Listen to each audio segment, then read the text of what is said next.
Okay, at least it's not as late as usual. God damn it, I'm too busy these days.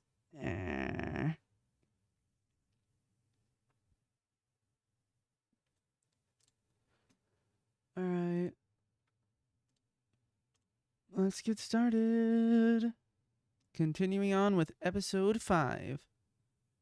And I'm gonna be honest, I still have no idea what the fuck is happening. Like, you're telling me this guy died in 2 separate places at the exact same fucking time.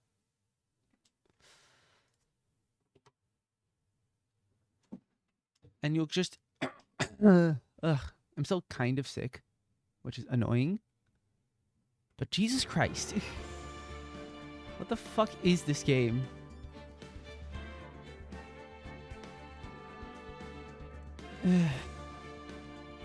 Whatever. Let's just start this shit already. Time for day 3. Trial of Fauna.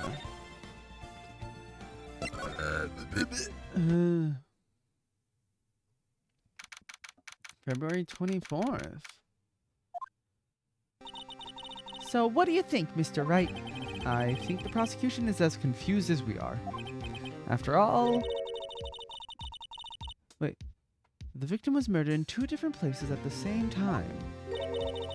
And a different suspect was arrested at each of the crime scenes. Lana! Good morning, Mr. Wright. I apologize for yesterday. I was indisposed. I hope they didn't hold you too long for questioning. We just finished, actually. I'm used to all-nighters, though. So, how'd it go? It's as Mr. Wright suspects, the police are clueless. I figured as much, so I struck a plea bargain. A plea bargain? What do you mean by that? We agreed that if I told them the truth behind this simultaneous murder, they wouldn't seek capital punishment. That's what I mean, Emma. But, Lana, don't tell me you... Much to my regret, I'm as much in the dark about this as they are. Miss Skye? We found trace evidence of a certain person in the police department's evidence room. They belong to Officer Marshall. What kind of trace evidence? Blood-stained fingerprints, to be exact. That's the trump card I have up my sleeve today. You do understand what this means, don't you? In order to defend my sister, you're gonna accuse Mr. Marshall? You have to play the cards we're dealt. Isn't that right, Miss Skye? Do what you have to do, Mr. Wright. 10 a.m.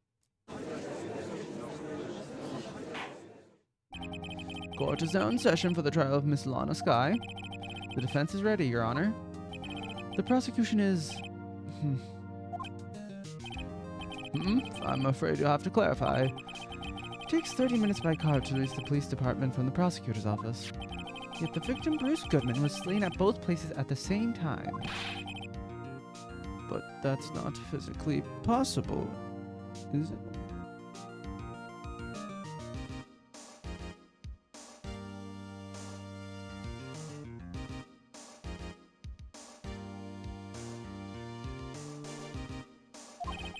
What's more, I hear the victim from the evidence room just disappeared.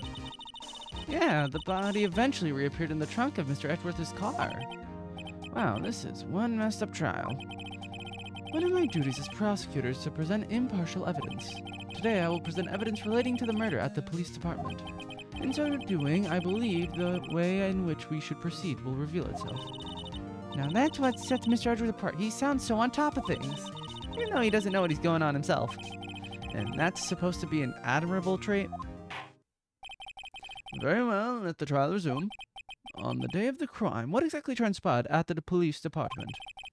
Mr. Edgeworth, you may call your first witness of the day to the stand. This is not how a court proceeding is supposed to go at all. We're not supposed to try to figure out what happened. It's more just, that's the job of a goddamn detective. For its first witness, the prosecution calls the suspect of the murder that occurred at the police department. The suspect? You mean the so-called murder? Oh no. Him. Oh boy. Things are getting wild from the get-go. And there he is. Will the witness please state his name and occupation? Yes, sir. I'm Officer Mike. What was my name for him? Yes, sir. I am Officer Mike Meekins, sir. My occupation is, that would be murderer, sir. So you're telling us you're a professional killer? Sir, it was me, sir. I'm the one who did it. I'll never kill anyone again, sir. You've got to believe me, sir. Actually, what we'd like to hear from you is, sir, and what you would call part grade of the younger generation, sir. A person whose action adults can't possibly comprehend. Dude, you are 20. Hold on. You are 22. You are not a child. Please, Mr. Edwards, sir, help me, sir. Officer Meekins? Yes, sir. Give us your report of the crime. Consider that in order. Yes, sir, as you wish. After all, I am part of a generation that must be told what to do, sir. Wait, aren't you the same fucking age as Edward? Okay, Edward is 2 years older than you. You can't fault him for a lack of enthusiasm. Crime report, sir. Although it's not my normal duty, I was assigned to guard the evidence room that day. I spotted a suspicious man on the security screen and rushed into the room. I was only doing what I was trained to do, sir. I was suddenly attacked. I fought for my life, then I did it. After that, I passed out until another officer smacked me awake. So the victim, Detective Goodman, attacked you. Do unto others before they do unto you. That's the Meekin family motto, sir. I see. Then you fainted and a colleague helped you regain consciousness. Yes, sir. He knocked me upside the head, sir. Very well. The defense may begin its cross-examination. What I need to hear is more info to work with.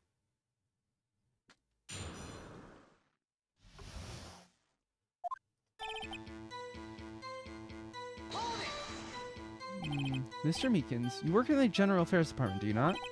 Yes, sir. I'm in charge of hiring new recruits, sir. Yikes, now there's a scary thought. Evidence transfer was taking place on the day of the crime, which meant that many officers were given special tasks not ordinarily performed. I was in charge of guarding the Blue Badger, sir. The Blue Badger? Yes, sir, the lovely police mascot created by Chief of Detectives, sir. Why do you have to guard that? I was to ensure it wasn't broken during the transferal process. That was about my sole mission for the day.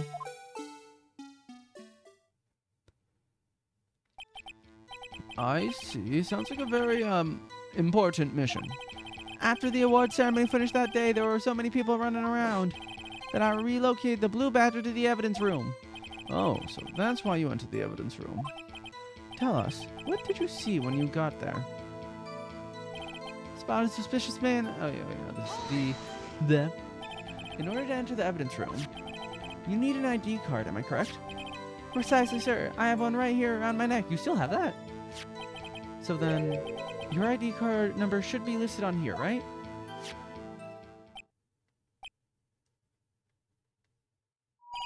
There it is. I found it. And this is the one right here. Could you please read us the number? Yes, sir. It's 4989596. That's my number, sir. I see. Huh? But the number 4989596, it appears twice. It's shown as being used twice. Please explain, witness. It's no real mystery, sir. The first time is when I relocated the Blue Badger to the evidence room, and the second time is when I went to go get him after everything settled down. I see. So it was during that second time when... Yes, sir. That was when I spotted the man on the security camera.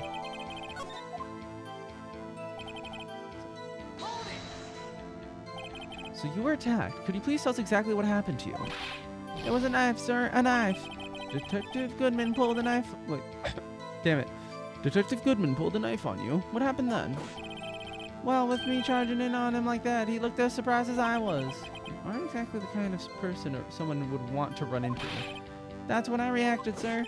I swung my arms like an octopus struggling to detain him. That's how I got this gash on my hand. Maybe if you just kept your cool, your hand wouldn't be... When I saw the blood trickling down my arm, I panicked. I grabbed the man by his collar.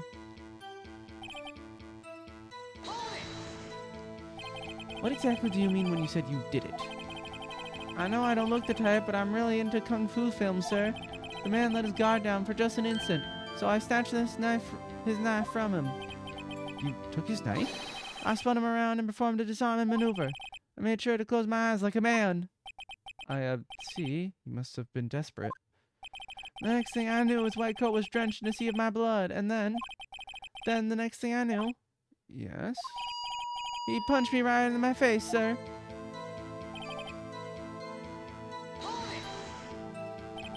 About what time did you regain consciousness? No offense, sir, but how am I supposed to know that? I was unconscious. Oh, right. According to the report from the officer that woke up the witness, it was around 5:30. He hit me right in the head, too. I woke up crying tears of pain. That's nice, or I mean, it's nice that you recovered, that is. When I came around, though, I made sure to finish my mission, sir. Your mission? Yes, sir, the Blue Badger, sir. And I returned him to the entrance before things got out of hand. Well, we can all rest easy now. I believe we now have a fairly accurate picture of what happened. Yes, Your Honor, only one thing remains unclear. Was the man this officer murdered really the victim? He's got a point. Yes, Officer Meekins? With regards to that, sir, take a look at this. It was sent to my jail cell. Chief Gant delivered it to me just this morning, sir. The chief? Delivered it? What is that? Videotape? Yes, sir, that's absolutely right, sir. A videotape, sir. It contains footage from the security camera in the evidence room. Why not start with this? What? But I specifically asked if there was such a tape, and was told it had been mistakenly erased. That's quite a mistake. I just do what I'm told, sir. It's the only thing I'm really good at. Looks like communication with the police department is as good as ever. Well then, let's have a look. Show us the video of you murdering the victim. Oh, please stop using the word murder, sir. It scares me. Video of a real murder. Just what are we getting ourselves into?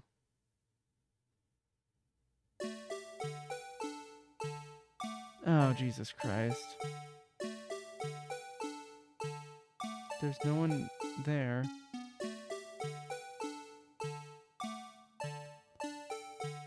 We don't even see his face? Why is this camera so close?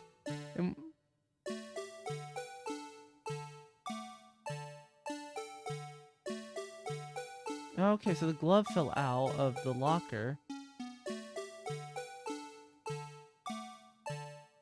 Oh, and there you are.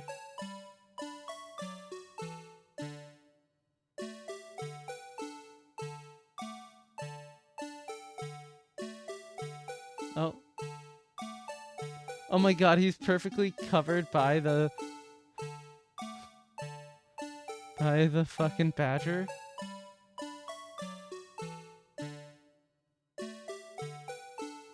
Where the fuck did he go? Did he go behind the camera or some shit? How'd that even work?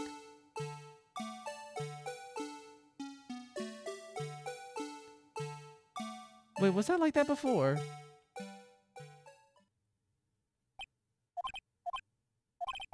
Well, I believe we're all thinking the same thing. How can we deal with these unsettling feelings stirred within us? What the hell was that wriggling piece of plywood? Sir, that is the pride and joy of the entire criminal affairs department, sir. It's a Blue Badger, sir. Why am I not surprised? This isn't going smoothly. Hold on. There's something I want to check.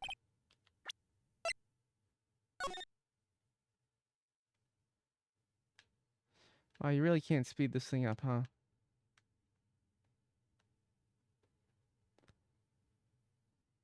Wait, there's a handprint on the thing. Oh yeah, the thing isn't sticking out of the locker yet. Interesting.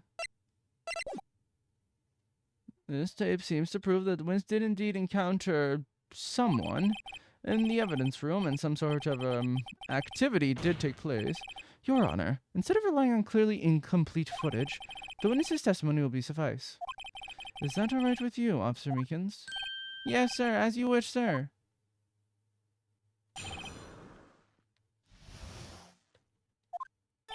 His face can't be clearly seen in the video, but there's no question that the other person was Detective Goodman, sir. I mean, he opened the locker which required Detective Goodman's fingerprint to do it. The locker he opened is unquestionably Detective Goodman's locker, sir. So it must be him. No one else could have unlocked it. What's this about a fingerprint? Each detective has been given a locker equipped with a fingerprint-activated lock. These locks ensure that each locker can only be opened by the detective it belongs to. Intriguing. That would mean the victim at this crime scene would have to have been Detective Goodman. Very well, the defense may begin its cross-examination. I don't know where this cross-examination will lead. Everything begins with contradictions. That's where I have to start. Alright. First things first. Question everything. Tell me were you able to get a good look at him? At the face of the man who attacked you with a knife? Sir, if you must label people as having seen or not seen the man's face, I believe I would be classified as the latter. The latter? But you were standing right in front of him, were you not? More to the point, you are the person who fought him, aren't you? Oh, yes, sir, but I didn't get a good look at his face, sir. I'm not the kind of guy who looks directly at people when talking with them, you see? Yeah, that's a good trait for a police officer. Still, I'm sure it was him. I'd bet my badge on it. Your badge doesn't mean much. But you don't know that for sure, do you? You never actually saw Detective Goodman's face. Well, I suppose you might say that. That is, if you must label people as having seen or not seen it. Since his face can't be identified in the video, only you can verify it. But why is everyone looking at me? If I had to label your stares as disturbing or... Meekins. Having been shown a questionable video at best, we are not in the best of moods. Now please be more certain when you testify. Yes, sir. You claim the man who brandished a knife on you was Detective Goodman. Tell us why you are positive it was him. I mean, he opened the locker, which Detective... About the lockers, is there no other way to open them? No, sir. I myself tried all other kinds of methods in the past. The only response to registered fingerprints, sir. Wonder what kind of methods he tried. If the man opened the locker's lock, which only responds to its registered fingerprints, then he must be the person the locker was assigned to. Exactly my point, sir. And this too. Wait, let me just check one thing.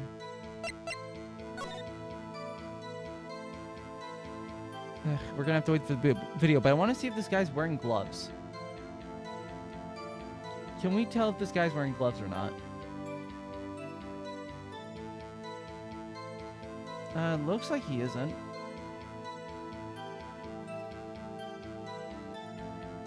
Because I was thinking maybe he had like a glove. He could have had gloves with a fingerprint, but it doesn't seem like he was wearing any gloves.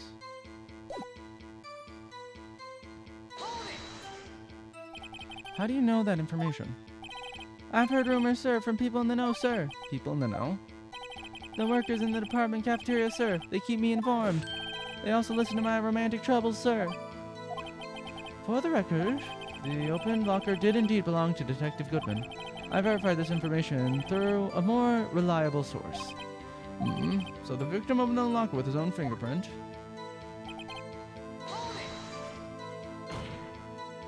However, the most important detail is not shown in this video. The man's face. Sir, if I may say something, sir. Please do. After all, you are the one being examined. I don't understand why the man's face is so important in this case, sir. I mean, it was his hand that opened the fingerprint lock, and it was his hand that tried to thrust his knife into my body, sir. My unsettled state can be testify enough to this, sir. Yes, you have a point. The footage doesn't lie. That is, unless the defense can find a problem with it. Mr. Ray, let's check the court record again. Let me look through it one more time, but I'm pretty... Like, I already noticed the thing with the... No, but there is... Okay, but it's... God, I wish we could, like, fast forward it or some shit. Like, go to, like, a specific point, but we can't, so... It's gonna go back, it's gonna go again. When exactly does that locker become...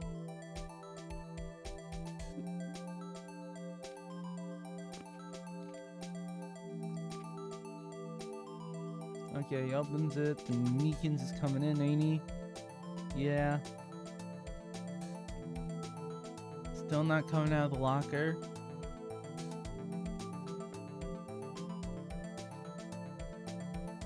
tries to attack with a knife. Bite. That's probably when his hand got cut. Thing is still not pulled.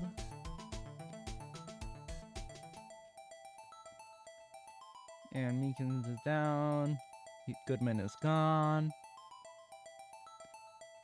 Wait, where's the vase? And that thing is pulled out, yeah.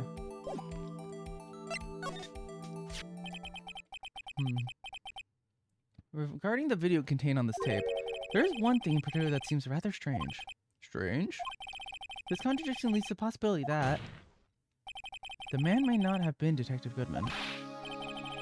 What? This video contains such a contradiction? Interesting. Your Honor, I have a proposal. Yes, Mr. Edgeworth? I propose we have the defense point out to us the alleged contradiction in the video. You would want me to point it out. I mean, yeah. Very well, proposal accepted. Let us further inspect this piece of evidence. Oh, now play the security tape. Mr. Wright, please show us the contradiction you speak of. I have to point out a problem in the video. This is the first time I've ever had to do that. You can do it, Mr. Wright. I've set up so you can fast forward, pause, or rewind the video. Just take a good look and be sure to point out the right thing. Please don't play it too many times. I can't say I'm watching that video. Yeah, I need to be careful, criminal officer. Now then, Mr. Wright, please enlighten us. Where is the contradiction that may occur? Why is the music not fast forwarding?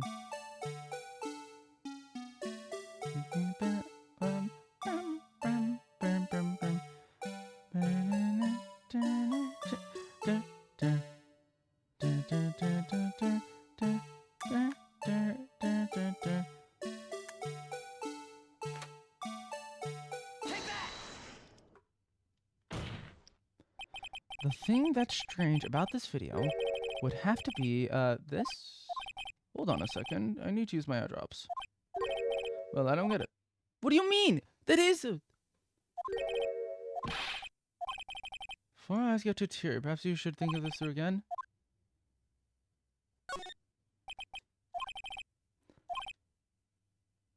Someone gets hurt. Don't point your finger at us is a... But that is a problem. Okay, so that's not it.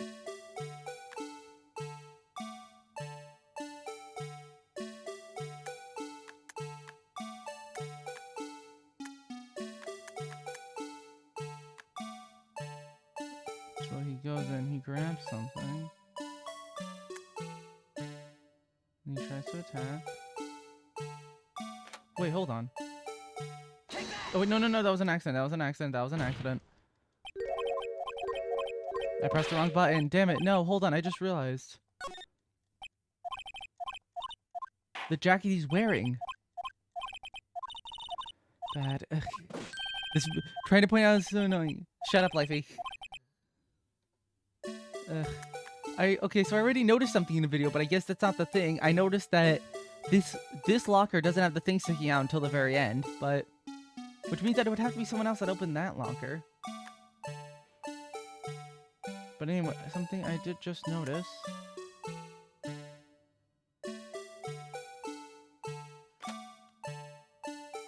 The coat is bloodied. That's the coat. Is this it? The change about it would have to be this? Nope.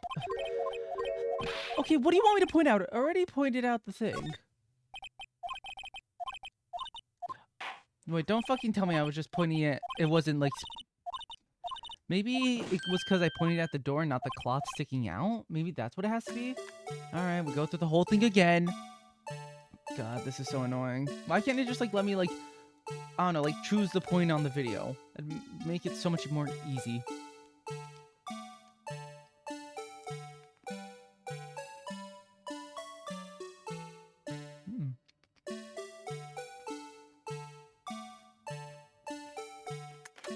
Okay, make sure it's pointing directly on the cloth.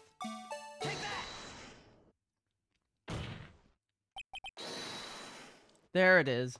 Okay, I literally had the cursor slightly above it. That was the problem. Ugh. The thing that's strange about the video has got to be this. Yes, that is strange. Something clearly seems unnatural about that. What could it mean? Sorry to interrupt, Mr. Wright, but you seem to have forgotten the point of this exercise. The point? What you are looking for is one thing and one thing only. Something that indicates the man may not be Detective Goodman. Oh, yeah. Oof. I almost walked right into the defense's trap. I'll place him under arrest, sir. Rats. I need to slow down and tackle things one at a time. Now what do I do? That wasn't it?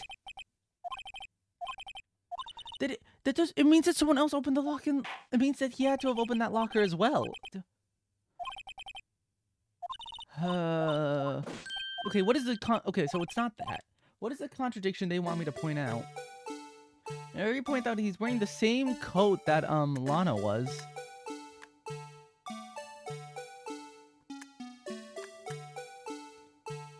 The glove fell out. Okay, so he strikes at them with a knife. He goes at him. We see that he's holding the knife, and he isn't wearing gloves.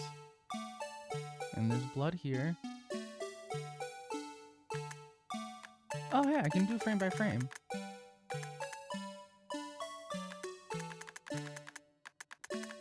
Interesting.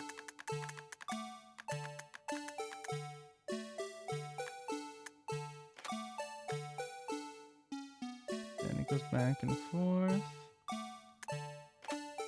Do I just gotta point here? It's just like, where'd he go? But no, I'm trying to prove that he's not.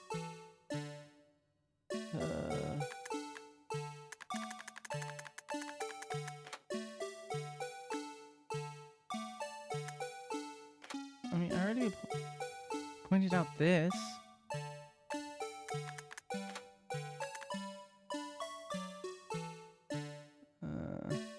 I do not understand, and this infernal music.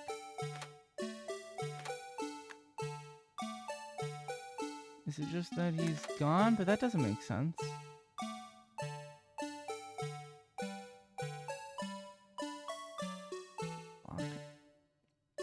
I'm so confused. What does it want me to point out?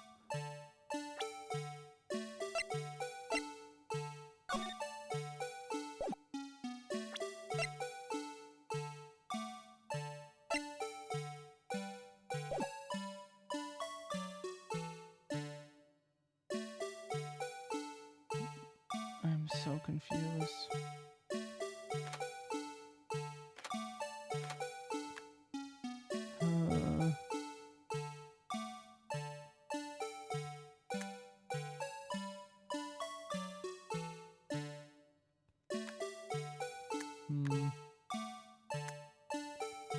He goes in, he lunges, throws him off to the side, lunges back with the knife. Wait a second. That doesn't look like the switch knife. Take that!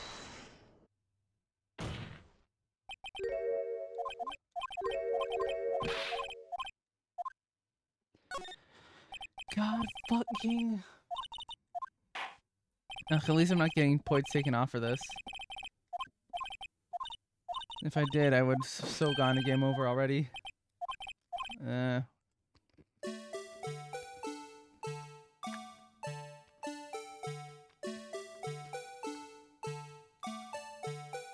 Something that proves it's not Goodman.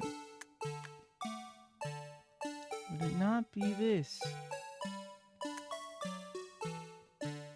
Them off to the side. And then it becomes 5:15 when Goodman died. And Goodman is gone.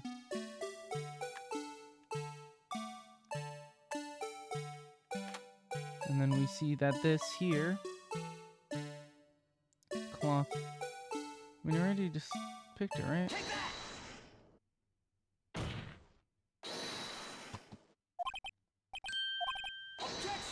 But then it's no.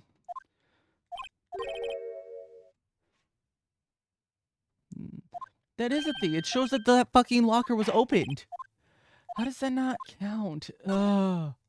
What does the game want me to present here?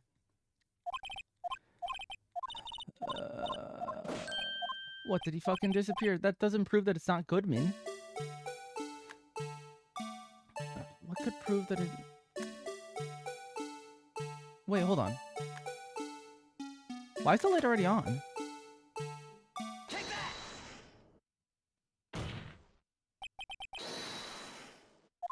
Officer Meekins. Sir, do you mean me, sir? As I understand it, the locker apparatus works like that. Why is the music still playing? Oh. Oh no. When you grab the handle, a sensor reads your fingerprint if it's a match. The light turns on and the lock releases. According to my very limited experience, that's the way I understand it, sir. If so, then something is seriously wrong with the picture.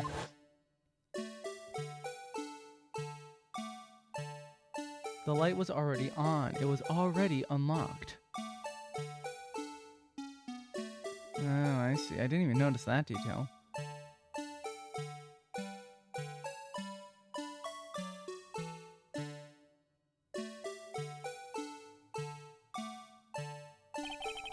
When the victim reaches for the handle of the door locker, let's rewind to a little early. Oh my god. Can we have just shown... This is agonizing. Kill me. Here, notice the light? What's this? It's already lit. Precisely my point, Your Honor. The locker was already open before the victim grabbed the handle.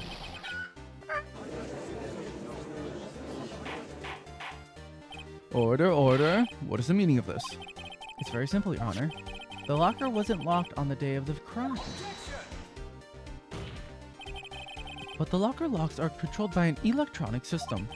When a door is shut, a sensor is triggered, and the locker is automatically locked. Oh, I know. It must have broken down. Of course, I'm not an expert in this. That's unlikely, Your Honor. The sensor would detect and report any malfunction. Oh, well, it just goes to show novices should keep their mouths shut. So then, Mr. Wright, do you have an explanation? Me, Your Honor? Yes, why wasn't the locker locked?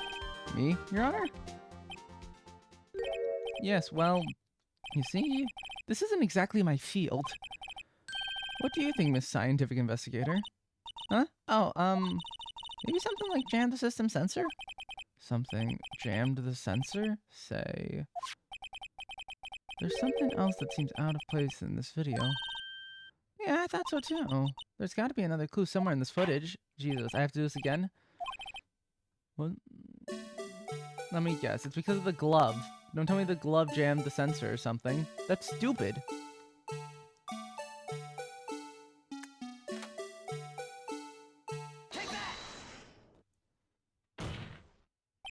Please watch closely. This is the continuation of the part I showed you earlier. Oh my god. Let me see. Let's me sip some water.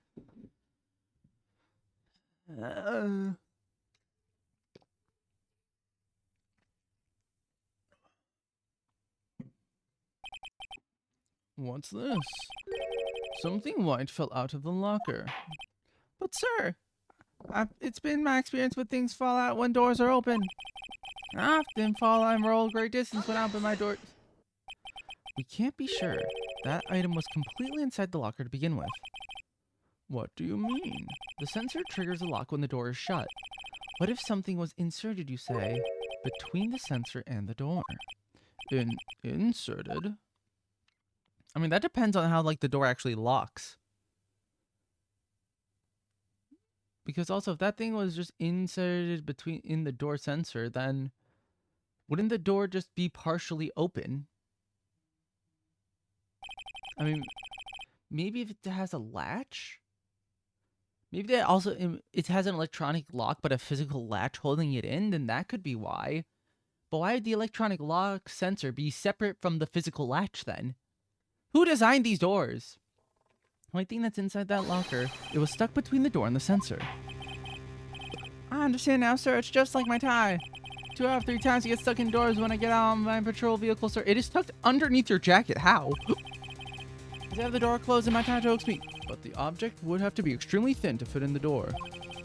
Not only that, it would have to block electrical currents. It would need to be an insulator. Yes, well, actually, well, no, that depends on the sensor. What kind of sensor requires electric? Oh, so by sensor you mean just two pieces of metal touching together. But at the crime scene, there just might have been something that fits the description. But sir, by insulator, you don't mean... Think I figure this out. Very well, will the defense please present the relevant evidence? What was it? Blah, blah, blah. We know it's the glove. Where is it? I found this near the locker, a thin rubber glove. But we can't be sure that was in the victim's locker.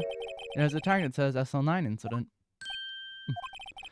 The video seems to depict the victim opening the locker. But that isn't the case. The lit lamp attests to this.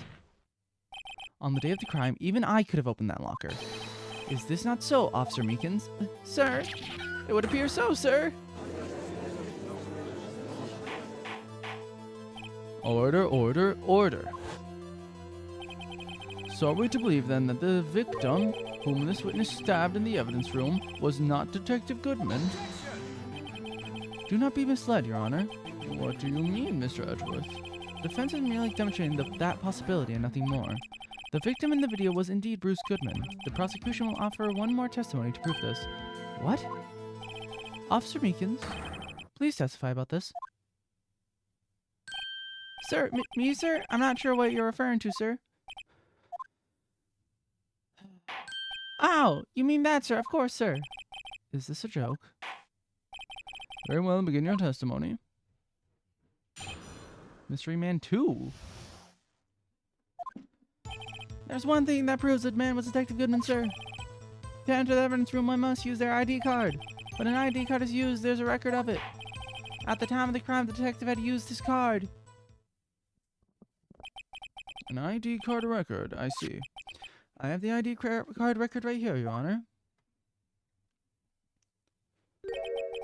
The ID used at 5:14 is that of the victim.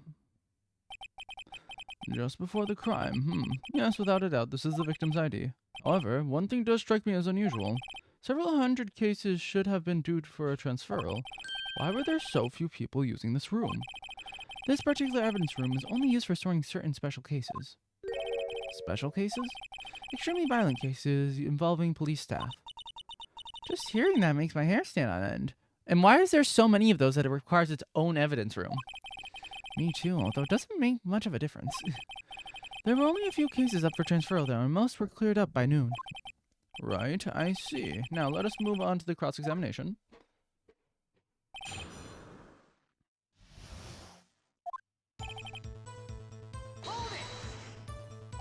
So unlike your earlier testimony, you believe this to be rock solid, do you? Yes, sir. Solid as stone, sir. If my hands wasn't wrapped in the bandages, I'd even give the V for victory sign, sir. Can he have used his right hand for that? Let's hear him out fully. As we've seen, one never knows when he might say until the last second. He is an idiot.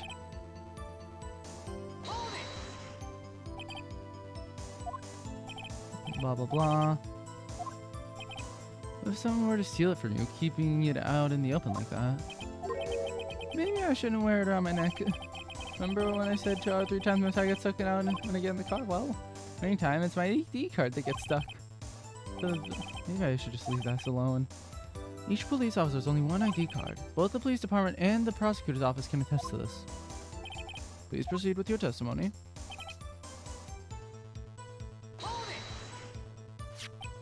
Let it be noted that this is a record the witness referred to. Yes, that would be Detective Goodman. What's the matter? According to this, Mr. Edgeworth, your name is on here. So it is, Your Honor. Not that prosecutor again. Maybe he's behind this. Mommy, is that man a boomer? Shh, don't stare at him. Wait, me? You've got the wrong color, kid. It would seem the inquiry committee will want to speak with you again today. I have nothing to be ashamed of regarding my actions or their consequences. For now, let us continue with the cross-examination. Must be so difficult for him.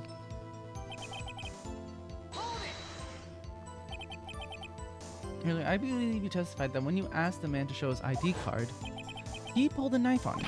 Yes, sir. He didn't show me any ID card, sir. Don't you think that's odd?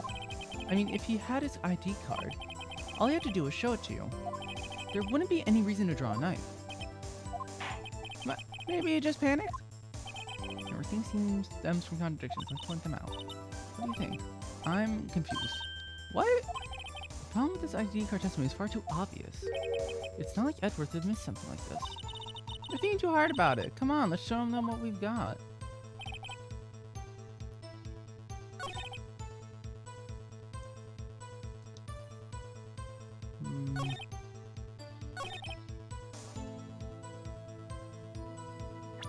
How can I prove that it wasn't? Do I prove the fingerprints now or no?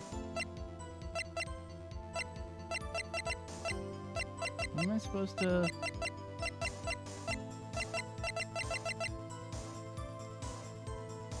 Am I supposed to do this? Yeah, I'm alright. Wait one moment, Officer Meekins. I'm not good at waiting, sir. I have the victim's ID card right here. I found it at the crime scene. That makes sense. When I say crime scene, I'm not referring to the evidence room at the police department. I mean the other crime scene. The underground parking lot at the prosecutor's office. Your Honor, I have one more piece of evidence to present. It's a very important clue regarding to the victim's card. Lost item report. It's only half completed, but it shows that Detective Goodman had lost something on the day of the crime. Something important enough to fill out this report. Let me guess. You believe this something to be his ID card, right? I can't say for sure, but there is a high probability. On the day of the crime, Detective Goodman was not carrying his card. Order, order. So now, what does this all mean? It can only mean one thing. It doesn't even require much thought. The man Officer Meekins encountered in the evidence room was not Detective Goodman, but rather the man who stole his ID card. Order, order, order. Does the prosecution have a response? I have only one thing to say to the defense. Bravo, Mr. Wright. Bravo? Allow me to summarize the defense's argument. At 5:15 p.m. on the day of the crime, the man in the evidence room Officer Meekins encountered was not Detective Goodman. There are two grounds to support this. First, the locker in the evidence room was already unlocked. Second, the victim lost his ID card. Am I correct so far, Mr. Wright? Yeah. What's he up to? That being the case, we must inevitably arrive at a single conclusion. If the victim in this video is fake, then the murder in the evidence room is also fake. In other words, the security camera does not show the instant of the murder. That is... Well, I guess that's... Oh. Yes, that's right. Is something wrong, Mr. Wright? Only a moment ago, you seemed content to be pointing your finger around. This isn't going to end well. Well. It seems you've finally realized exactly what you've gone to such lengths to prove. Explain yourself, Mr. Edwards. We just proved that there is no contradiction there, so... Lana killing Goodman makes more sense. The defense has already done the explaining for me. The victim in this video is a fake, which means a murder did not take place at the police department at 5:15 on the day of the crime. So the real crime could only take place at one location, the underground parking lot, at the prosecutor's office, the murderer being Miss Lana Skye, the defendant. The evidence is compelling. A trustworthy witness observed the moment of the defendant use the murder weapon. Yeah, that is true.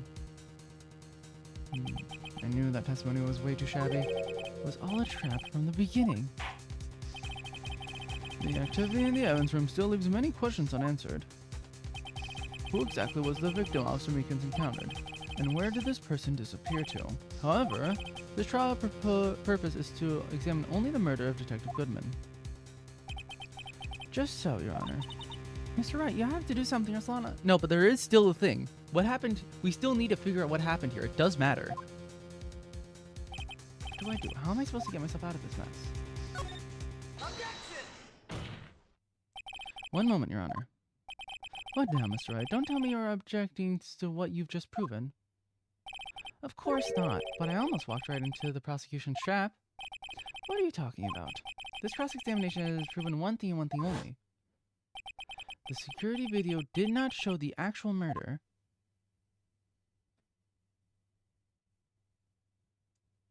And back again.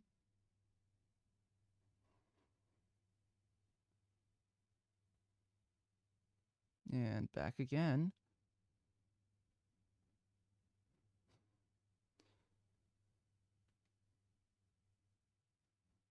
Okay.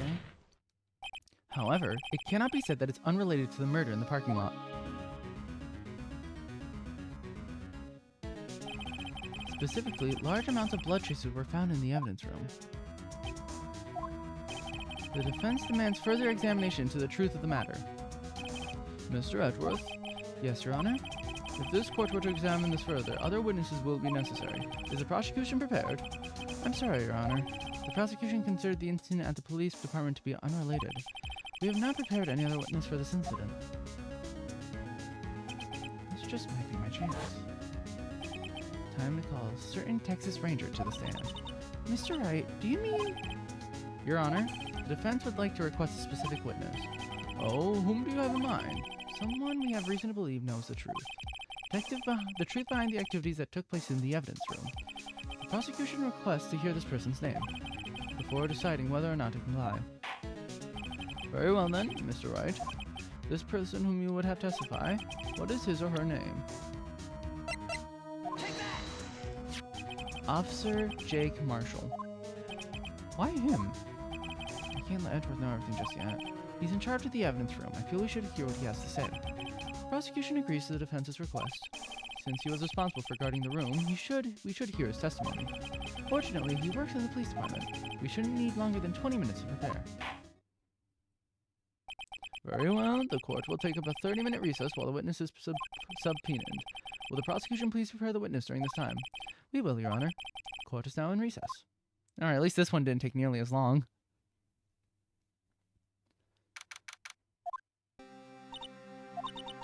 There's no stopping you, is there, Mr. Wright? Huh? What do you mean? You called for Jake Marshall. It seems you figured everything out. I haven't figured anything out. Lana, you're the one who knows everything. Emma, you always know everything. Why don't you just tell us? Mr. Wright is trying his hardest to protect you. I don't recall ever asking for his protection. I am your fucking defense attorney. What do you mean? How can you be so cold? Don't you trust us? Don't you trust me? Hope I'm not interrupting anything, pals. Oh. Yes, I am. I'll come back later. Thanks, Gumshoe. Wait, Detective Gumshoe, what is it? You got a lot of litter, pal, making a detective run all around while on duty. And to top it off, you call me here. I've seen happier people at funerals. Sorry, Detective. You better be, pal. Hey. I didn't see you there, Chief Professor Scott, Prosecutor Sky. That's okay. So, have you brought what I asked? Oh. You mean this, right? My apologies, Detective. Due to my present circumstances, I was forced to use Mr. Wright's name when making my request. My name? Never in a million years would I have thought it was you who asked me. Could I bother you to bring me the SL9 incident files? I'll need them by noon. Talk about crazy. The SL9 incident? But Lana, that's... I thought Mr. Wright might need them, so I had them brought here. Here, you might do well to read them. I can't believe you. The chief prosecutor were a witness in that case. Wait, a witness? Miss Sky was a witness? I thought you worked as a prosecution. Take it from me, you don't want anything to do with serial murders.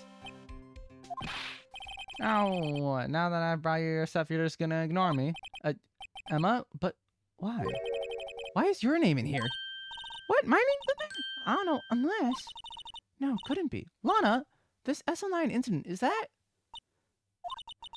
That's the classification number the police filed it under. 2 years ago, the rest of the world knew it as the Joe Dark killings. The Joe... No, Lana. That's over with. No. Oh. Emma, wait. You know what? I just remembered. I gotta be somewhere. Sorry, pal, but I'm out of here. Jake Marshall, Angel Starr, Damon Gant, Miles Edgeworth. Not to mention Lana and Emma. Everyone involved in this case is connected to those killings 2 years ago. This can't be just a coincidence. Knowing you just might be able to figure it out. Time to get back to the trial, Mr. Wright. Best of luck. Better take a good look at this file. To be continued.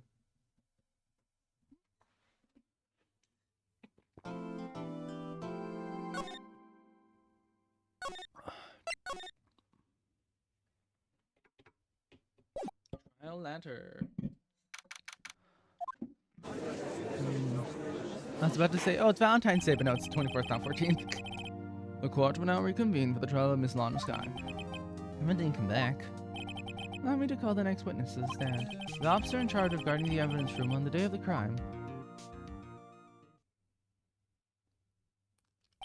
Witness, please state your name and occupation. Me, partner. Oh, I'm just a man, same as you, wandering the trails of civilization. Occasionally helping the elderly cross intersections when needed. Yes, we get it. Oh, I know, you're a patrolman. As for a name, if you listen hard enough, you can hear the howling wind calling it out. To be exact, it's Jake Marshall, Your Honor. Howling wind? Never heard Edward described that way before. Now, Mr. Marshall, let me ask you something. You were in charge of guarding the evidence room on the day of the crime took place. Is this correct? According to the papers, partner. What do you mean? A desperado soul is as boundless as the desert sands. No paper can sum it up. Maybe it's best we get on with this quickly. Please share with us your testimony of the day of the crime. In plain old English.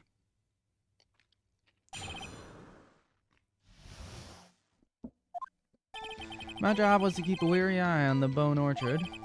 They said I was supposed to make rounds 3 times a day, but that ain't my style. Besides, the room protected by 2 security systems anyway. If I remember right, I was at a street-side saloon at the time it went down.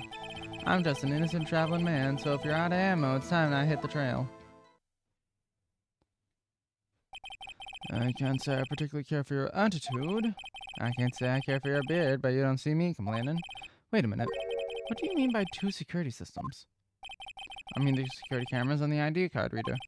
I reckon even a cowpoke like you knows about those. Yes, well, about the fingerprint-activated locks on the evidence locker. Fingerprint-activated locks? What kind of newfangled doohickey are those?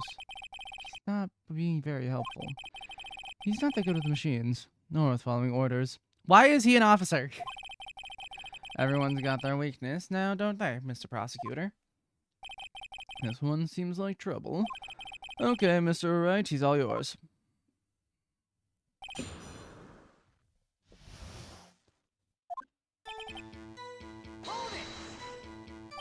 How exactly do you keep an eye on the evidence room? I just made sure nothing moved in the security camera monitor. That room's so still. Every time dies in there. I was just a caretaker who interred the recordings. You interred them? Videos of nothing aren't that useful. When the time would come, I'd erase the tape. Nothing useful is recorded. Tapes are to be erased every 6 hours. Each time I'd erase a tape, it felt like I was erasing a part of my life. This guy is a flair for the dramatic. It isn't going to do him any good. So in actuality, you don't physically enter the evidence room. You know, maybe you're right. They said I was supposed to make rounds 3 times a day, but that ain't my style. But you made your rounds on the day of the crime, right? Ain't you heard a word I said, partner? I told you that ain't my style. I'm afraid I don't understand. No desperado I know lets rules get in his way. No desperados I know join the police force. So, Officer Marshall, on the day of the crime, just between you and me, I didn't set foot in the evidence room that day. Oh ho ho. There was a rubber glove stuck in the victim's locker. Do you know anything about that? Sorry, partner, I can't say I do. Haven't been in that crypt in weeks. How does this guy avoid being fired? So, you used to be a detective, so you've used the evidence room in the past, correct? Of course, back in the day, my locker was a gold mine of evidence. And yet, you didn't know about the fingerprint locking mechanism? Sorry, partner, I ain't good with machines. I can't even tell you how a bike works. That's entirely mechanical. That's quite incredible. The sensor on the locker handles cannot be seen. It's well known that some detectives are unaware of their presence. Now that he mentions it, his gumshoes said something like that too. At any rate, it doesn't seem that this is relevant to the crime. Can you tell us what you were doing when the crime took place? What does that mean? What were you doing in a place like that? I was eating spaghetti. Not even Angel's steak lunches can beat that parlor's Volgol sepia pasta. You mean to tell us you abandoned your police duties to eat some noodles? Not all desperados eat tacos, partner. That's not what I meant. I hope this has taught you a lesson. That's strange. This is usually where it says, did you not want to race this year?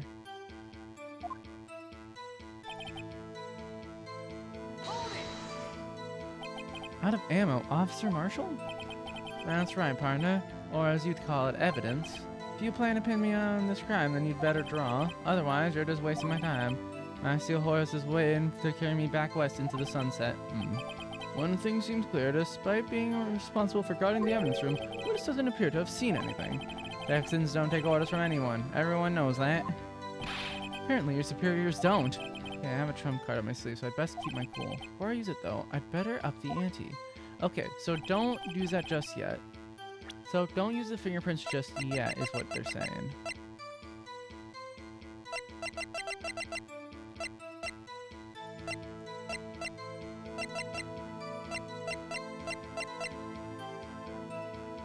Actually, let's see. Perpetrator. I actually never read these. I probably should. Perpetrator Joe Dark, serial murder, sentence death. Victims Edward Jones, Edith Kirby, Jeb Bates, Jason Knight, Rachel Moss, Neil Marshall. Trial data. Head prosecutor was Matt Edworth. The witnesses were Lana and Emma Sky. The scene task force included. The executives were Damon Gant and Lana. Wait, hold on. Lana was an investigator? And the head investigators were Bruce Goodman. The head was Bruce, and investigators were Jake and Angel. Interesting.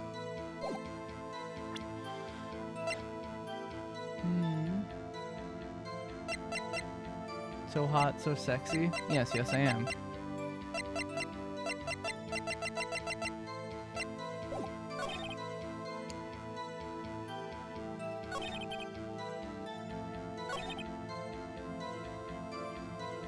Do I just go for it?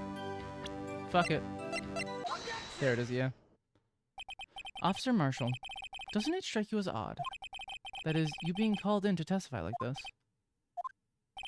After all, you weren't in the security room at the time of the crime. And yet you dragged me down here. Explain yourself, partner. It's quite simple. You left a very large trail behind at the scene. Or to be exact, a handprint. That's real good, partner. Like I said, I'm the caretaker of that crypt. I pay my respects, that is, make my rounds, about once a month. So only natural my fingerprints would be in there. I only wish it were, officer. But you see, your fingerprints were covered in blood. Witness, what's the meaning of this? Your blood-stained fingerprints were at the scene of the crime scene. Your blood was wiped away. However, a luminol test clearly revealed that. Well, Officer Marshall? It seems to me there ain't a person in this room with a head on his shoulders. I take it you have an explanation then, Officer Marshall? About the blood-stained fingerprints. Very well, you may begin your testimony about your fingerprints. Found at the scene of the crime.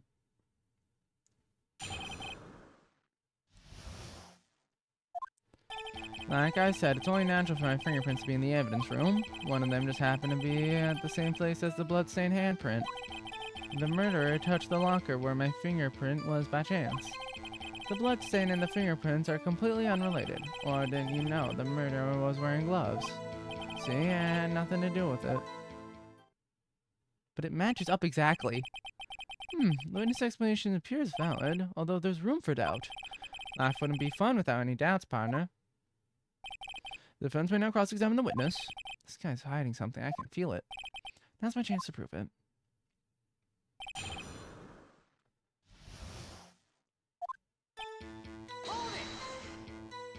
That's because how'd you put it, pay your respects once a month? Yeah, that's right. That one more thing. That locker happens to be mine. What? What do you mean? I mean what I said. That's the locker I used when I was a detective. The locker I still use. All that's in there now, though, is a heap of broken dreams. I see. It'd be strange if my prints weren't all over that locker. Apparently, his fingerprint data was never removed from the locker's programming. He must have been using the fingerprint lock all this time without even knowing it.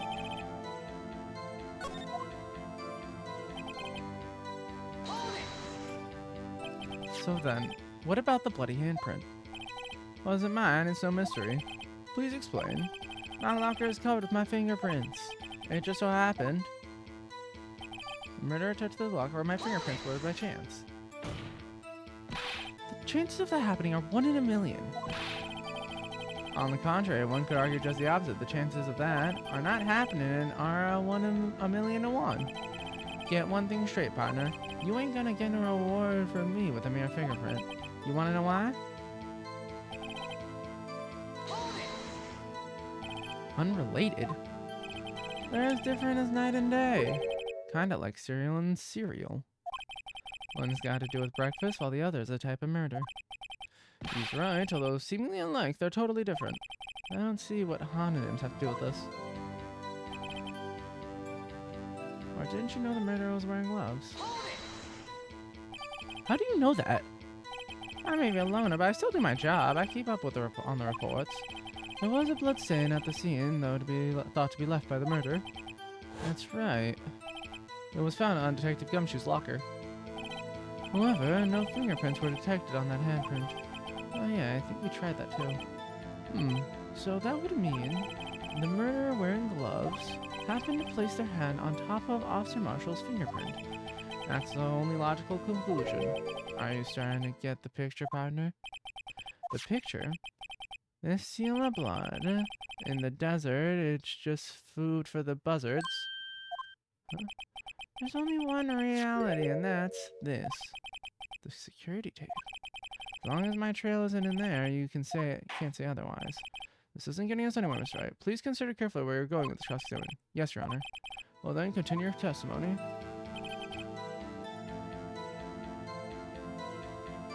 But that's not true, is it? Damn it! Do I have to press him? He is in the video, though. What do you mean by that? You want to tie me to this crime, isn't that right, partner? If so, the video is the only direct evidence you have. But that video is next to useless. It's full of blind spots. Blind spots? Places you can't see. The camera's panning back and forth. The floor isn't showing. If someone was familiar with the camera's position, they could leave their room without being caught on tape. We don't have time for your speculations, Mr. Wright. Well, Mr. Wright, if you can show us evidence in this video...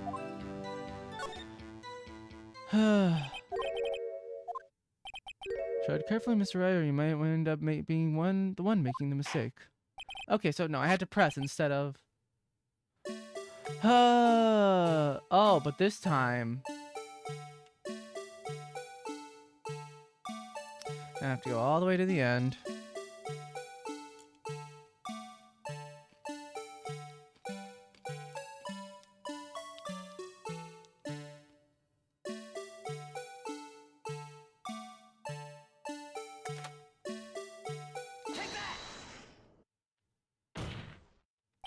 Bringing our attention back to the security camera is a mistake I'm afraid you'll soon not forget, Officer Marshall. The days are short in Texas, and so are our tempers. Could you sum up what you have to say in 8 words or less? It sucks. Totally sucks. Very well. You can clearly be seen in this video. Exactly 8 words. Not bad, partner. The key lies in a certain locker shown in the video.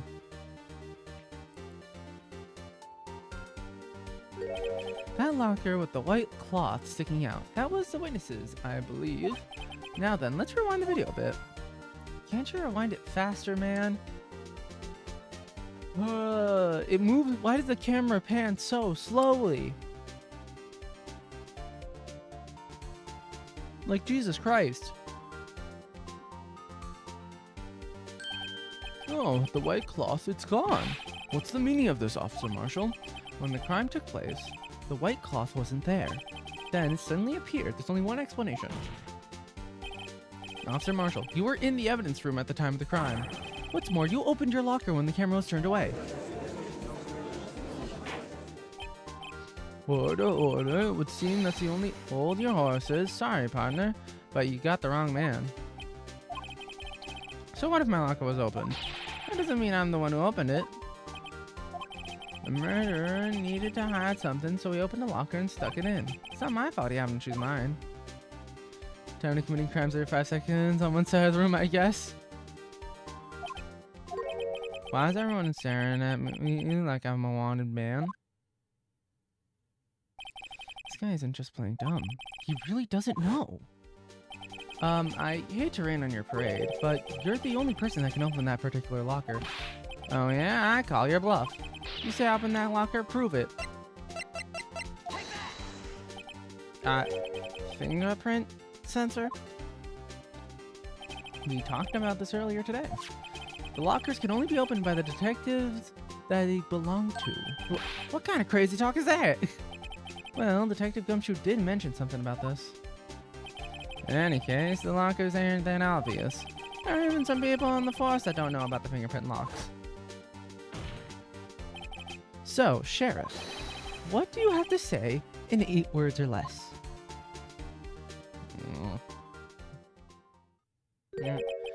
I only got 1 word for you, partner. No!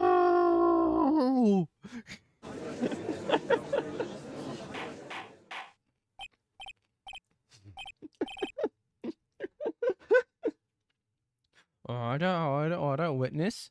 Oh wait, no, that's the wrong one. Order, order, order. Witness, explain yourself. If this is a joke, it's the worst I've ever heard. I assure you this is no joke, Officer Marshall. Now then, please tell us what you were doing in the evidence room at the time of the crime. Oh, please answer the questions. What is this now? Oh, he said Olay. That's right, Officer Marshall. I believe we can figure the rest out from here. We can? Have a look at these floor plans. There's no place for someone to hide in the evidence room. The Officer Meekins didn't see Officer Marshall. If that's so, then where was the witness? It seems Mr. Wright has an answer. That's right. Only possible conclusion. Well then, let's hear it. Jeez, I wonder where Officer Marshall could be. Officer Marshall was standing right here. There, but that's where the victim, Detective Goodman, was. Correct, unless the man wasn't Detective Goodman. I believe the victim in the video is Officer Marshall. It was you dressed up like Detective Goodman.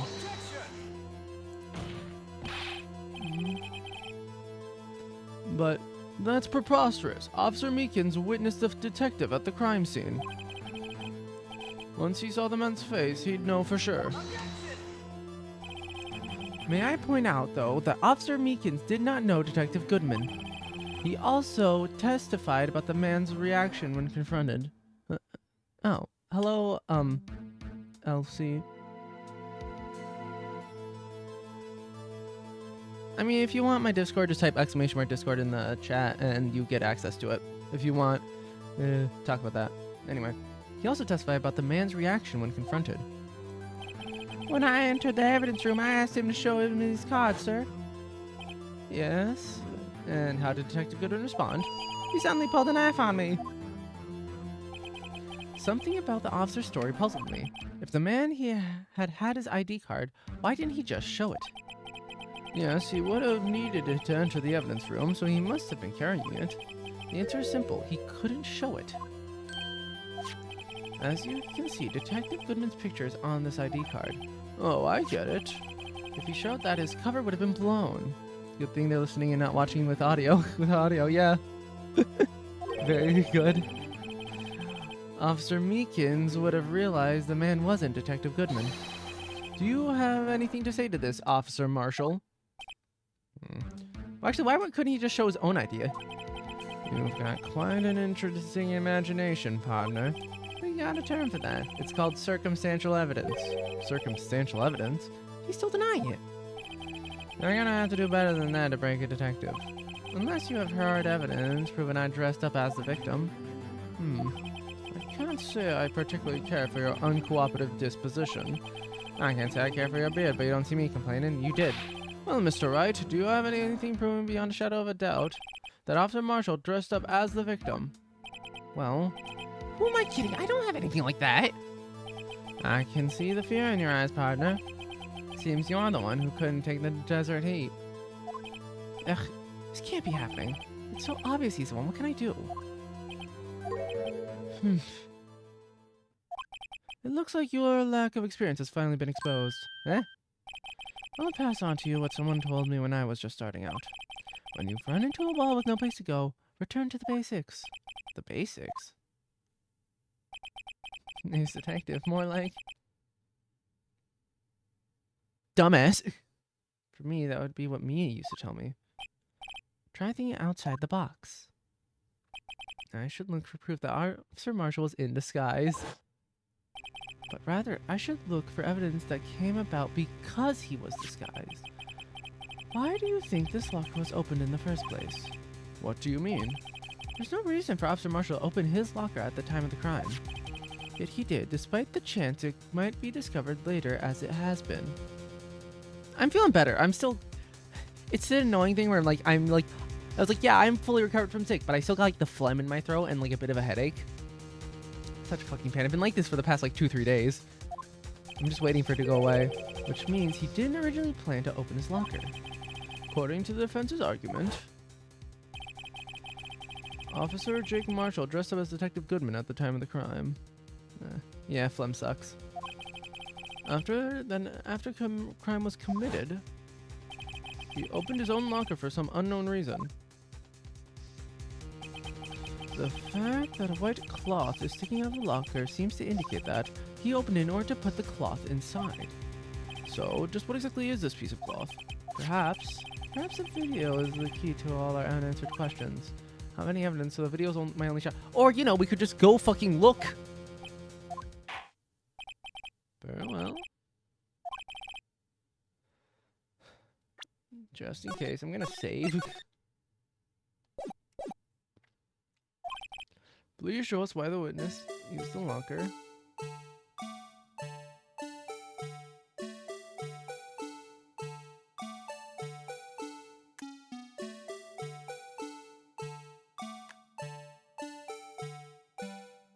Wait, wouldn't he have had to take his gloves off? This is my guess anyway. It's probably the blood-stained coat. For some reason, you disguise yourself as Detective Goodman and enter the evidence room, though I don't know to what end yet. However, something unexpected happened. Officer Meekins barged in on you.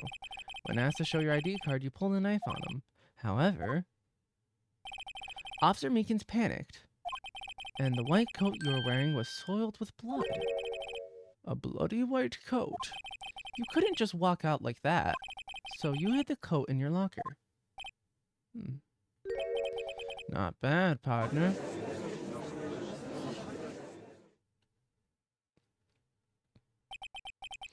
Now then, Officer Marshall, are you ready to tell us the truth? Looks like I underestimated y'all. I hope you're happy now, Mr. Edworth. 2 years ago, if you were only half as persistent then as you are today, we all wouldn't have to be here now, would we? Officer Marshall, tell the court what you did. All of it. Alright, seems the time has come.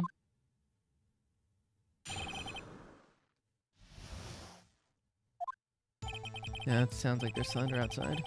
I had to do it that day. I couldn't just stand by and let it die. I saw the detective's ID and dressed like him. I planned to take out the evidence. I wasn't expecting Officer Meekins. I knocked him out and managed to escape.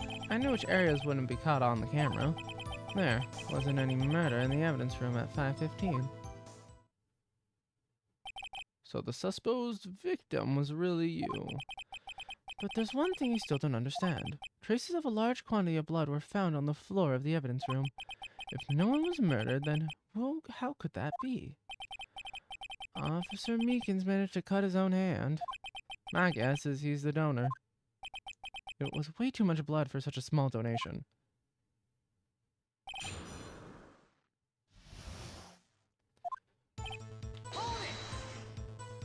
When you say it, you mean... Do you even have to ask, partner? The SL9 incident. 2 years have passed since the case was closed. It was going to completely end with the transferal that day. Not if I have anything to do with it. That incident's not over. But what did you hope to accomplish by sneaking into the evidence room? When a case is closed, only the case's lead detective can look through the evidence. I want to have a look at it myself one more time, no matter what the cost. I don't care what anyone says, partner. That case is mine. Officer Marshall wasn't in charge of that investigation. Why does he care so much about it? That day was my last chance. That's why I... Why'd you disguise yourself as Detective Goodman? If I didn't make it look like Goodman was carrying out the transferal evidence, I'd be arrested for stealing evidence, which wouldn't get me anywhere. So why you did it to fool the security camera? And the detective's ID card? I stole that the morning of the incident. So that really was why Goodman started filling out that lost item report. I returned his ID card, left it on the floor in the prosecutor's office parking lot. The ID card I found was left there by Officer Marshall. So essentially, you managed to succeed despite your lack of foresight. What do you mean, partner? I mean the fingerprint-activated lock, of course. No matter how well you disguise yourself, you can't change your fingerprints. Under normal circumstances, you wouldn't have been able to open the locker yourself. But he could have because a rubber glove just happened to get stuck in the door. That means Detective Goodman must have opened the locker before Officer Marshall. You pulled a knife on Officer Meekins and tried to drive him off? Let's just say I was a little surprised. I only planned on being in the evidence room for no more than 5 minutes. I didn't think anyone would actually come in during that short time. Officer Meekins certainly is a 1 in a million type of person. Mistaking a detective for an intruder and demanding to be shown his ID. I'll have to think a little more about his race this year. When did Edworth get so much influence? Anyway, he threw himself at me and I ended up cutting him slightly. I'm sorry that turned out that way, with me knocking him out and everything. By the way, what happened to your knife? Oh, you mean this one? I don't know what to say. So you knocked Officer Meekins out and... So you did your research beforehand. Those who got into the desert unprepared don't live long, partner. I didn't think it would make a difference, though. The security tape has erased everything. 6 hours. If all had gone as planned, no footage would have been left. However, you bloodied your coat in your struggle with Officer Meekins. If someone was in the security room and I came out, the jig would have been up. I opened my locker and stashed it in there. What was Officer Meekins doing during the time? What else? He was sleeping like a baby. So what you're saying is on that day, wasn't any murder. But the blood found at the scene certainly indicates a crime took place. What are you, blind? The victim shown on that tape is me, and I'm not dead yet, partner. So you stole the evidence from that locker? Actually, no, I didn't. Why not? When I opened the locker, the evidence was already gone. What? Mr. Edward, where is that evidence? It's still missing, Your Honor.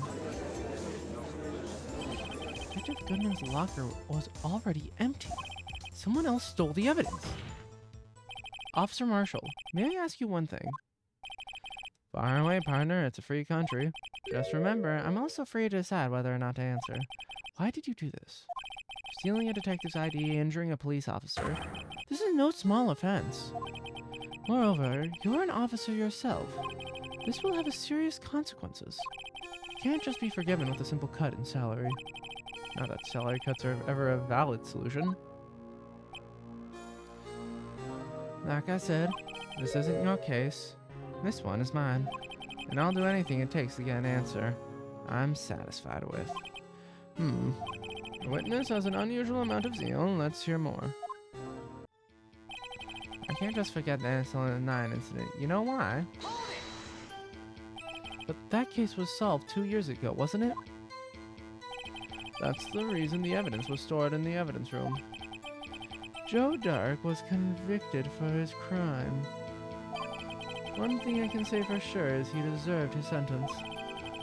I remember the Joe Dark case. It involved serial murders, didn't it?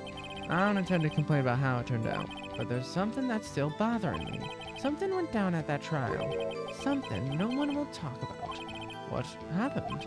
I don't know. That's what I'm trying to find out. Why is he so concerned with that incident? Maybe I should present him with what I think his real reason is. Would appear sooner or later. Everyone involved here is related in some way to that case. Better take another look at the file. Let me look at it just in case. And the victims... Oh, shit! One of the victims is related to Jake Marshall. Oh.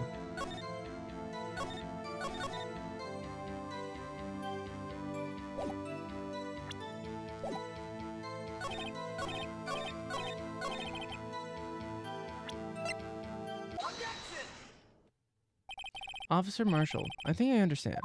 I think I know why you care so much about the SL9 incident. Sounds like you've been sipping too much cactus juice, partner.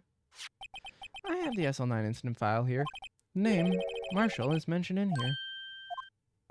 I know some murder victims. Neil Marshall. Are you related to this man?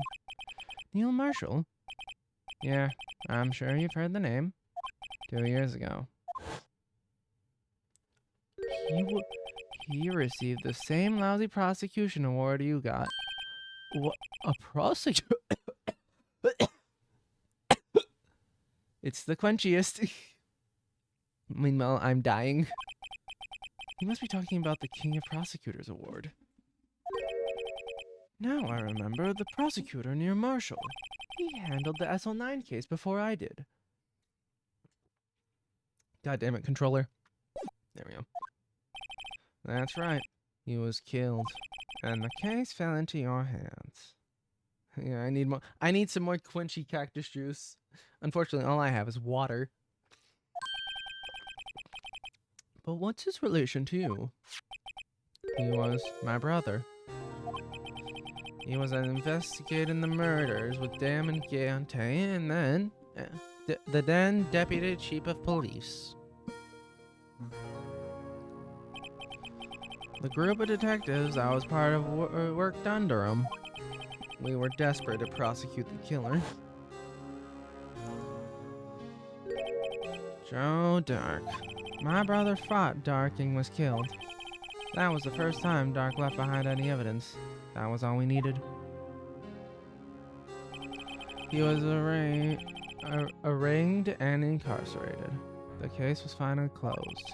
At least, according to the public records. What do you mean? My brother couldn't have been killed by Joe Dark. What? I knew my brother better than anyone. No one could have beaten him in a fight.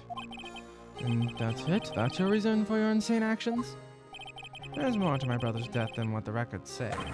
No matter how much you try to hide it, you can't fool me. Well, at least one thing's for certain. Now we know what happened at the police department on the day of the crime. That was the last day the SL9 case could be reopened.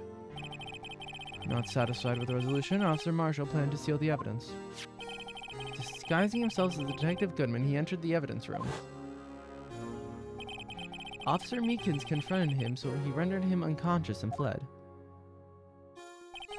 Yes, this mystery has finally been cleared up. No murder took place at the police department that day. The things that happen by chance never cease to amaze. At exactly the same time as the murder in the prosecutor's office, this fake murder was going on at the police department. Chance? It's gotta be more than that. So if no one was murdered at the police department on the day of the crime, that means the murder in the prosecutor's office parking lot was the real one. Which in turn means only one person could have committed that crime. Chief Prosecutor Lana Sky. But wait, a verdict wasn't reached in yesterday's trial.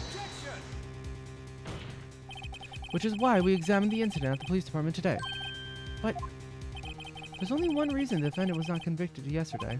There yet to remain the mystery of the simultaneous murder at the police department. Seems to me the boys got the draw on you, partner. All of the mysteries at the police department have been resolved. No doubt about it. No, they have not! What the fuck are you on about? Our sole murder took place at the prosecutor's office. The only suspect is Lionel Scott. Motherfucker! The fucking ID card was found there! How did it get there? And the testimony of one Miss Angel Starr is completely incontestable. I contested so much. What do you mean? Do you have a response? Make it a single word or less. Edging closer to the truth. Ugh. I rest my case. It seems the trial has reached its conclusion. There's no room for doubt. There is so much room for doubt. What do you mean? There's so much shit. There is so much shit that's vague about this. You're all idiots. Well done, Mr. Wright. Thanks to you, I didn't need to waste my time disproving the alleged murder at the police department. There's no doubt what I proved today is true. The apparent murder on the security camera tape really was fake. But I didn't realize that would end up proving Lana's guilty. It doesn't prove Lana guilty. Well, now then, the time for the verdict has arrived. This court finds a defendant. Who's gonna hold it? Emma? Your Honor, wait. Emma? The defense has an objection. A scientific objection. Right? What do you mean, right? Mr. Wright, are you this girl's guardian? Your Honor, in a sense. Please, Your Honor, all I'm asking is for a minute of your time. Please hear me out. Mr. Edgeworth, please. I don't want to leave any loose ends. You want a minute? I'll give you 3. I was kind of in shock. I mean, finding out the SL9 isn't referred to the Joe Dart killings. Now that she mentions it, the name of both Sky's sisters were in that file. But that's when I figured it out. I mean, what Officer Marshall was trying to do that day. So I knew his fingerprint had nothing to do with that crime. The one left, that left only one thing. The other handprint was gloved. You mean the traces of blood found in Detective Gumshoe's locker? But no fingerprints were found on it, right? No, but I figured if I examined it scientifically, I'd be sure to find a clue. So I ran over there and looked at it again. So, did you find something? No. Huh? Sorry, I guess I'm not much of a scientific investigator after all. Is that all? Please don't be mad, I'm just a high school student. And I'm just an attorney. But Mr. Wright, those traces of blood are the only clue we have. If we can't find something wrong with them, please...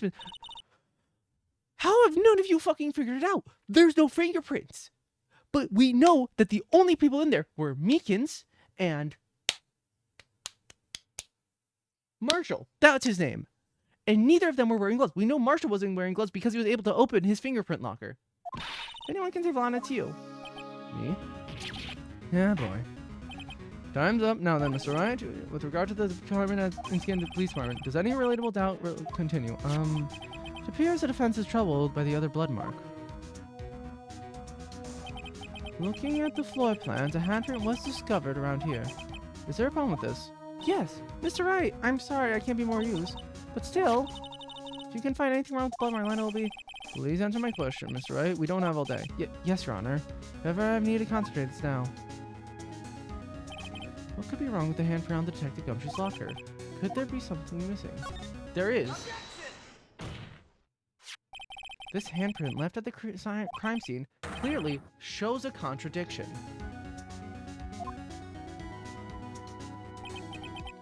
The only thing that seems clear is your grasping, Mr. Wright. You have been staring pretty intently at those floor plans. Tell me, is there a problem with them? Yes, this is strange. Take a good look at these floor plans. Something is missing. Missing? You mean something hasn't been drawn on there? Yes, something that, when drawn, will completely change the meaning of the blood mark. Let us pray the defense isn't simply trying to buy time. Very well, Mr. Wright. With all this evidence here, there's some... Which item can we prove something missing from the floor plans? What about the police supply wood? The Blue Badger, mascot of the police force. Defender of truth, guardian of proof. Explain yourself, Mr. Wright. Please look at the floor plans of the crime scene. The Blue Badger is not here. So watch what happens when we put him in. This is where he was dancing at the time of the crime. Well, what? That's right. So long as the Blue Badger is dancing here, it would be impossible to place a handprint at this spot in the locker. What?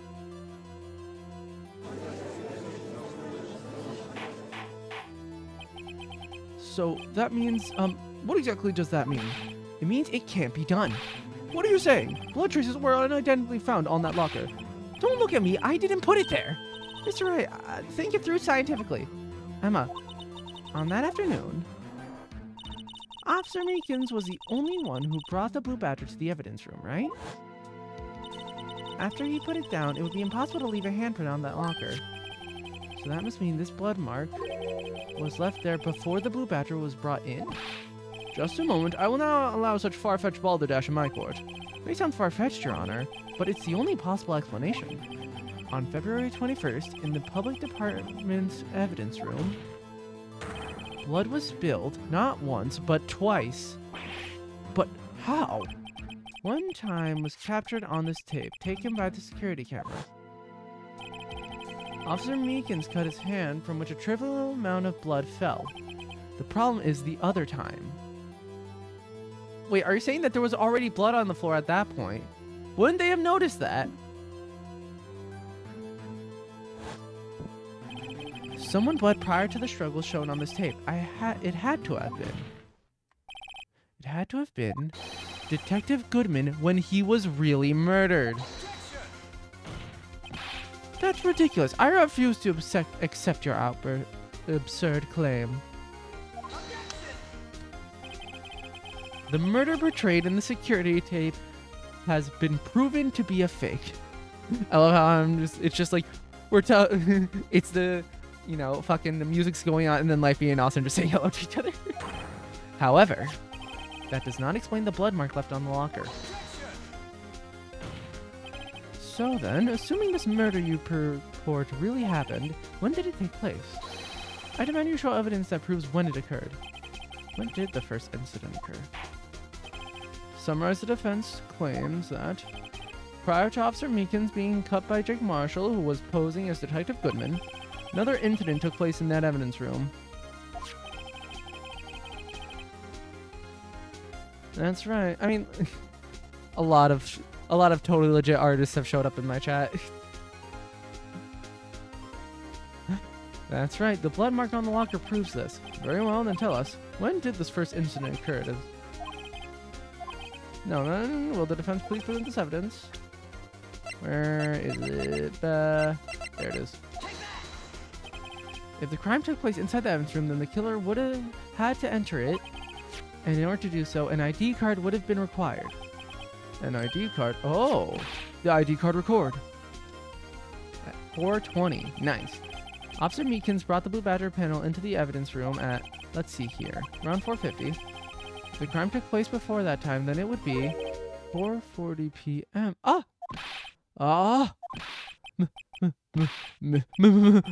Miles Edgeworth, just what have you done? I never would have figured you had the nerve, boy. Drop the act, witness. It doesn't take a lot to figure out it couldn't have been me. Nope, I ain't getting it. I'm afraid I don't understand either. It's clear from the luminol test that blood was there. However, when the second crime took place, both Officer Meekins and Officer Marshall failed to notice the blood. That means the blood from the first crime was wiped away by the real murderer. I would have had just 10 minutes to murder the victim, carry his body away, and clean up the blood. Unfortunately, that's physically impossible. That would mean the crime must have taken place before Mr. Edgeworth entered the evidence room. Let's look at the chart again. There's only one other card remaining. 777777, and get this, 7. Talk about a lucky number. But wait, that doesn't make sense. How could Detective Goodman have entered the evidence room, since there's no record of his card being used beforehand? He must have entered along with the real murderer. That's the only plausible explanation. He went in with 777777 and get this, 7. Mr. Edworth, please look into this ASAP. Find out whose ID card is 77777777 and get this, 7. That's 1 7 too many, Your Honor. Unfortunately, I'm unable to look up the owner of the ID card. At least at present. What? You can explain yourself, son. The ID card number 7777777, or 77s, if any of you guys would just like to shorten this, you all are numbskulls, belongs to someone with a rank of captain or higher. Someone who is a so-called executive officer. We don't have the authority to inquire into such a person's identity. But that's ridiculous. Just how... I'm not finished talking, Mr. Wright. There's one situation in which we can be granted such authority. If an official charge filed against an executive is accepted. An official charge? You're all alike, aren't you? With your cover-ups and your forgeries. That's how the prosecutor's office operates. What does that have to do with... I take pride in my work, Officer Marshall. I would appreciate it if you could keep your slander to yourself. Slander, is it? Okay. Let me ask a question. Yes? No, not you. To her, the defendant sitting over there. Your own little executive. Lana? Don't be stupid. She's been charged with murder. Of course, we've looked up her ID number, and it's not 7 7s. Don't play me for a fool, partner. That's not what I wanted to ask. All I want to know is one thing, about that incident. The SL9 incident? Answer me this, Chief Prosecutor. In that trial 2 years ago, did you really only use legitimate evidence? Yeah, that last 7 was crazy. Do you need the witness to repeat his question, Chief Prosecutor? I heard him fine, Mr. Edworth. 2 years ago, I was in charge of the prosecution for that trial. At the time, occasionally, we felt the powerlessness of the law. At least, I did. Lana? I became a prosecutor in order to suppress crime with the law. But before I realized it, we were the ones being suppressed by the law. Defendant, just what are you saying? I'll ask you again, Chief Prosecutor. During that trial 2 years ago, did you really present all the evidence in court? Can you look me, an investigator in that crime, in the eye and say that you did? Chief Prosecutor, you didn't! I don't have to, Officer Marshall. Why won't you answer him? Drastic crimes require drastic measures. That's just the way it is. We did what we had to, in order for him to get the verdict he deserved. But Lana... Even if it involved forging evidence.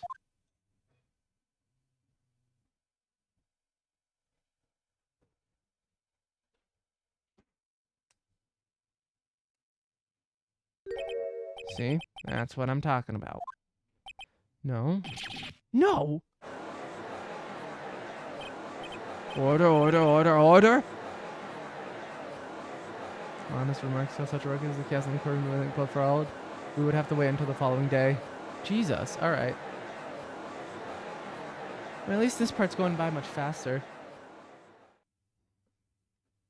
Imagine I finish this in like within the hour and then I'm like, fuck, I'm gonna have to start the next one. Forge like a blacksmith? A lawsmith. Indeed. I'm so sorry, Mr. Wright. I'm sorry for what my sister said. This just happened.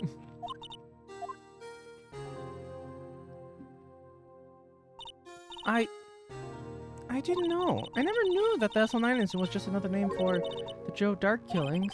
Sounds like everyone's heard about these killings but me. Lana wanted Dark convicted so badly. That's why she used me. That's why she used what happened to me. What do you mean what happened to you? Damn, my short-term memory loss. It's all there in the file. Joe Dark's last victim was Prosecutor Neil Marshall. When he murdered Officer Marshall's brother, he left behind an incriminating piece of evidence. But what did you have to do with those killings, Emma? On that night, Prosecutor Neil Marshall was murdered. Joe Dark tried to kill me. What? He tried to kill you? Officer Marshall's brother, Neil, was only trying to save me. So that means you... Yes, I was a witness in the Joe Dark trial. I didn't see that one coming. It happened 2 years ago. It was right about this time of year, too. There was a terrible thunderstorm that day, unusual for the season. I was alone in my sister's office. We were planning to eat dinner together when she'd finished her work. And then suddenly, this terrifying man came bursting into the office. Joe Dark. Seems like he was running from someone. He pulled out a knife and screamed at me. I didn't know what was going on. Just then, Prosecutor Marshall showed up. Drake Marshall's brother. Joe Dark tried to take me hostage, but before he could, Mr. Marshall tackled him. Then, what happened? I'll never forget it. Lightning struck and the lights went out. Suddenly, a bolt of lightning flashed outside the window, lightening up the office for an instant. What I saw then burned a permanent picture in my mind. I can still see it now. Permanent picture? I don't remember the moment when Dark stabbed Mr. Marshall, so you weren't able to testify about that. No, I was only asked about when I was attacked. That must be why why she made up the crime. Made it up? You mean provided bogus evidence? The prosecutor's office wanted that guilty verdict so badly. Lana forged the evidence and Mr. Edgeworth used it. Edgeworth? Yes, but I'm sure he didn't know anything about it. He couldn't have known he was being given false evidence. Even so, that's when it all started. The rumors about Mr. Edgeworth, I mean, it's all my fault. If I could have just testified properly, none of this would have happened. So it's true, even though he may not have known it. Edgeworth really was involved in falsifying evidence. After that case ended, Lana was never the same. She became cold like she is today. She must not have been able to face up to what she did, especially not to Emma. What did you see in the instant that crime occurred? Dark knocked down Miss Marshall and raised his knife. Neil Marshall was stabbed right in front of this poor girl. I don't remember what happened after that. Apparently I passed out. When I came to, Lana was cradling me in her arms. Poor Emma, you've been through so much.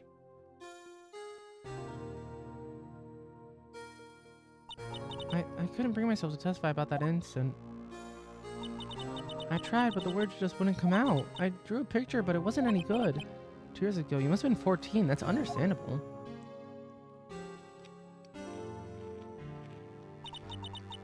Once it was all over, I made up my mind. I said that when I grew up, I'd become a scientific investigator. I want to be able to fight crime with my testimonies and find the evidence to make an airtight case. That way, Lana would never have to forge any. I see. I think I'm finally starting to understand what makes Emma tick. But there's still something that bothered me about that crime. There's something that's 14 and never took an art class? For shame. There's something that's puzzling me, Emma. What is it? You said you were in Lana's office at that time, right? That's right. Why then would a serial killer come running in there? Not only that, but he was being chased by a prosecutor. There's no mystery there. Joe Dark had been taken in for questioning that day. Taken in for questioning? You mean by the police? Of course. This happens at the police department. He tried to run away halfway through the interview and fled into my sister's office. But why did he run all the way over to your sister's office? Because the detective's office and the questioning room are right across from the elevator. Across from the elevator? But Lana was the chief prosecutor, wasn't she? No, silly, didn't I tell you? 2 years ago, Lana was a detective. Yeah, it was in the file that... It says it right here. No. Right there. Executive investigator Lana Skye. She was the best in the entire force. What? That's news to me.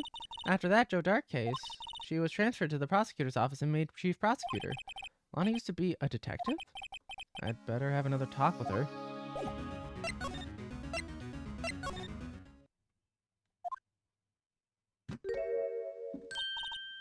Lana, Mr. Wright, it seems I keep causing you trouble. Falsifying evidence? I didn't think you were the type. Criminals don't mind playing foul, why should we? Because you're the law! Hold on, if you're wrong, an innocent person might be found guilty. Believe me, I understand the risk.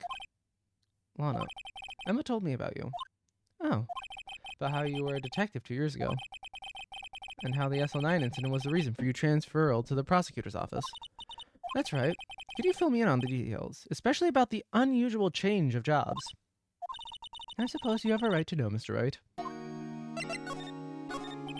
A lot of revelations were uncovered at the trial today, not the least of which was the fact that this case is largely connected to another one 2 years ago. Evidence from the case was stolen as well, though I expected as much. I know how obsessive Officer Marshall can be. That trial, it really wasn't fair, was it? I believed in you, Lana. I believed that no matter what happened, you'd always stick to the truth. It couldn't be helped, Emma. At that trial 2 years ago, I sold my soul.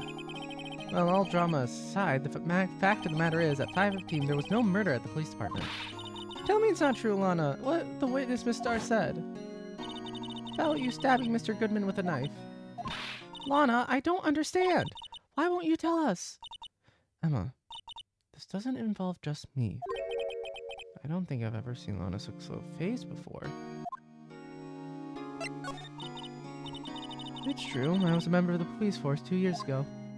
She was amazing.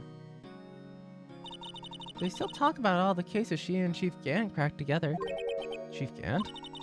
He was the department chief of police back then, but he still worked on crime scenes. Daman Gant. He was everything I aspired to be. They were the best team ever. They solved crimes before the reports could even be filed. Emma really does idolize her big sister. But now you're chief prosecutor. What happened? I always planned on becoming a prosecutor. The reason I became a detective was to gain experience investigating crime scenes so you could use that experience in court, right? If she kept his card? I mean, maybe. Like the ID card, you mean? Like, I mean, I guess a possibility, but... we'll see. Gant's help in the SL9 case was crucial to its resolution. After that, he became chief of police and arranged my transferal to the prosecutor's office. Maybe I should ask more about this investigation of theirs 2 years ago. Probably far-fetched to think, though. Austin, the last trial, we literally had to come to the conclusion where I was like, okay, well, the second bullet was never found, which is and they were like, okay, well, maybe that's because that bullet was actually in the murderer and he couldn't take it out. And you, Mr. Prosecutor, are actually the murderer, and we used a metal detector to see there's a bullet in your shoulder. And he's like, yes, there is a bullet in my shoulder, but it's a different bullet. You can't prove that that bullet is the one from that crime. Until we're like, how? Good joke's on you. We have the other bullet, and we can use the ballistic markings to tell. So yeah, nothing's too far-fetched for this game. 2 years ago, I was second in command of the detectives investigating Dark. Second in command? That means the investigation led was Damon Gant, was it? Right? Yes, Deputy Chief Gant and I shared the same office and the same investigation. We even had the same office? We led a team of the best detectives on the force. Detective Goodman, whose case it was, Jake Marshall, and Angel Starr. Bullet was actually shot into me after ricocheting off a different bullet. You see, that was funny. I was like, I wasn't. Imagine that was it's actually a different bullet, because that's that's not something I'd be surprised about for this game. It was the first time Marshall worked with his brother. He was quite gung ho. Without a doubt, Joe Dark was the serial killer. We asked him to come in for questioning. We were desperate for evidence. That was when his final murder took place. When he tried to murder Emma. So it's like it's been a wild ride. Yeah, you could say that. Prosecutor Marshall was trying to save me from Dark.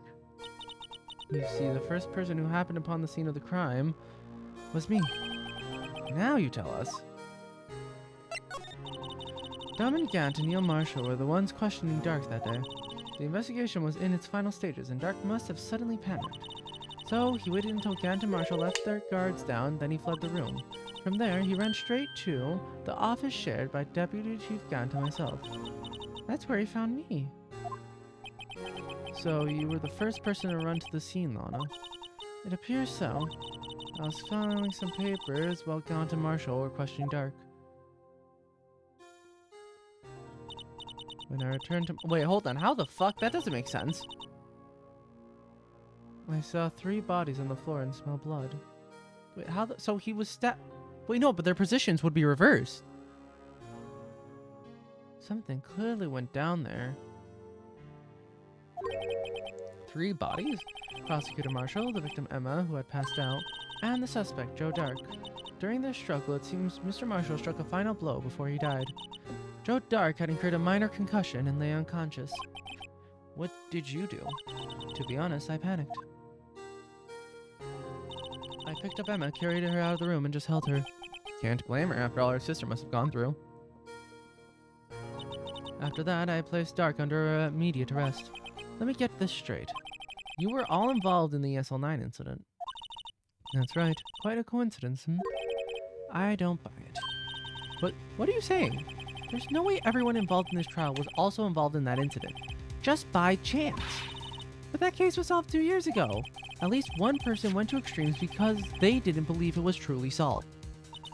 Officer Marshall. Yes, his actions came as a surprise to me as well. Ever since his brother died, he's changed completely. I guess he wasn't convinced with the ruling against Joe Dark. Life doesn't end with the closing of a case. Everyone has to live the rest of their lives with their memories. That case just might not be over yet. Emma was assaulted by Dark at the police department, right? Yes, in the office that Dom and Gant and I shared. The office that Mr. Gant now occupies by himself, the Chief's office.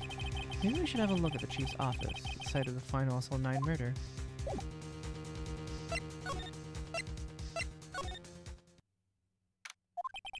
I don't see Gumshoe anywhere.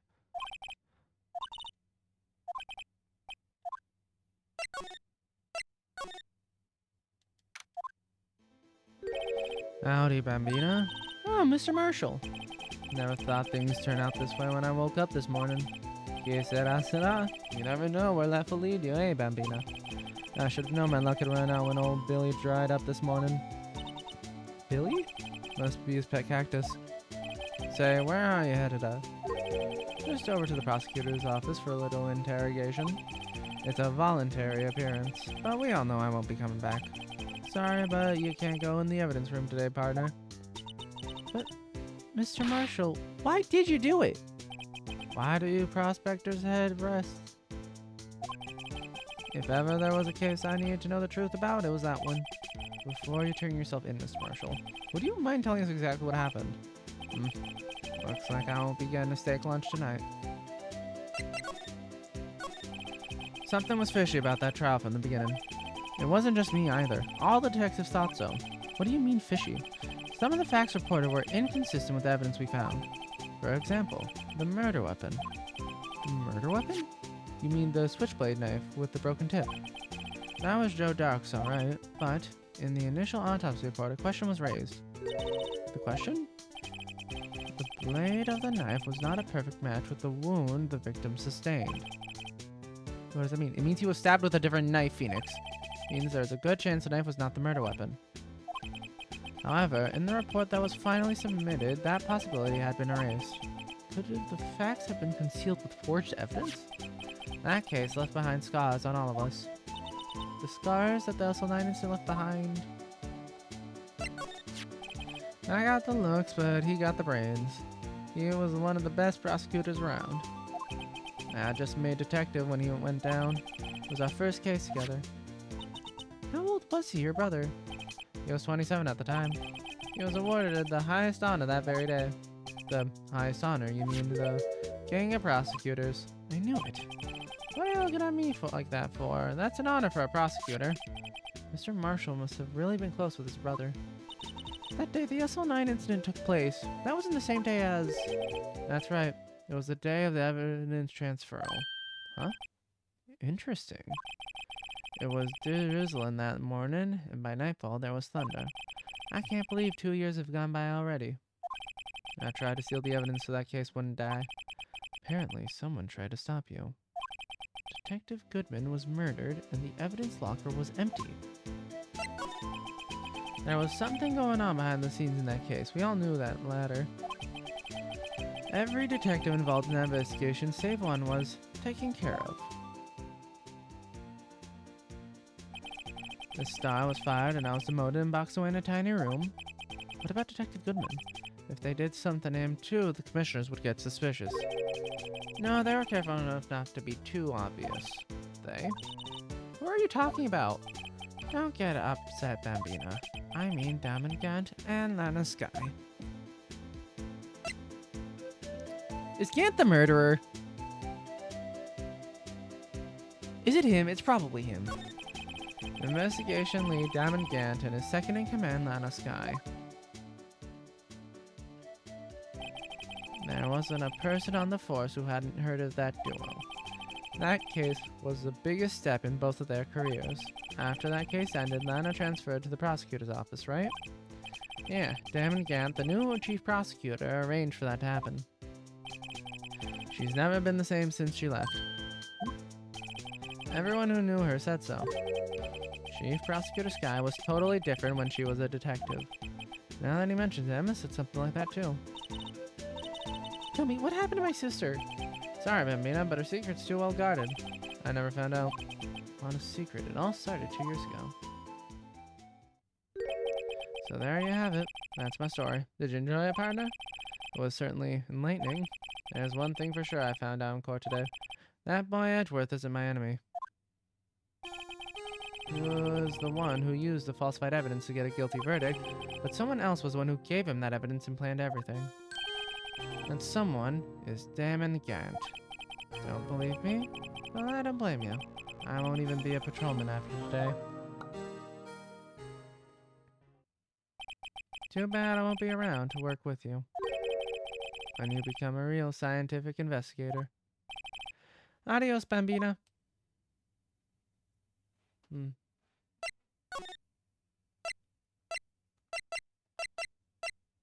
Eh?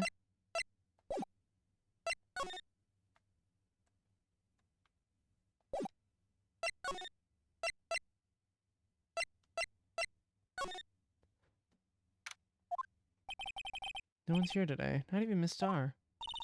Everyone's probably busy looking into what exactly went down in the evidence room. That must be where the detectives are. But we proved in court today that on the day of the crime, no one was murdered in the evidence room at 5:15 p.m. Yeah, I thought we were finally making some headway in our case. But instead, it looks like we just ended up making Lana look even more guilty. Hang in there, Lana. I've got to find all the answers by tomorrow.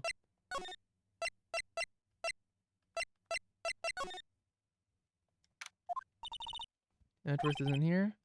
Being questioned by an inquiry committee again. Yeah, I thought I made the falsifying evidence 2 years ago. Guess we'll just have to come back later. So where do I go to find Gant's office?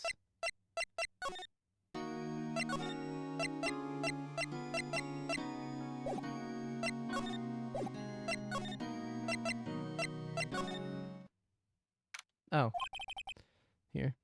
Austin's clear without clothing right now. What? This place is always pretty empty, but today it's deserted. That must mean everyone's busy solving crimes. Oh, if you're looking for others, they're all in the conference room. Thanks. Wow, he actually talked to us. With the chief prosecutor saying that what she did and the decision about what to do, about Mr. Edgeworth, not to mention our statement to the media in tomorrow's trial, there's more chaos going around on than on Thanksgiving and Christmas put together. I think festive is the word usually used for those. Sir, we'd like to have a look around Mr. Chief Gant's office. Just use the connecting hallway to the other side of the building and take the elevator to the top floor. Really? You mean it's okay for us to go in there? I mean, we aren't police officers or anything. Hey, you're right. You can't go in there. It's off limits. Now I see where Detective Gumshoe gets his unique charm. Well, what are we waiting for? Let's head to the office. He's like, hey, you can't go in there. Yeah, we totally won't. What the fuck? Why is there an organ in here?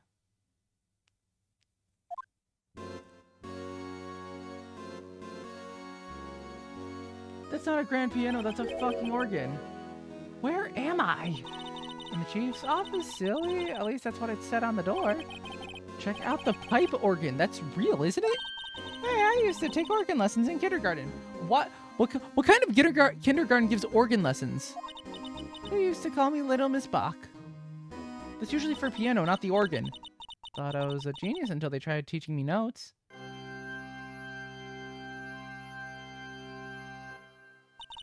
I never could remember where C was. Huh? Oh, it's you two. Chief Gant. He put the paper he was reading on his desk. So, right, have you been swimming lately? No, I haven't. I've been kind of busy lately. I can appreciate that. I've had my hands full too with Mr. Marshall's misconduct and Lana's provocative statement. Provocative statement? Oh, you mean about the forged evidence. 2 years have passed since that incident. My, how time flies. See that picture on the wall over there? Oh. That's a picture of Lana, Neil, and me. Wait a second, that vase! That's this vase. So this is Mr. Marshall's brother.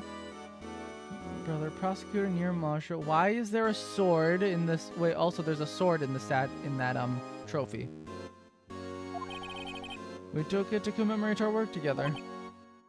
Something's not right with this picture. I can't seem to put my finger on it though. I've put my finger on it already.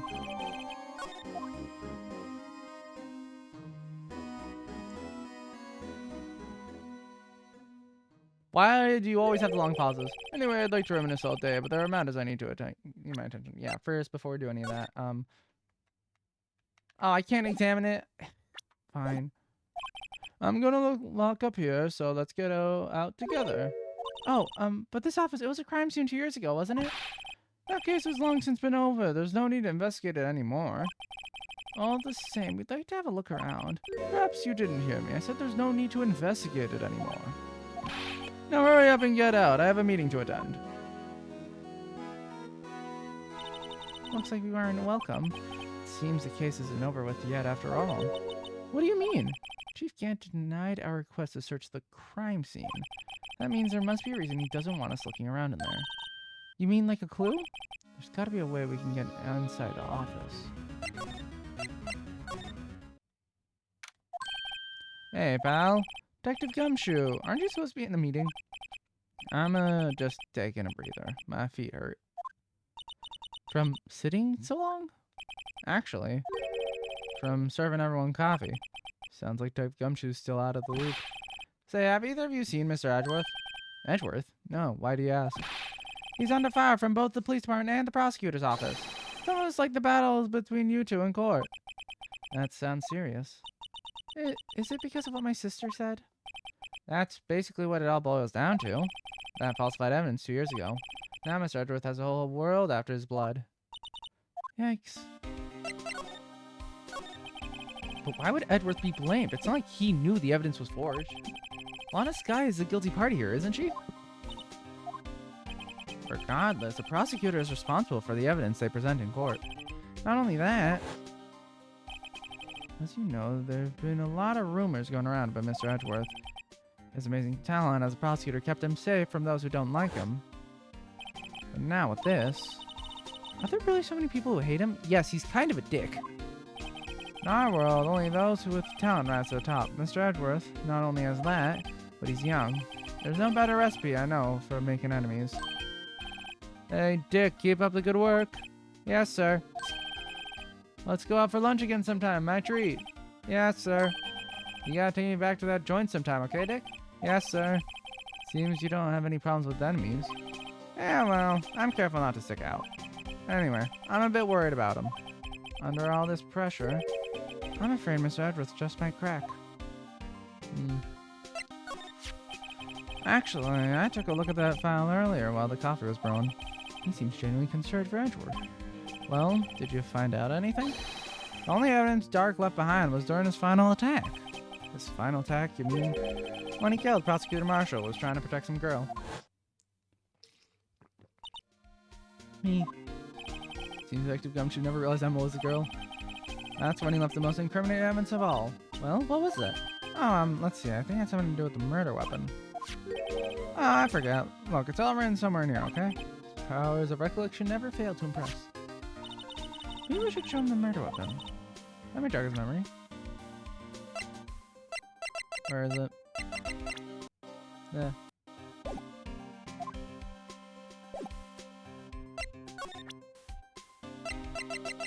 And present. About this. Hey, is that? It has a die attached to it and labeled SL9 incident on it. I believe this would be the broken murder weapon you were speaking of. What are you gonna do with that?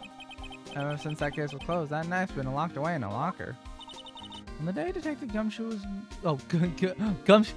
On the day Detective Gumshoe was murdered, this suddenly disappeared from the locker and was found in Mr. Edwards' car's muffler. That's it! Now I remember what that incriminating piece of evidence was. When you showed me that knife, it all came back to me. Well, what is it, Detective? Quick, before you forget again. Joe Dark was 42 at the time of the crime. He was just your run-of-the-mill businessman. A businessman? What made him take to serial killing? One day, on his way home from work, he hit someone with his car. With his car? So, it was an accident. An accident, yes, but it transformed him into an animal. An animal? He killed the man that witnessed the accident. Then he killed the lady who saw the second crime. A kid walked in by just then, so he killed him too. Then, when he was about to burn the bodies, a jogger came upon the scene and he was killed as well.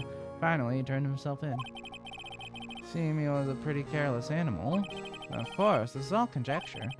There wasn't a single shred of evidence. So he turned himself in? Yes, but in the middle of his questioning, he fled and murdered his final victim. Prosecutor Marshall. That crime was witnessed by someone too, but luckily Dark was arrested on the spot. How odd. Why would he turn himself in? It's a good thing that last witness wasn't killed. The last witness, aka Emma. So what was the odd thing about the murder weapon? This knife. It was Joe Dark's, wasn't it? That's right. We traced it back to the store he bought it at, plus it had his fingerprints on it too. But no one witnessed him using it to murder anyone, right? That's where his luck ran out. When you really take a good look at this knife, you'll see it was broken. You don't have to take a good look to notice that. Yeah, well anyway, take a guess where the broken off tip of the knife was found. That's what did him in. Where was it? The victim, Neil Marshall, was carrying it inside his own body. That was found deep inside the stab wound. Did it match Dark's knife? You bet, down to the last fiber. That's pretty conclusive. Died from a punctured heart and lung. A knife tip was found. Well, there you have it in a nutshell. That's all I know. Can I ask you one more thing? What is it? If it's more money you need, you should ask Chief Gant. It's not money, but it does concern the chief. His office is a crime scene, right? It's where Prosecutor Neil Marshall was murdered. The chief's out now and his office is locked, but we'd like to have a look around if it's okay. Well, any detective's ID card can unlock the door. What? Really? But if I let a civilian in there, I'd be charged with breach of trust. Breach of trust? Simply put, I'd be canned. Oh, sorry, pal. I don't plan on getting fired because of you. How about this ID card? It was Detective Goodman's. That won't work either. Data was deleted the day he died. Oh. So in other words, Gumshoe is our only chance of getting into that office. What if there's something we should show him that would make him change his mind? What can we present him that would change his mind? The shield?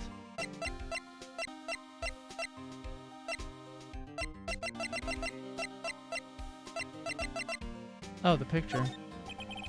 Let me share a little, okay, not the picture.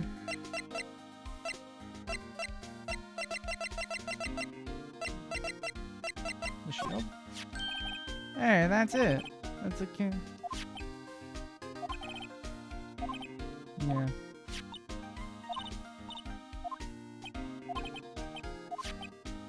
He still has forgotten. What can we show him that'll get him to...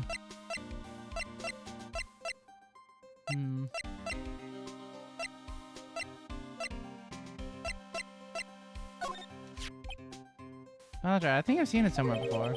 Somewhere? Or maybe it's one of those memories people have from previous lives. This must be the most uninformed detective I've ever met. Something about it makes me feel uneasy. It's like I'm in the chief's office and he's yelling at me. Chief Gant? Where could I have seen that before? Maybe now? Show me a picture? Nope. Alright. What else can I show as evidence? file?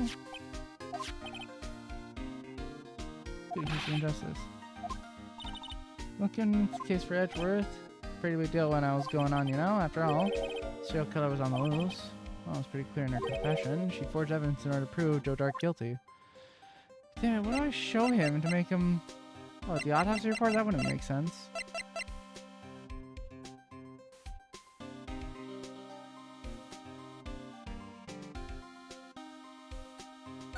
Actually, what is the point in the screwdriver?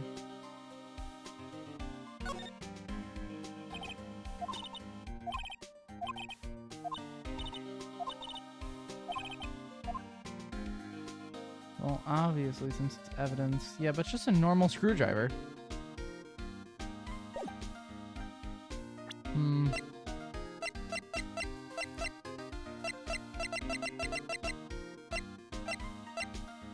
Damn, alright, but...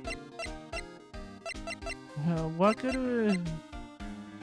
Because the only reason we really want to go in is because Gan is, like, saying no. What do I gotta present? Nope.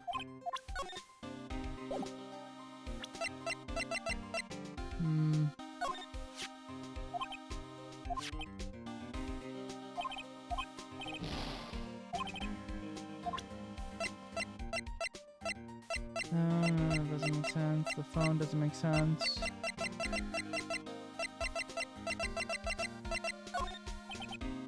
No. What the fuck am I supposed to show him? Not the video. What evidence must I present him? You know Officer Marshall? Of course I do. He was like a mentor to me. When I first started out, he even gave me a small cactus. Really? He said, Dick, she'll listen to all your troubles. No, Detective Gumshoe talks to a cactus. I believe he's just a patrolman now, so why not trade places with him? What? Why are you looking at me like that? Evidence locker? No, that doesn't make sense. Glove? Hey, I just bought some of that stuff. Now I can go around detecting blood traces too. Wow, that new type. I've never seen that file before. And 3 inches to your base height? Base height? Let me see that. Looming tall. New and improved growth formula. You mean this can't detect any blood traces? Well, it's not quite the same as luminol. So that's why the lady at the counter had that smirk on her face. Wait, no.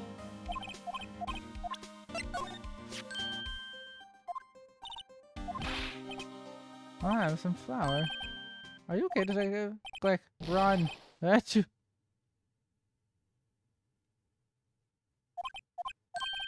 Standing up, one time I took a nap on a bench with a wet blanket. Why am I not converted? What evidence do I need to show? Maybe I gotta move somewhere else.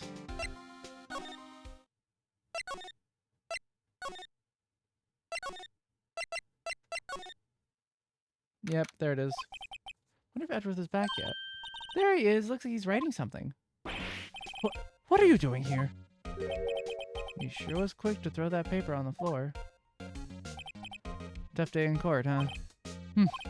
I've had to live the past 2 years without rumors flying around. What's another allegation to me? Clear up, Mr. Edgeworth. I'm rooting for you. That's Edgeworth for you. Always trying to hide his real feelings. So what do you want? Unlike some people, I don't have all day. Well, so let's just, let's see what that is. What are you waiting for? Come on, mister, let's take a look. Are you crazy? Edgeworth is sitting right there. Just distract him, I'll check it out. Ugh. Hey, Edgeworth. Is that Detective Gumshoe out of the window there? Oh no, he's fallen to the ground. Hold on, first let me see what this girl's doing crawling around my feet. He didn't even look. What? Letter of If you're having trouble reading, I'll read it for you. It says letter of resignation. Resignation? Edgeworth, you don't mean... I'm tired, right? I feel as if something inside me has died. But, Mr. Edgeworth, none of it is your fault. I know the path I've walked. You don't need to tell me. And the path I've walked hasn't been a just one. I can't forgive myself for what I've done. And no one else should forgive me either. Uh-oh, I think he's serious. Mr. Wright, please, you have to do something. It's a letter of resignation. I wonder if I could use it for anything. Why is this evidence? Alright, whatever. There's no excuse for what I've done. 2 years ago, I used false evidence to obtain a guilty verdict. That's what it all breaks down to, and nothing I can do can erase that fact. But you didn't know, did you? I mean, that evidence was falsified. The police department and the prosecutor's office share a bond of trust. If that bond is broken, we stand to lose everything. The police department's error is my error, my responsibility as a prosecutor in charge. That fact remains the same no matter what excuse I might have. Mr. Edgeworth, I take pride in my work. So tell me why. Why has it all come to this? Even Edgeworth can't keep this kind of emotion bottled up. Are you up for the trial tomorrow? First last year's trial and now this one. Seems all you do is worry about me. To be honest, you're getting on my nerves. But Mr. Edgeworth, you can't just walk out on the trial. Tomorrow's the last day. It's too late to change prosecutors. I'll bet that's what my superiors are banking on. I never thought that case would come back to haunt me like this. What do you mean? List of evidence. It seems too short. Most lists run twice as long. It's only half as long as most lists? That is odd. After Neil Marshall was murdered, I became prosecutor for that case. I may not have been part of the investigation, but I knew what I had to do. Use the evidence I was given to prove the suspect guilty. That was really the only thing on my mind at the time. Say, what we saw a picture taken around that time. That picture. Something seems strange about it.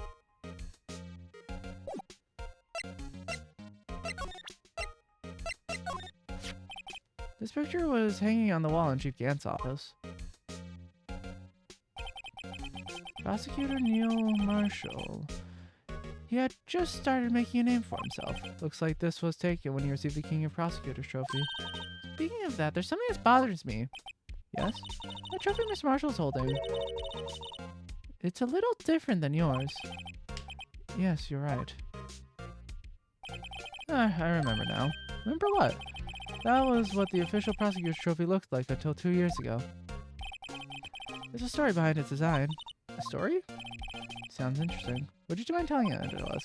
It's simple, really. Contradiction. That's what the award's based on.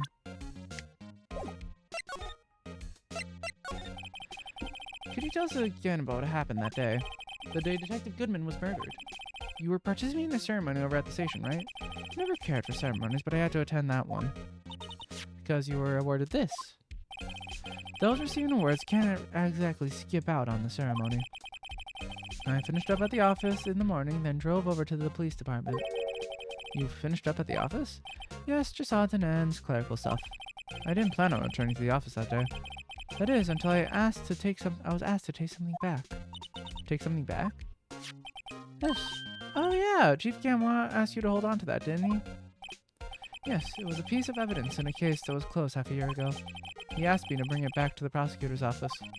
That's the story we heard yesterday. So you came back here to the prosecutor's office because the chief asked you to? That's right. Well, isn't that suspicious? This award originates from an ancient Chinese tale. In Chinese, the word contradiction is written with two characters. The first means halberd and the second means shield. Have you heard the story? Me? Oh, sure, everyone knows that. Why don't you tell it, though? For Emma's sake. Very well.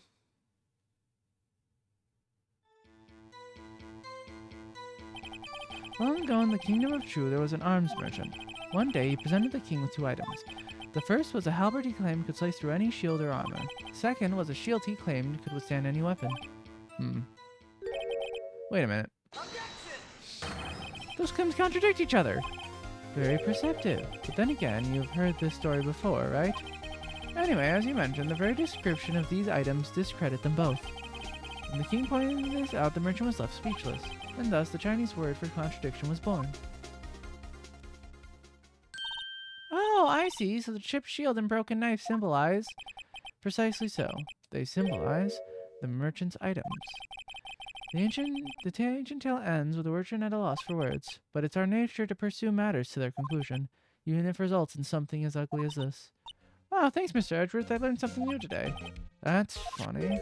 If that's so, then why were you only given a shield? You'll have to ask Chief Gant. 2 years ago, he had the halberd part of the award abolished. Chief Gant.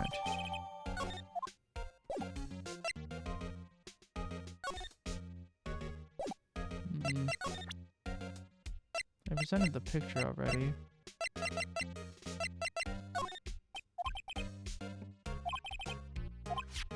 But this isn't related to the case, remember? You said so yourself. So I did. Chief Gant gave this to you that day, didn't he? He asked you to bring it here to the police department. The chief is a very competent man, but sometimes he does things that don't make any sense. At least it's better than being incompetent and doing things that don't make sense. A certain detective comes to mind.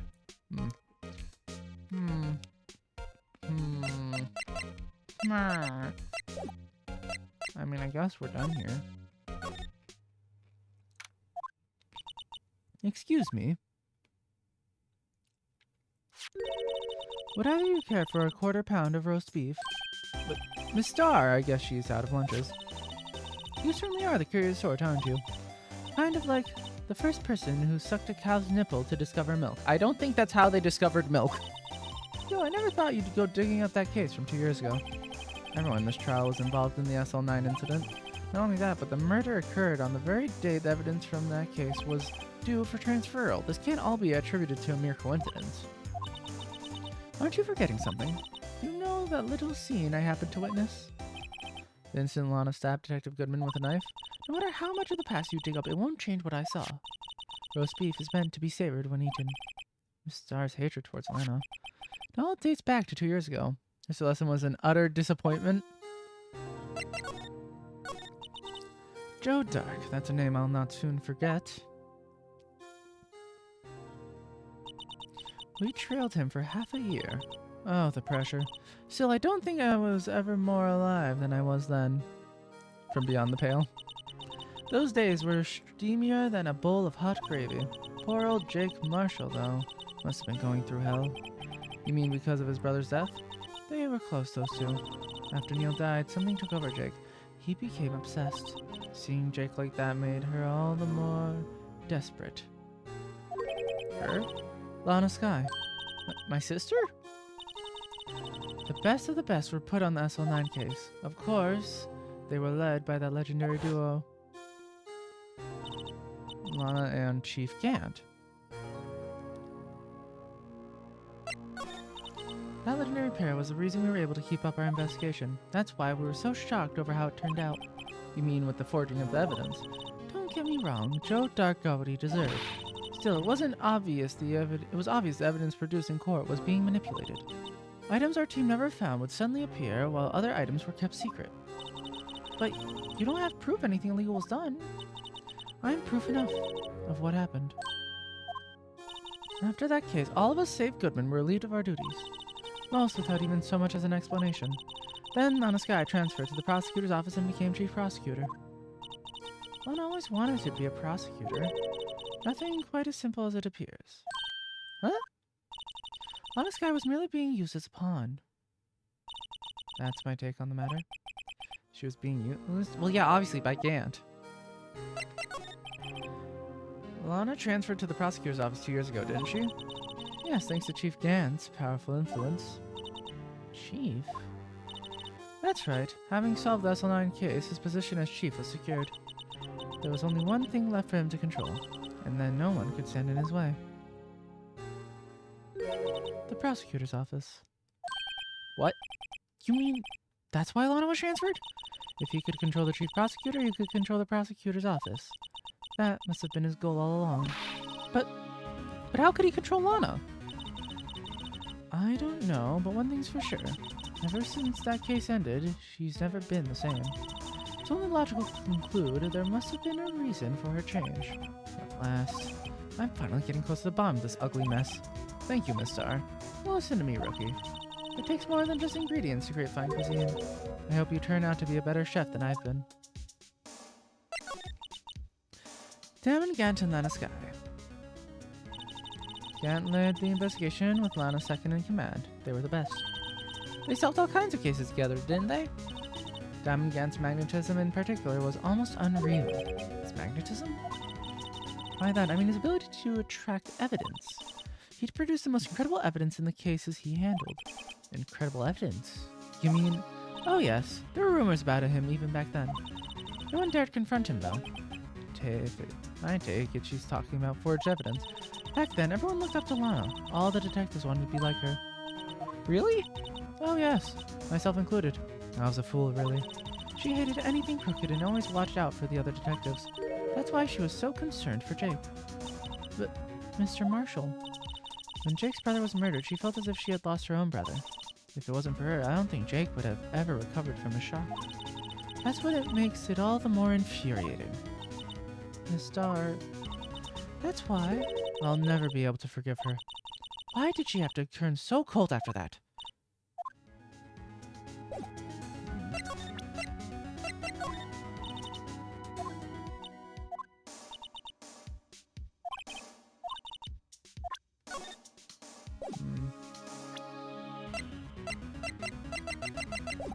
Oh, obviously, now I understand.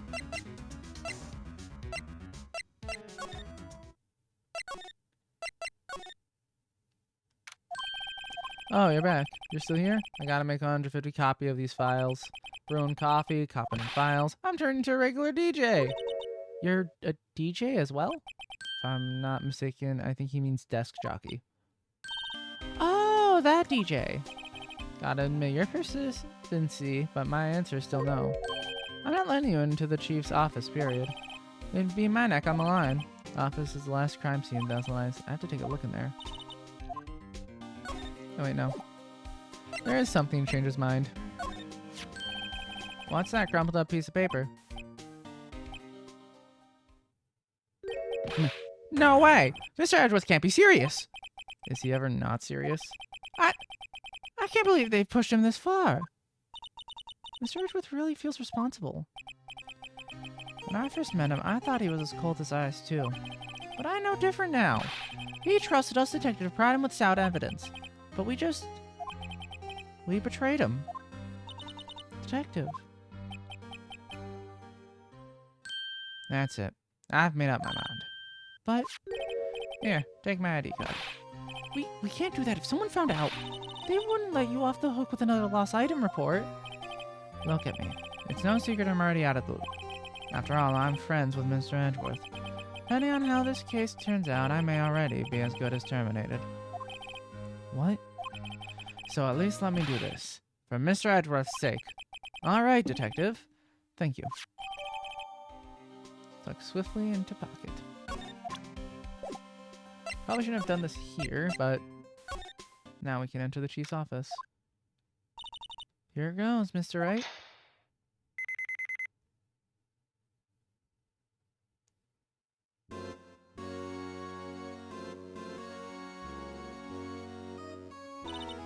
We're in. If anyone finds us now, Detective Gumshoe's a goner. If that happens, I'm counting on you to bail me out. Yeah! Yeah!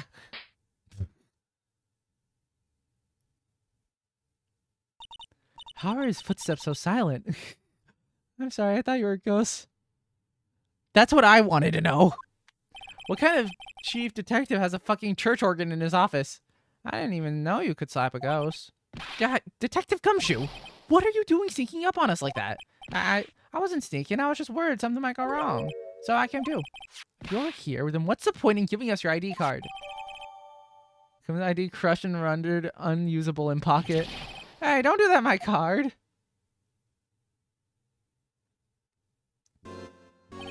I hardly ever got a chance to come in here, so I figured I'd have a look around myself. Besides, we're all in this together now. You really do want to get fired, don't you? Not if we're lucky. Now come on, let's see what we can find out. Got a bad feeling about this. That desk on the other side of the room, was that your sister's? Yeah, that's where I was waiting for Lana. On that day 2 years ago. Is anyone using it now? No, sir. This is entirely Chief Gant's office now. He practices a strict policy of preserving the crime scene. That's a strange reason to leave it there. He leaves it as a warning to everyone else. He wants us to always be alert. He told us so himself at our New Year's party. Of course, he was pretty intoxicated at the time. I see. So ever since Lana left, no one ever touches that desk. No one except Chief Gan and the cleaning lady who's in here each morning. Still, 2 years have passed since that incident. There can't be possibly any clues remaining. Unless it's a clue that can't be removed. Can I ask you something? Sure. You only came here to look around, right? Because it's one of those SL9 crime scenes. I mean, that's your only reason for coming here, isn't it? Why do you ask? You don't think... Nah, you won't be. No. No, there's no way. Never mind. Don't worry about it. Okay, now then, let's look around a bit more. Hey, hold on. Not so fast, buddy. Huh? What is it? When someone tells you don't worry about it, it's supposed to start bothering you, pal. You don't just let it go after that. Sorry, this guy's starting to get on my nerves. Okay, so what's bothering you? You two don't think Chief Gant might be a suspect, do you? Oh, no, I don't think he's a suspect. I think he's a murderer. What? He's right, Mr. Ray. What do we think of him?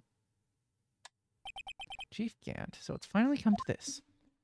He's suspicious no matter how you look at it. What do I think of him? Perhaps it's best I don't divulge my feelings yet. There you go, ignoring me again. Time to examine. This is a safe, isn't it? Safe? That word is ripe with intrigue. Okay, if you say so. Looks like a code needs to be entered in the panel to open it. 7-digit number. I think I just might know what it is. 7-digit.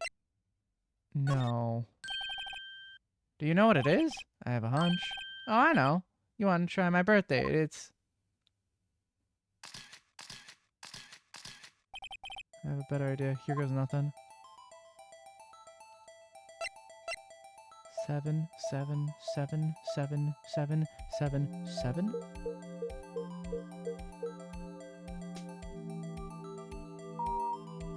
What? That should not have worked. Bingo. What number did you enter? Whose birthday was it, pal? 7, 7, 7, 7, 7. And get this, 7, the final ID card number on that record. What? The number of the mysterious executive officer who entered the room that day. You mean 7, 7, 7, 7, 7, and get this 7? That ID number? I think you're 1 7 shy this time.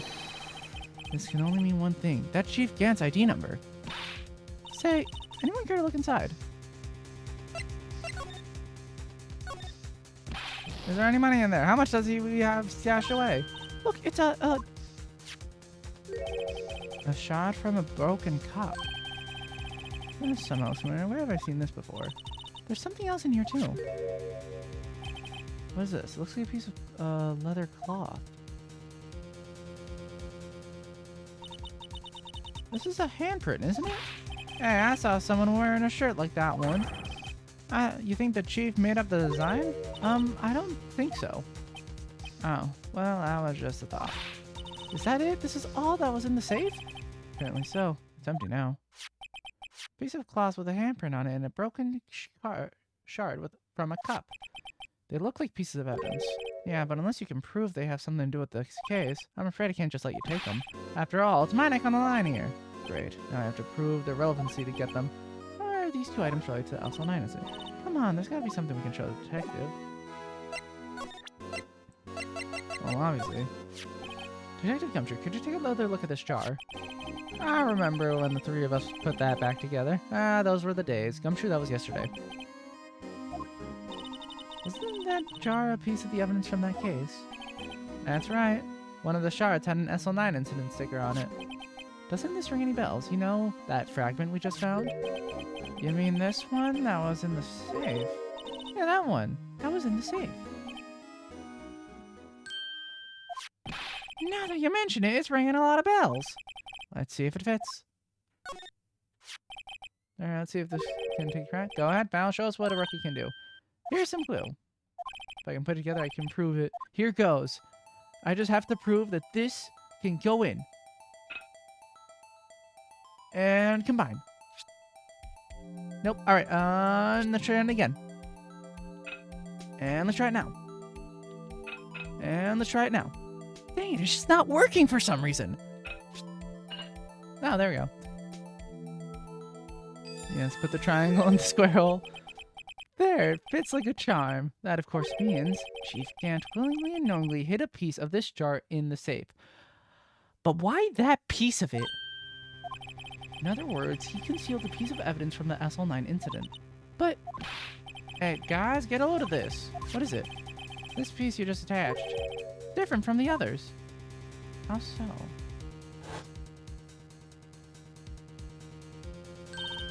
There's a reddish line on it.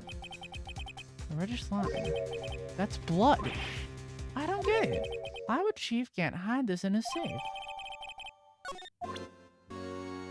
Okay, but what about the other thing? The cloth of the handprint. Oh, I know. Detective Gumshoe. I'd like you to take a look at this. Hey, I know what that is. So you want to take some fingerprints? That's a great idea, Detective. Alright, go to town. Sheesh. What are you doing? Why are you sticking out your hand like that? Go ahead. Take my fingerprints. It's not your fingerprints we want to take. Huh? Come on, this isn't time for jokes. We're talking about the cloth we just found. Ah, I knew that. The one with the handprint on it, right? Jeez, where's your sense of humor?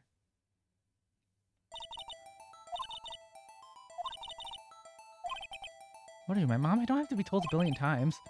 Let's get this over with. And we dust it all about. And we blow. That's kind of vague. Won't be any good for matching Prince Bullet, but doesn't look like we'll get a clear result from this. Alright, let's try a different finger. When push comes to shove, always go for the thumb.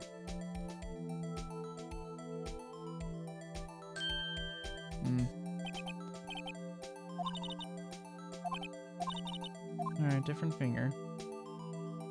Middle. I guess this one has the next clearest imprint. Okay, this one's good.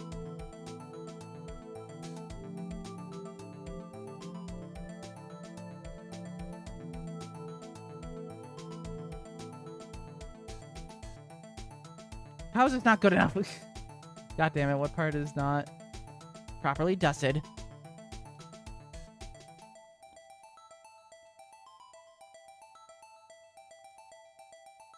There we go. And let me guess. Oh, it's not. Is it? No. Whose print is this? Emma's?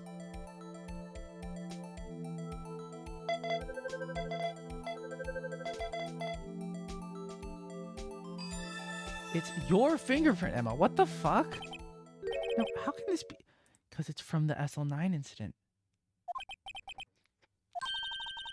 Hey, you found a match? Whose fingerprints were they? It seems the prints are too old. They aren't clear enough to get a match. Oh, that's too bad. I thought they'd be dark prints. Hey, you over here.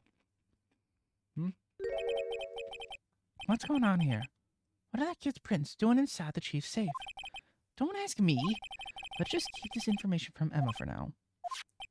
Yeah, maybe you should hold on to this. Alright, great. So we got that. Now let's look around some more. That's the real deal, isn't it? This armor and these weapons? Sure is, pal. The chief doesn't care for imitations. First the pipe organ, now this armor. Do you know how many taxpayer dollars must have gone into this room? What? You mean we're paying for this? That's it. I'm not paying 1 cent of my taxes. Hell yeah. She accidentally... No. Of course, the cloth was already in the safe and she accidentally... You don't have any taxes to... Oh yeah, you're a fucking child. You don't pay taxes. Shh. Be careful what you say. Who knows? The chief may be hiding in this armor as we speak. I don't think he'd fit in there. Even if he did, he'd never be able to get back out. Cut it out. You guys don't know how scary that guy could be. Look at the size of it. That desk is huge. We were here earlier. Oh yeah, he put some paper in his desk. I wonder what he was reading. This looks like a list of evidence. List of evidence? In most cases, the list runs twice as long as this, though. Oh, look at the case name. It's SL9. Wonder what this is doing here. Hold on, detective. What did you just say? I said I wonder why. No, about the list. Don't really they're twice as long? That's right, I guess there wasn't a lot of evidence. A half-size list of evidence. Seems too short. Most lists run twice as long. What would the other half of the list be doing here? I knew it. The chief must be hiding something about that case. It would appear so. Well, was I any help? Of course. Thanks to your ID card, we were able to get you some hard evidence. No, that's not very kind, is it? In other words, if it wasn't for his ID card, he would have been useless. Isn't that right, you in the coat? Yeah, Chief Gant. I didn't think he'd be back so soon. Fortunately, I'm a man who believes in signs. As I was walking to my meeting, I happened to look out a window and saw a stray dog run right into a pole. Just then, I thought of a certain detective. Do you mean me, sir? Now then, I'm afraid I'm going to have to ask you all to leave. Yes, sir. Sorry. Oh, you in the coach? Me, sir? Drop off your ID on the way out. You won't need needing it anymore. But, sir... Now get out. Yeah. Yes, sir. Gumshoe. We'll be on our way too, then. Wait, you the one with the spiky hair? Don't go yet. Me, sir? I'd like a word with you.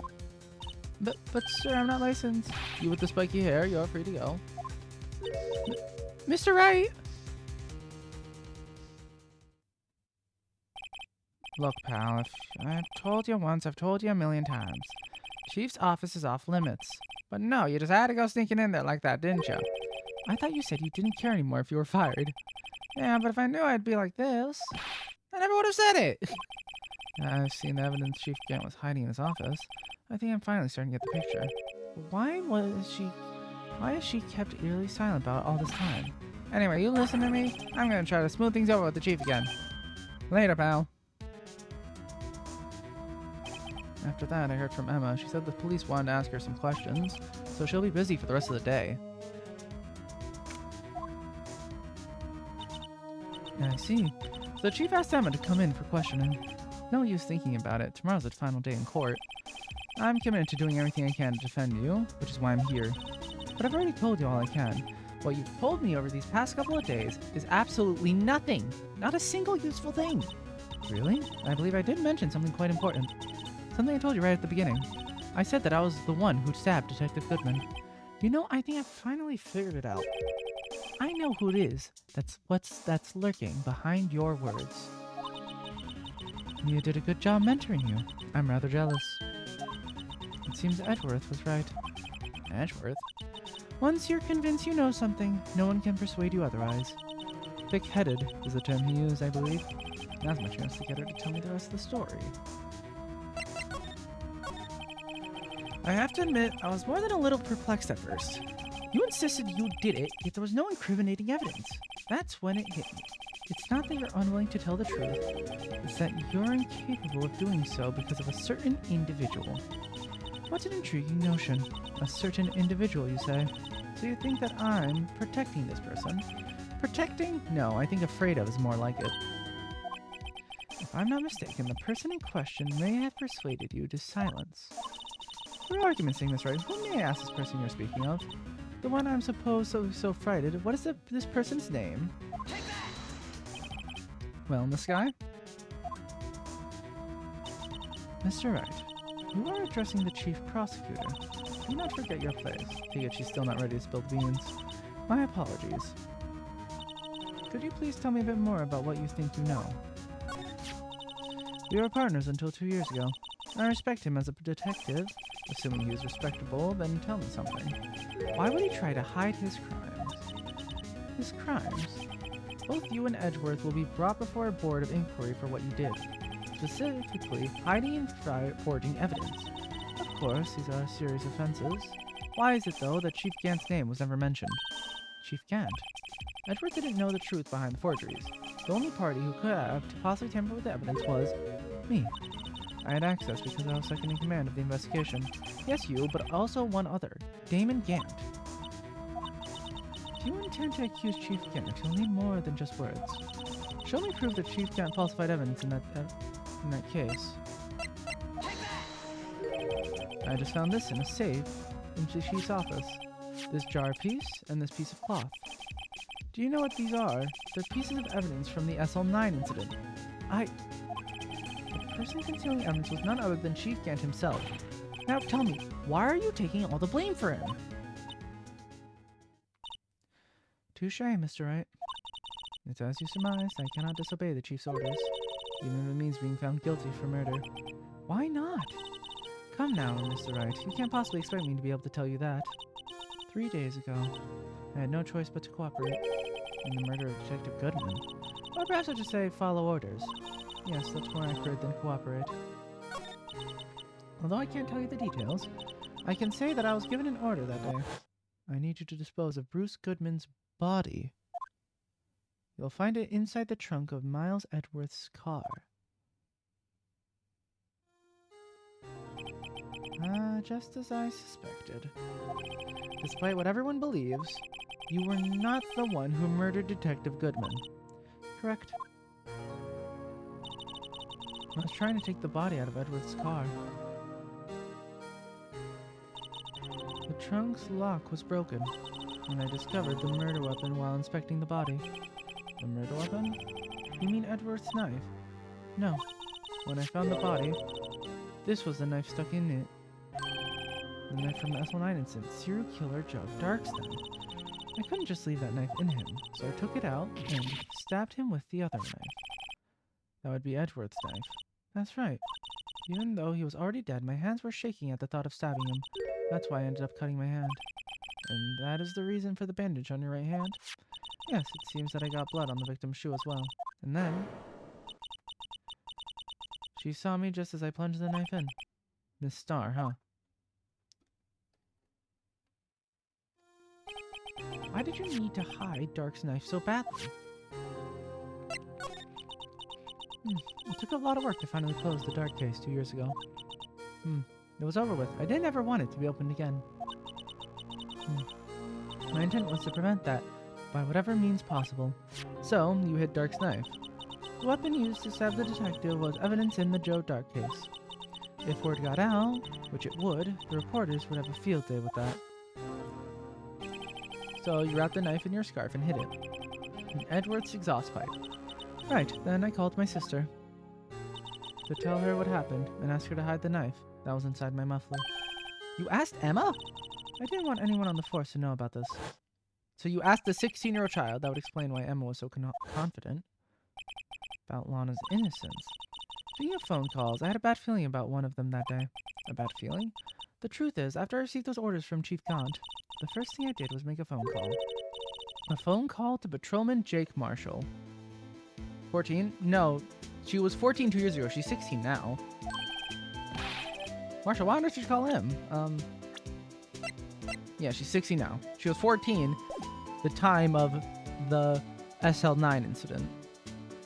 To Marshall, yeah, why him? The lead investigator for the SL9 incident had been murdered. I wanted that fact to be kept hidden, and I needed help. He was the only other person I could trust. Or at least I thought I could trust him at the time. However, it seems that after I spoke to him, he went off on an escapade of his own. Oh, you mean... Not wanting the case to die, he decided to take things into his own hands. He disguised himself as Goodman and tried to steal evidence. He had already stolen the ID card, but it seems he still hadn't made up his mind to break into the evidence room. After my phone call, any remaining doubts he had must have disappeared. Well, then it's a good thing you called him, or else you would definitely be... If it wasn't for what he did, this trial would have not gone on nearly this long. So your phone call caused the incident in the evidence room.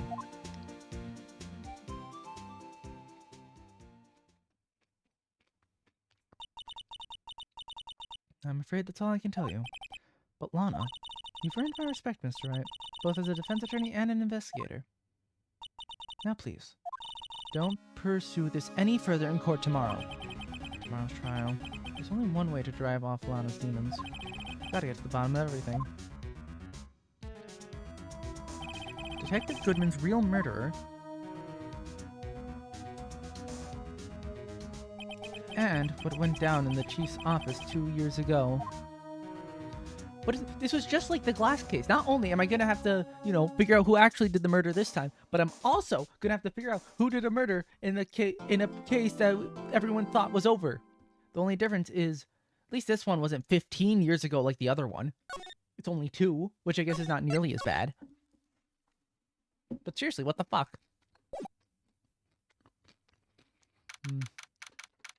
But I'm pretty sure this will take a while. This is the defendant lobby, alright, but there's no defendant. Huh? Where's Lana? Uh-oh. Something's been happening behind the scenes. Edgeworth? Knowing you, you've already figured it out. Who the owner of the 7777777 and get this 7 ID number is? Well, I have a pretty strong hunch. Looks like I'm not the only one who's figured it all out. You know the only reason this child didn't receive a verdict yesterday is because there was still room for doubt regarding the ID record. If that number does belong to whom you suspect, then no doubt will remain. After all, he hasn't been officially charged with anything. True. Not yet. In any event, once all doubt has been removed from that list, I can call for a ruling.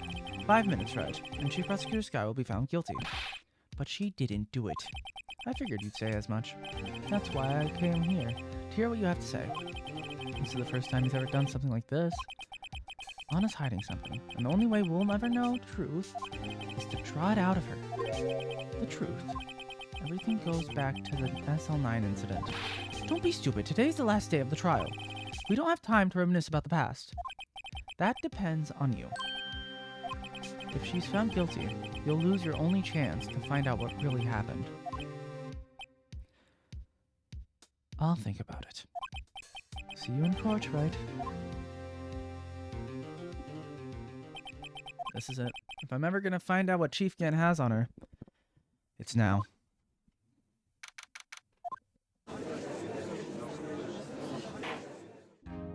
Court is now in session for the trial of Miss Lana Sky. The defense is ready, Your Honor. Prosecution is ready, Your Honor. Normally, this is when the prosecutor puts forth its opening statement. Huh? But before that, the police chief has a proposal to make. Chief Gant.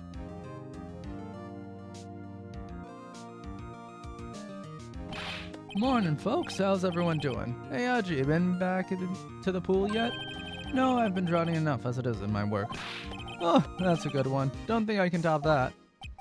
As you don't mind me asking, Chief, exactly what is this proposal of yours? What is with the pauses, man? Lana, that is to say the defendant, has asked me if she could speak directly to the court. She wants to do what? I figure out what she intends to say. I feel she should be granted her request. In the end, it should save everyone a lot of time and trouble.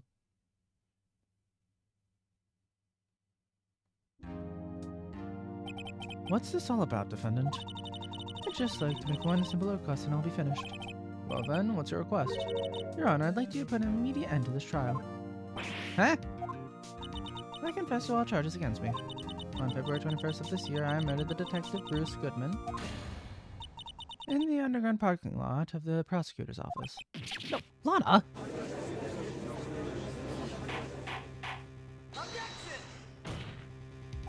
You can't! Your Honor, the defendant's claim does not change the defense's plea. In that case, Mr. Wright, I no longer require your services. But Lana! Your Honor, I hereby forfeit my right to an attorney.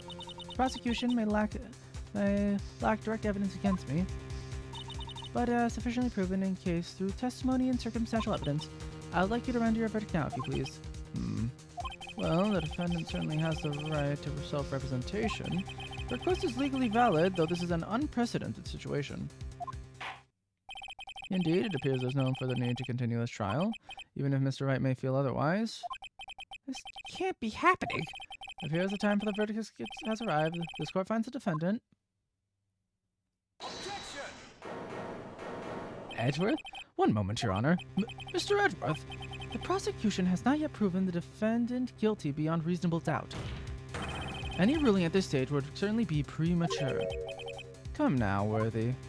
I understand this is a difficult time for you, but why don't you just be a good little boy and keep your mouth shut,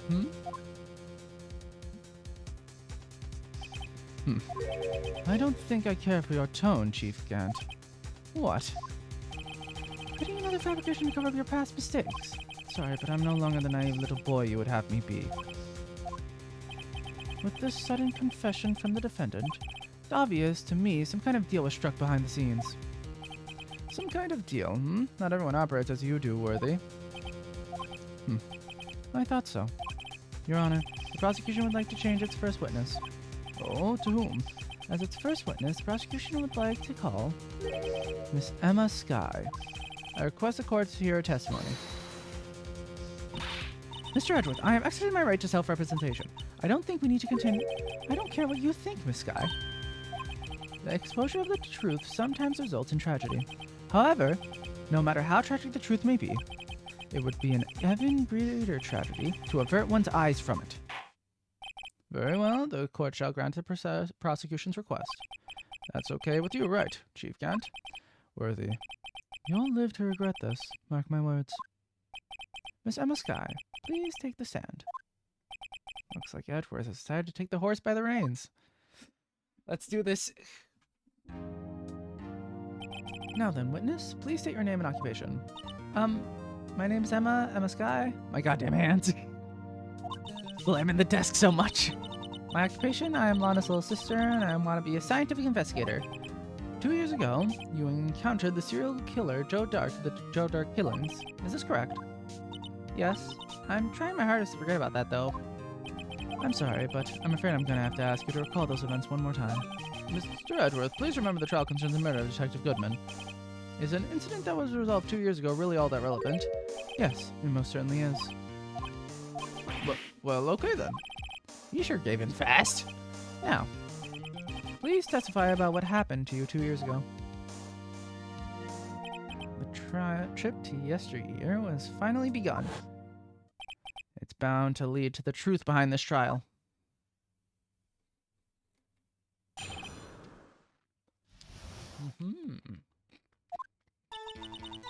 I was waiting in my sister's office that day. A man came running in and took me hostage. Neil Marshall rescued me, but I'll never forget what I saw in that instant. The man raised up his knife and stabbed Mr. Marshall in the chest. Well, there's the contradiction. It's a good thing you weren't harmed. I passed out. I don't remember much. That's understandable. However, please tell me, Mr. Edgeworth, what does this testimony have to do with Detective Goodman's murder? That will soon become apparent, Your Honor. You've got to admire him for his courage, considering he has no evidence. Very well, the defense may begin its cross-examination. God damn it, when I try to do that, they say no, but... I guess I could bring up an objection, but obviously I'm not going to do that. Anyway, it's the last one. Oh. Shit, I went too far.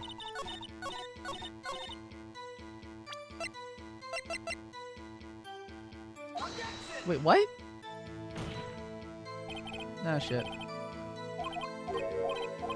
Okay, maybe I was too fast with it.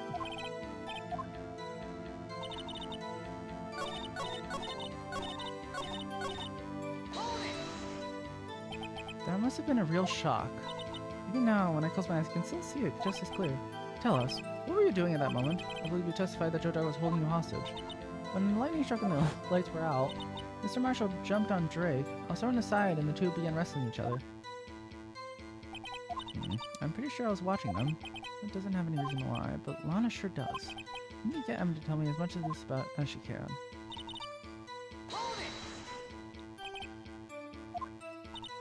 Yes, she was second in command under Deputy Gant. My sister, she was the best detective ever. Yes, I remember. Deputy Chief Gant and Miss Skye used to be quite the pair. I believe they shared the same office. That's right. I'd always sit at my sister's desk. I dreamed about playing the accordion. I wanted to play it that day, too. The police department and the prosecutor's office held a ceremony that day. Lana promised to take me to dinner after she finished her work. A man? Yeah, Joe Dark. He was a serial killer. Joe Dark was brought in for questioning on the day of the ceremony. We were desperate to get anything on him that would lead to an arrest. When he saw his chance, he fled the room, right? Upon fleeing the room, Dark proceeded to take the elevator. He must have been in a panic because the elevator was going up. Then he ran into Skye in Gant's office. There was a lot of noise coming from outside, so I opened up the door to have a look. That's when I saw him. What was the prosecutor doing there? That day, there were two Yeah, and Professor Neil Marshall. Almost forgot about Gant. Neil Marshall had just received the King of Prosecutors Award. Young and dedicated, he went straight to the questioning room after the ceremony. I assume that would also be why he was the first to run after dark. When dark grabbed me, I thought I was good as dead. And that's when Prosecutor Marshall came running in. I don't clearly remember what happened then, but... Can you tell us about that? Mr. Marshall John Mendrake, and just then, the lights went out. The lights? It was just about this time of year. There was a terrible storm going on, and lightning struck nearby. So electricity went out. Dark, non-ominous name at all. What's next? Those... Like I said, the names in this game are fucking stupid. I'm never going to forget fucking Frank saw it. You shouldn't have been able to see anything, right? Right, but that's just lightning flash. But just then, lightning flashed again outside, and the sudden flash left an unforgettable image of the scene in my mind. I see. I told the detective about what I saw then. The detective? Yeah, Detective Goodman. He was in charge of the case. Bruce Goodman, the victim. So you spoke with Detective Goodman about this 2 years ago? Yeah, that's what's so scary about this trial. And you told Detective Goodman about what you saw. No, what the fuck? Yes, but at the time, the words just wouldn't come out. That's why I drew a picture. A picture? Yes, I think she mentioned that before. Well, Mr. Wright, have you heard enough? This picture the witness drew. I believe it has a very important meaning. The list of evidence I was given 2 years ago didn't contain a picture. Witness, would you mind if we added that statement to your testimony? Yes, Your Honor.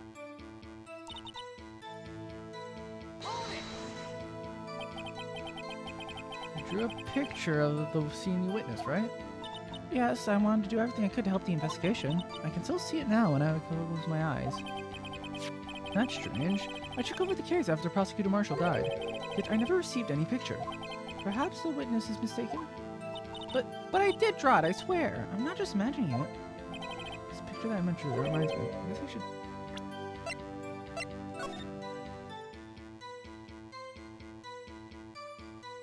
Oh!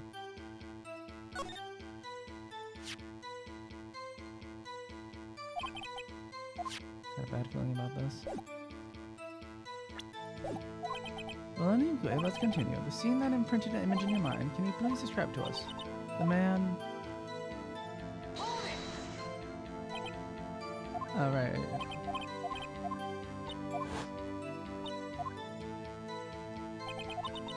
I'm pretty sure I was watching them. Well, it doesn't even mention why, but Lena sure does.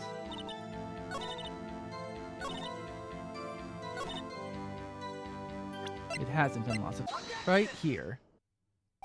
Mr. Edgeworth. This little girl put all her heart into drawing that picture. And yet you would insist on denying its existence. Ah! Hey, I'm not the bad guy! All I'm saying is that as the prosecutor of that case, I wasn't handed such a picture.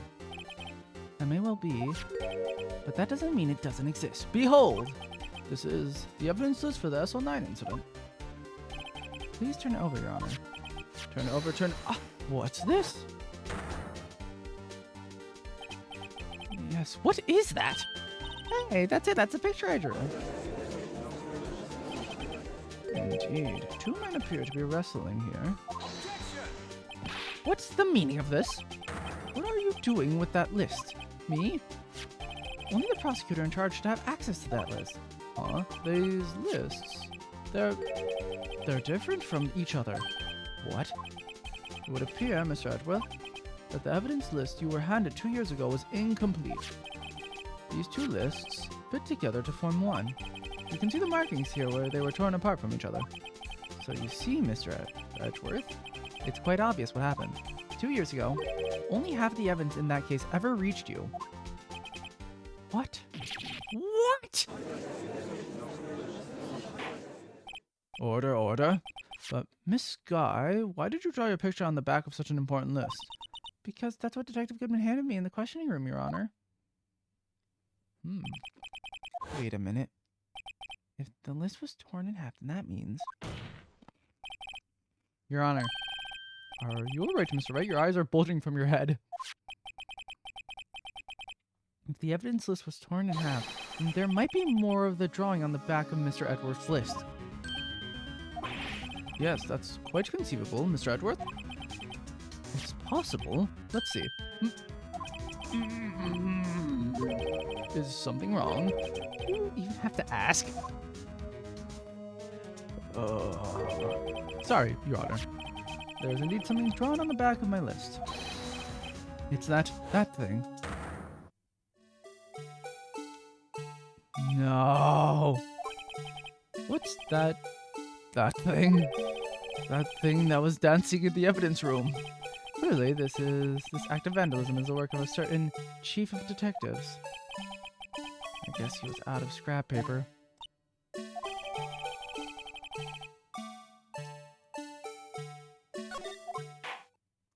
Very well, witness.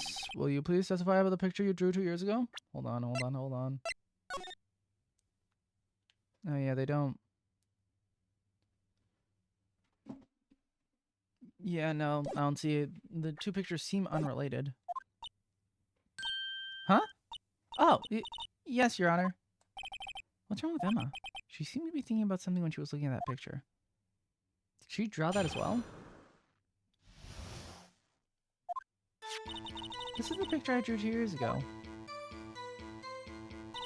The flash of lightning was so bright, all I could see were their shadows. After that, I must have fainted. This picture shows exactly what I saw in that instant. A flash of lightning could burn such an image in your mind. Thanks to that, though, she was able to show us exactly what she saw. Well, I don't see any contradictions here. This clue shows Joe Dark about to murder Prosecutor Neil Marshall. Defense may now begin its cross-examination. Clearly one of them was wearing a crown. That must be it. Did you draw that picture right after the incident? I think I drew it 2 or 3 days later. First, I was in such a state of shock that I couldn't do anything. During that time, the investigation team was reorganized. Detective Goodman was placed in charge, under the direction of Damon Gant and Lana Skye. 2 or 3 days later, the memory should still have been fresh in your mind. Excuse me, witness. But can you please tell us why this picture is painted all black? The flash of lightning was so bright I could see the shadows. So at the time, you didn't even know it was Mr. Marshall who came to your rescue. No, I couldn't see him clearly. Lightning was so bright, and I was knocked to the floor. You were knocked to the floor? Drake had a tight grip on me, but when Mr. Marshall jumped on him, I was knocked away. I turned around, and that's when the lightning flashed. Poor Emma, I'm just glad she wasn't hurt.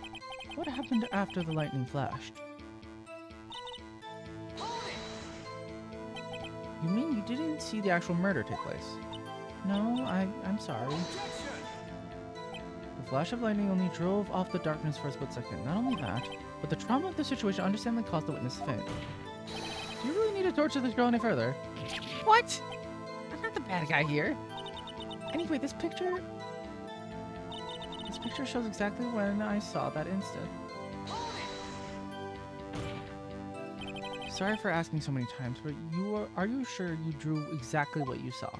Of course, this is the exact scene. It wasn't influenced in any way from your talks with the detectives? Are you insinuating we somehow manipulated her memory, Mr. Wright? No, of course not. Better watch out or he might find some way to cut my salary.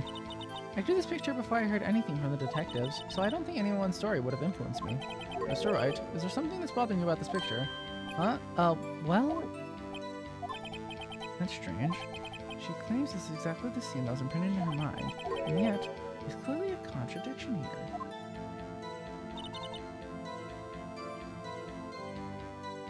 Wait, what's the contradiction? Oh, is it... Must be talking about how he was stabbed in the... Oh, wait.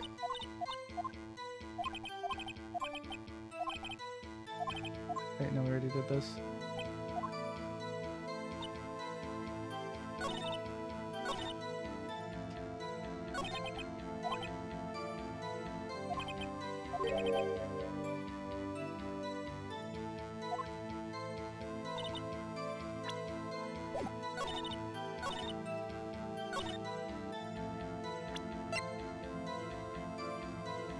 what's this piece of cloth with her prints?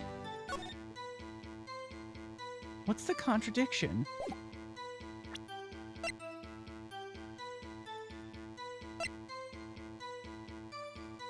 Is this it? Do I need to show now? I don't think it is. Hold on, I'm gonna save just in case because this is being really annoying. I'm gonna guess it's not Goodman's autopsy. Why is it now that I present this?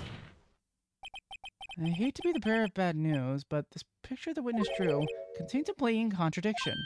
What? But I still remember it just like it was yesterday. Mr. Wright, perhaps it would be faster if you simply pointed out this contradiction for us. What part of the picture contradicts the report? Huh? What, the chest? The fact that he's standing here? What exactly do I present here?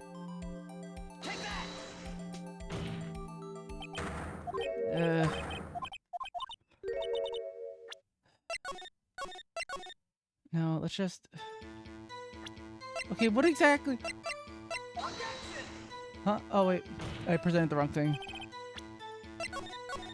Is it that he's... Is it the knife that I have to do? Like... What part of the... It's because he's facing the wrong way.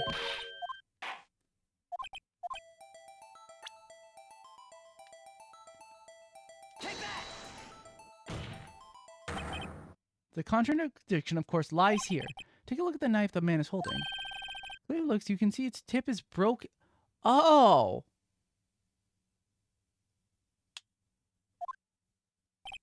Even I don't have to look closely to see that, Mr. Wright. But, Mr. Wright, look at the evidence. You see the murder weapon? Its tip is broken too. If I recall, the tip of the knife was found broken off in the victim's body. It was a conclusive piece of evidence that proved Joe Dark was the murderer. I'm afraid it's not so simple, Emma. And where, pray tell, could you possibly see a problem? It's obvious, really. The victim suffered a single stab wound to the back. If the victim was only stabbed once, then the murder weapon should not yet be broken. Ah! What's the meaning of this? Perhaps the knife was broken beforehand. Sorry, but I'm afraid that's not possible. The tip of the knife was found inside the victim's body. If it was broken beforehand, it couldn't possibly wind up there. That's right, but what does this mean? The tip of the knife was undeniably discovered within the victim's body.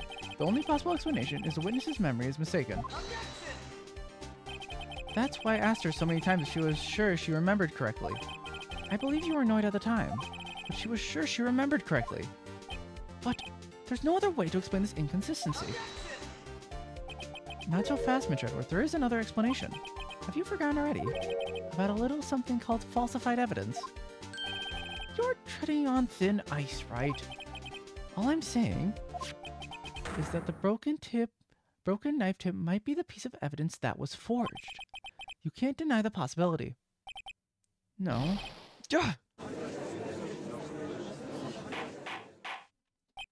Order, order, order. Are you saying the investigation really was corrupted? Your Honor, please allow me to once again go over the events that took place that day of the murder. Police Department and the prosecutor's office were holding a ceremony that day. After receiving the King of Prosecutors award at the ceremony, Neil Marshall questioned Joe Drake along with Damon Gant.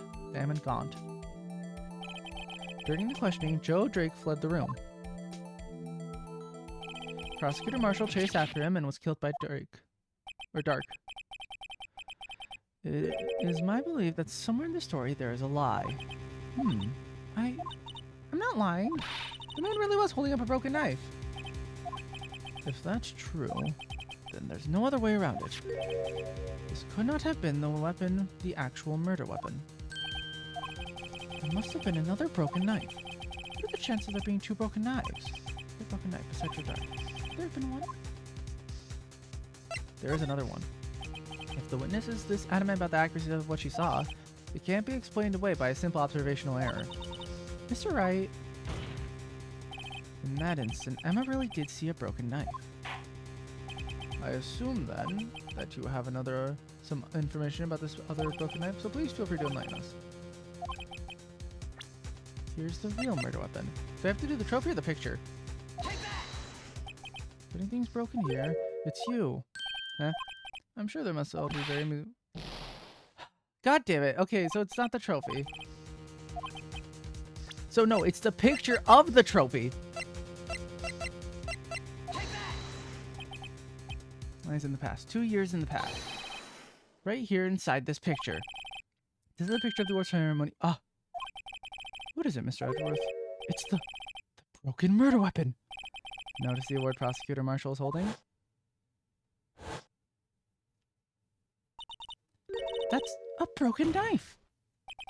As we earlier concluded, the knife in the drawing was not Joe Dark's knife.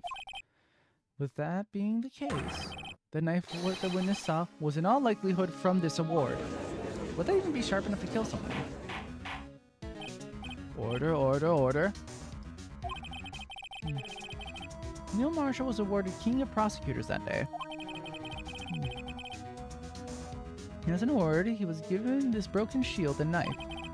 When he chased after Joe Dark, he pulled out this knife. Being a prosecutor, he did not carry a pistol. This broken knife was the only weapon he had in this dangerous situation. But that can't be. No, and why not, Mr. Edgeworth? Because the King of Prosecutors award knife was a murder weapon, and the murderer and the victim would be reversed. What do you mean? Shut up, Lucky. I mean, the man raising the knife would have had to be Prosecutor Neil Marshall. Oh. Oh! But the prosecutor was the one who actually died. That's true. What's going on here? It seems Mr. Wright has been a bit too eager to jump to conclusions. Wait, I remember now. I remember everything. Witness, Mr. Edgeworth. What is it? Could you show me your evidence list again, please? His list? The one with the picture scribbled on the back.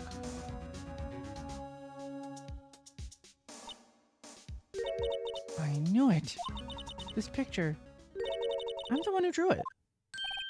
What? You drew that? That's right. The list was torn in half at the time I drew this picture.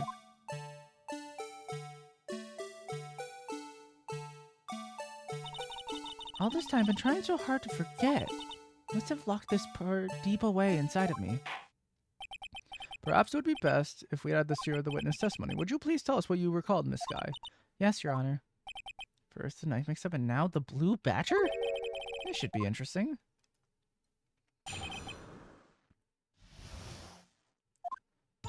When I saw the man raise his knife, I panicked and rushed towards both of them. I think I knocked away the man with the knife. But then there was another flash of lightning, and that's when I saw the blue badger. He wasn't in the room, but I'm sure I saw his shadow. This is certainly most unusual. Try impossible! The chief of detectives hadn't even designed him until this year. That would mean he didn't even exist 2 years ago. Very well, the defense may now cross-examine. Stop, please, don't pursue this any further. Lana? What is the meaning of this? Please remain seated in the defendant's chair. But you can't do this. I've already confessed to the crime. Why can't you just leave it at that? Chief Prosecutor Skye. We've already come this far. It's too late to turn back. Silence. The defense will now begin his cross-examination. Bailiff, please detain the defendant. Seems we're finally getting to the core of the matter.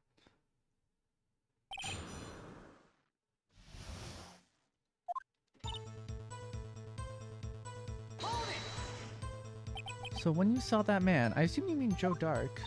Yes, at least I think it was him. You think? All I could see were shadows. The power outage that immediately preceded the incident is also documented in the prosecutor's office reports. So then you...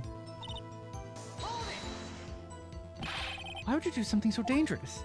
What else could I have done? He was about to stab Mr. Marshall. She seemed so convinced that Dark was the one holding the knife. But as we just theorized, Mr. Marshall was the one holding the knife. Well, I didn't know that at the time. When that Dark guy knocked me down, all I could think was, I've got to help that other person.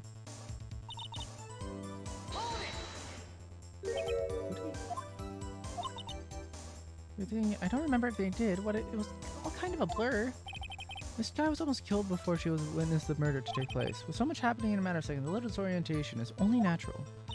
I saw the man about to stab the other person who I thought was Mr. Marshall. I knew I had to stop the man with the knife. What you did was very brave, young girl. So then what happened next?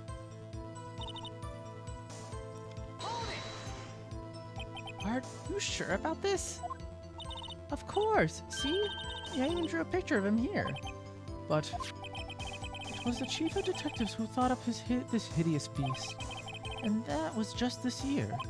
The Blue Badger didn't exist 2 years ago. This is all quite verifiable. I know it sounds strange. I was surprised too when I saw him at the police department. I had this nagging feeling that I'd seen him before somewhere. Now I finally remember.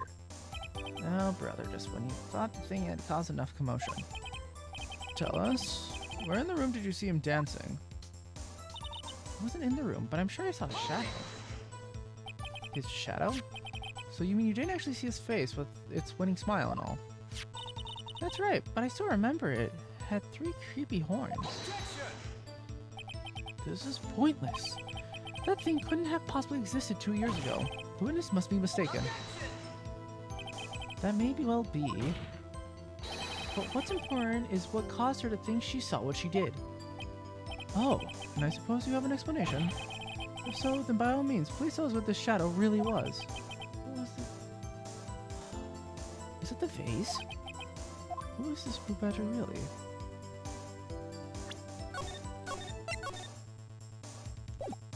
I might know. Blue Badger hadn't even been dreamt up when Emma knew this picture, yet she certainly saw its shadow. Ladies and gentlemen, it is the defense's belief that on the fateful day 2 years ago, there indeed was something that looked similar to the Blue Badger, something that is now sitting in this very room. Mr. Wright, in this room, very well, Mr. Wright. What is it that the witness saw in that instant? Please show us the mysterious Blue Badger look-alike. Was it the vase? It's the only thing I can think of. The mysterious Blue Badger was in fact this. But that's... what exactly is that? I believe it's some sort of jar. But, Mr. Wright, that doesn't look anything like the Blue Badger. Indeed it doesn't. As it stands now, it's just a plain jar. However, what if we were to change our viewpoint? Our viewpoint? I've got to show them the correct angle to look at this form.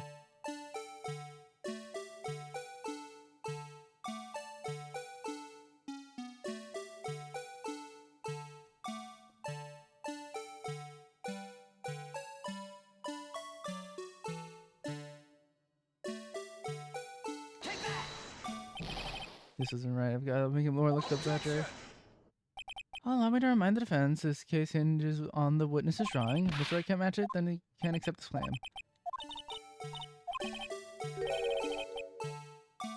What am I missing? Is it not this angle?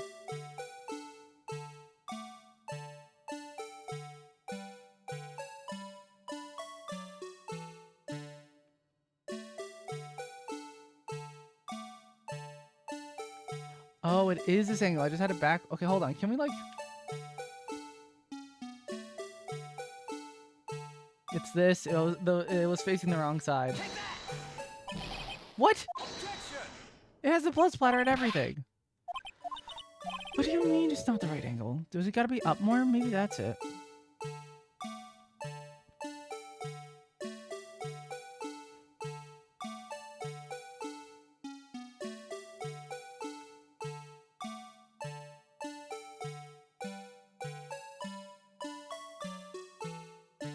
Kinda like this.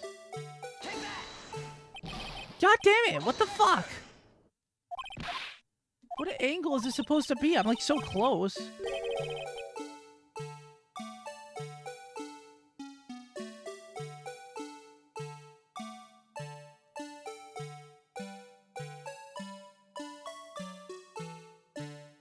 It's obviously not like this.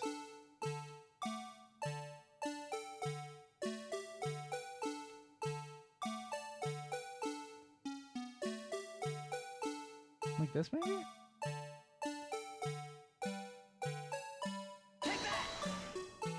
There we go. Well, is this a miracle or what? No one can possibly deny this jar's resemblance to the blue badger. Now, can you stop the fucking song already? No, it can't be. Order, order.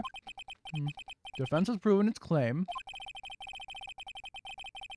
The mysterious blue badger witnessed on the day of the crime was actually this. Although we all enjoy Mr. Wright's dramatic performance, one question remains. What's your point? What do you mean? So that badger thing was actually just a jar. That doesn't change anything. I'm afraid that's where you're wrong, Edgeworth. You see, this changes everything. Indeed. Very well then, please tell us. What difference now that we know the witness saw the jar? Location?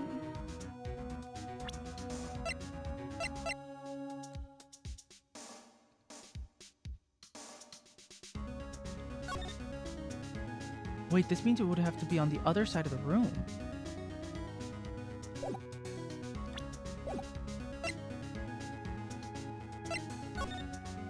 Allow me to take these in turn. At the moment of the murder, the witness saw this jar. At a very specific angle, I might add, right? Yes. Well, knowing this, where could she have seen this jar? Where? The location of the jar is shown in the picture taken on the day of the crime. It's on a shelf in the office of Damon Gant. But the body was found lying near Lana Sky's desk. The witness testified so herself. Yes, and it is these two facts that reveal what actually transpired. You see, the struggle between Derek and Marshall did not take place in Lana Sky's office. It happened on the other side of the room, in Chief Gant's office. Are you implying the murderer moved the victim's body from Damon Gant's office to Lana Sky's office? Yes. Why would he do that? There's no reason. Exactly. If there wasn't a reason, he wouldn't have gone through the trouble. The only logical conclusion is that there was a reason. Do you know what the reason was, Mr. Wright? Not a clue. Finally figured it out. So this is why Lana tried to stop the trial. It's too late to quit now, though. Please recall the witness's testimony. She said she knocked away the man who was holding up the knife. In the next instant, the jar was hit and flew through the air. Now tell me, what could have sent the jar flying? That would have to have been the impact the man made when he was knocked into the wall. Ladies and gentlemen, if I may draw your attention to this picture once more.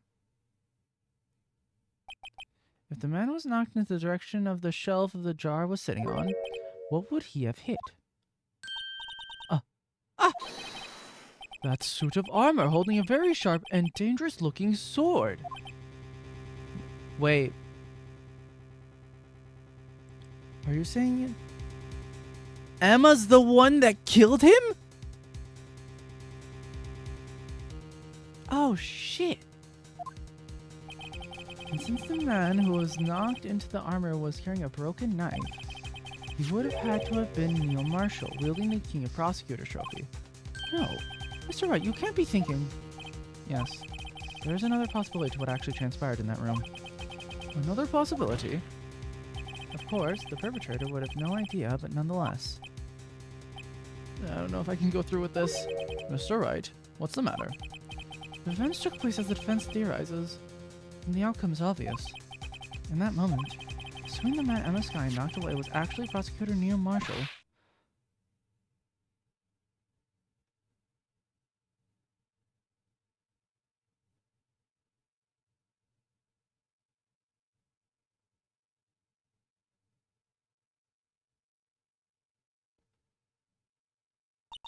You mean Mr. Marshall died because of me? No! And she claps, I'm guessing?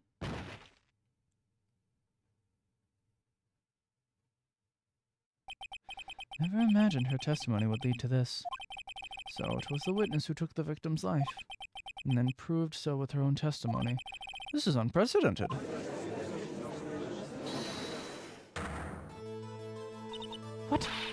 saying?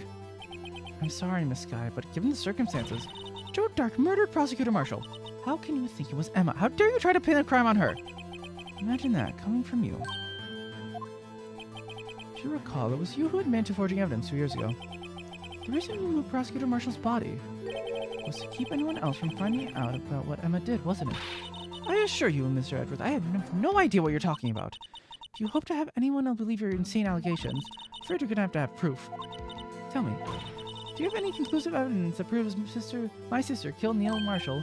Evidence? I'm willing to bet you don't. Yes, it certainly would be difficult to prove this with evidence. If we don't have evidence, then we'll have to rely on testimony. I'm afraid that won't work in this case. Both parties involved in the incident are already dead. You certainly can't get dead people to testify. This has to have all been a wild goose chase from the beginning. Touche, Miss Sky. Of course. That only leaves us with one possibility. Huh? You mean there's still another possibility? What do you mean, Mr. Edgeworth? I mean the possibility that the victim has left us a message. For better or worse, Mr. Marshall did not die instantly. He may have left behind the name of the person who took his life, in one manner or another. That's impossible. Well, Mr. Wright, this is the only possibility left to you. The message from the deceased. Does such a message exist? Think back to the court records. The real murderer's name that the victim may have left behind.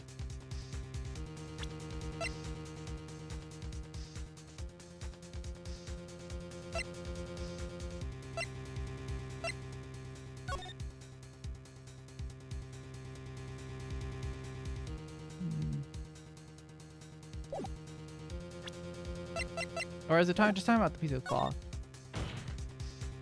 This message from the deceased is already in our possession. Mr. Wright, will you stop nothing until prove my sister a murderer?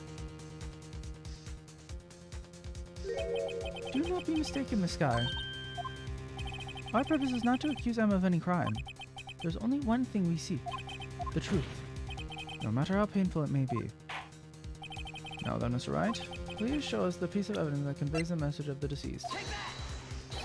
This is the message from the deceased. Right, now then, this is the message from the judge. Oh, guess that wasn't right.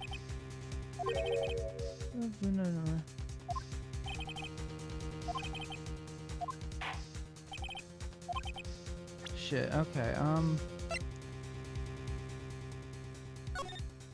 wait.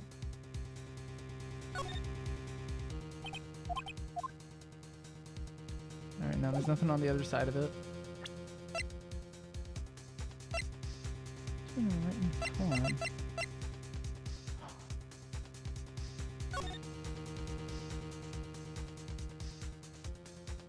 Is this it? It doesn't look like anything written though. Huh?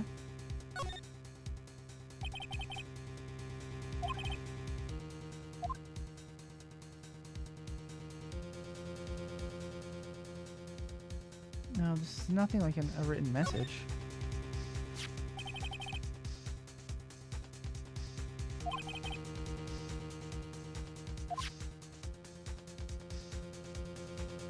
Could it have been this? This is the only other evidence from the actual trial. Yes? This is the message left by this. This is that blue badger from before, right? Oh, is he going to just speak the killer's name? That thing could, I'm sure it would. Looks like everyone's forgetting this is just a jar. A message was left here, on the surface of the jar. What do you mean? If you look closely, you can see faint trails of blood on the jar. Looks like someone wiped away the blood. Yes, but notice. For some reason, the blood on some of the fragments was not wiped away. Yes, there's a line here drawn in blood. So what you're saying is that these dots were once lines. Prosecutor Marshall did not die instantly. He used these few precious moments left to him to leave behind a message. One that someone apparently wiped away. The blood must have seeped into the jar where the lines changed direction. Precisely so. All we need to do is connect these points, and the victim's message will become apparent. No! Mr. Wright, what kind of message did the victim leave for us? Your Honor, I believe these bloodstains will reveal us the answer. Gotta connect these dots to make letters. The only one thing the victim would have written in these circumstances, murderer's name.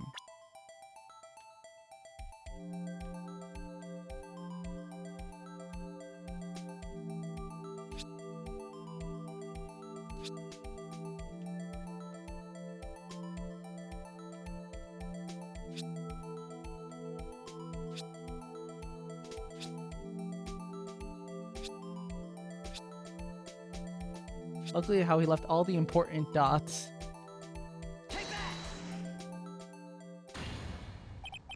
It's a defense attorney's duty to prove their client's innocence. That's why I've been thinking about it. All I've thinking about is saving Lana. After all my efforts, I never thought it would turn out like this. Emma. So this is the final message Prosecutor Marshall left behind.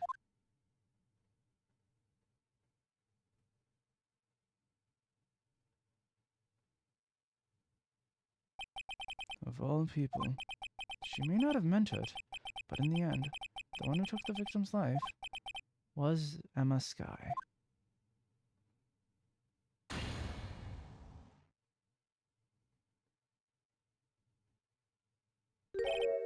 See, Worthy, can't I say I didn't warn you? Chief Gant, do you understand the implications of what you've done? What? What are you talking about? 2 years ago, Joe Dark was sentenced to death. He was convicted because of his final murder. I believe you were the prosecutor in the case, were you not? Yes, Worthy. Because of you, an innocent man was sentenced to death. Not only that, you used forged evidence to ensure his conviction. What? But Joe Dark really was a serial murderer. That's undeniable. I'm afraid that's not important. Didn't you know we aren't defenders of justice? What? We're merely keepers of the law. Sentencing a man to death is no light matter. Even if there wasn't any cover-up or evidence forgery, ultimately the responsibility falls on the prosecutor in charge. Despite what anyone may say, this fact cannot be denied. Let's point out the prosecutor this way. You just stand there and it's like, order, order, order, order! The gavel's pounding fell on deaf ears. Unable to tell his crowd, the judge declared a recess. Where the trial is headed, no one knows. Oh, Jesus, fuck.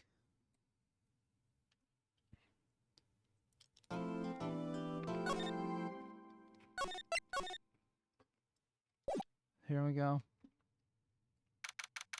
Nolan's here. Sorry, Edgeworth. Didn't mean to get you in trouble. Don't worry about it. This is my problem, not yours. How about not interrupting anything, pals? Yes I am. I'll come back later. Why do you keep doing that? Detective Gumshoe, what is it? You got a lot of nerve, pal, making Detective run around while on duty. Then top it off, you call me here. I've seen happier people at funerals. I think Lana's having you run errands again. Let me tell you, this is the last time, pal. Yeah, she asked me to give this to you if there was a break in today's trial. Evidence law? Evidence law? I was talking about this just the other day. 3.5 hours and not done yet? Yeah, and this is only the second half.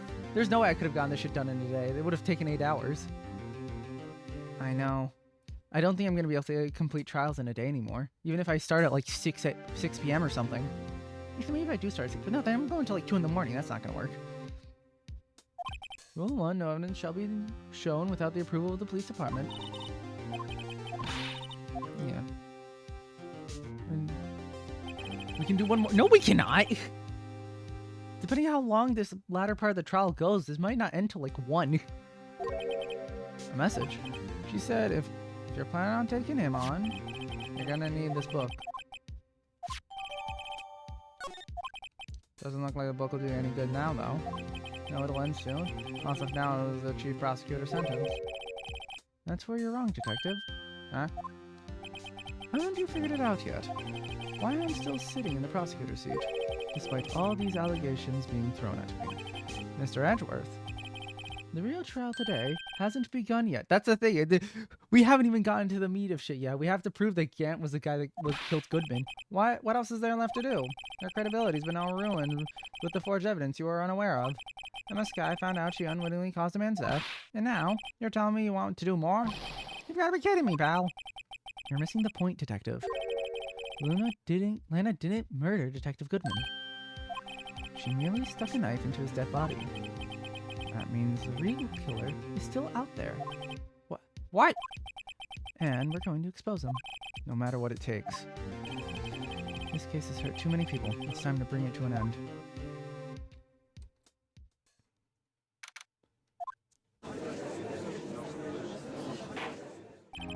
Oh yeah, I should actually look at the book. No evidence shall be shown without the approval of the police department. Unregistered evidence present must be revealed to the case on trial. Wait, why does this matter?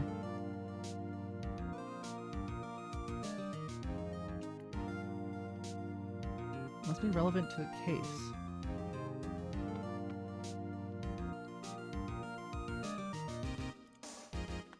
So it can only be shown if it's relevant. Why does that matter here?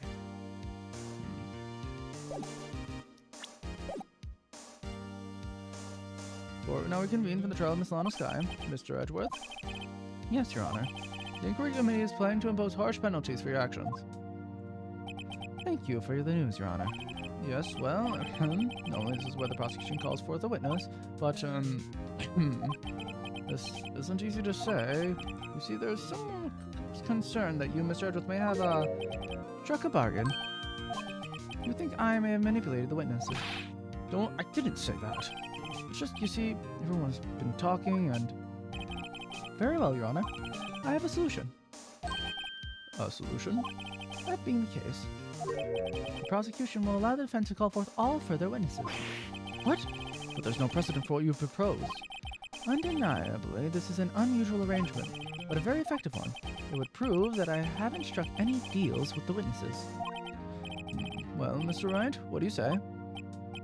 Unbelievable. Edgeworth has found a way to continue the trial. Very well. The defense accepts the prosecution's proposal. Then it's settled.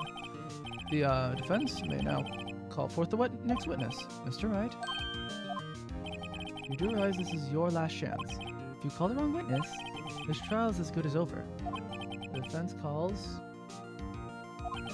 This time finally comes to bring out the real murderer.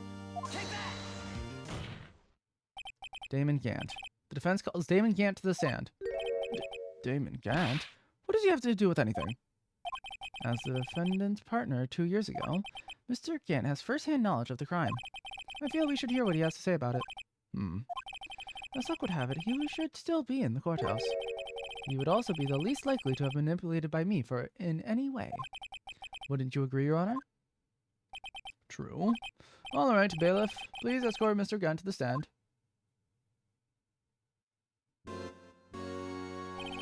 Witness, please state your name and occupation. What is this, some kind of practical joke? I was just on my way to lunch. Your name and occupation, sir. Worthy, are you sure you want to do this? Your name and occupation. So, you want to play hardball, eh? Please, Mr. Gant. Fine. My name is Damon Gant. I'm the acting chief of police. Now then, Chief Gant, the court requests to hear your testimony. Oh, righto. What's with the grim face? First, let's clear up this SL9 incident. Oh, you mean the time when Nana's sister murdered the prosecutor? Personally, I think it's been made pretty clear already. There are still some things unaccounted for. Oh, like what? Like the role you played in all this. Son, either you're very brave or very foolish. You are aware, of course, that a police chief has all kinds of weapons at his disposal. Weapons? Sure. Take my testimony, for example. I don't have to give it if I don't want to. What? Is that true? I'm afraid so. The chief of police has the right to refuse to testify. Of course, such an action carries with it certain risks. Don't worry, I'm not here to hinder your trial. Just remember, if this turns out to be a big waste of time, don't say I didn't warn you. Very well, the witness may now begin his testimony.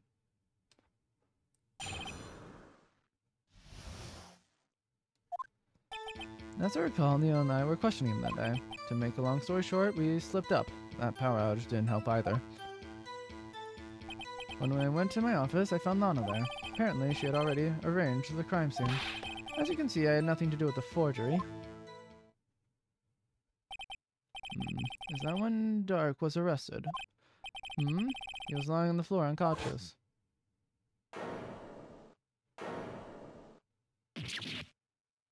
How the fuck does that actually happen, though? When Emma saw Neil flying, it seems Dark bumped his head. I see. Everything seems pretty clear-cut. The police chief has the right to refuse to testify. Then I'd better hit him hard and fast.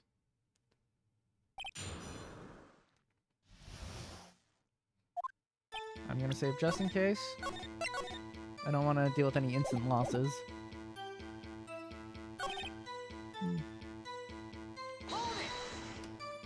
So the two of you ran immediately after him, right?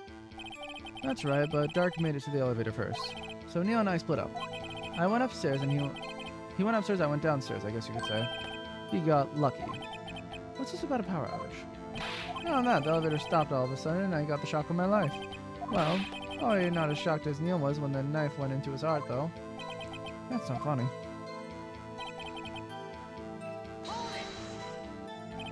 Could you tell us what you saw? It was a shocking sight. Neil and that serial killer were lying in a heap on the floor, all tangled together. Dark was also lying collapsed on the floor. Yes, apparently he had hit his head and was knocked out. Next to them were those two poor girls, Lana and Emma. Lana was cradling Emma in her arms. Looking back at it now, she must have already known what her sister had done. Apparently she already arranged the crime scene. How can you know that? Because of the victim's body had already been moved. So that means... You found the body near Lana's desk. Yes, that's right. I think you said earlier. It was my suit of armor. That really stabbed the prosecutor? Yes. Anyway.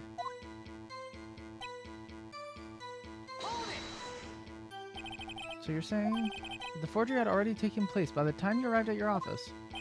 That's exactly what I'm saying. I can understand how Lana must have felt, but moving a body and hiding evidence are inexcusable no matter what the circumstances. Is that how it really went down? Staring at the witness won't do any good, Mr. Wright. If you're going to stare at anything, you best be staring off the court record. Worthy, always a smooth talker. Which piece of evidence does it tie to grant forgery? Multiple! Which one am I supposed to present? So I gotta link it to the incident.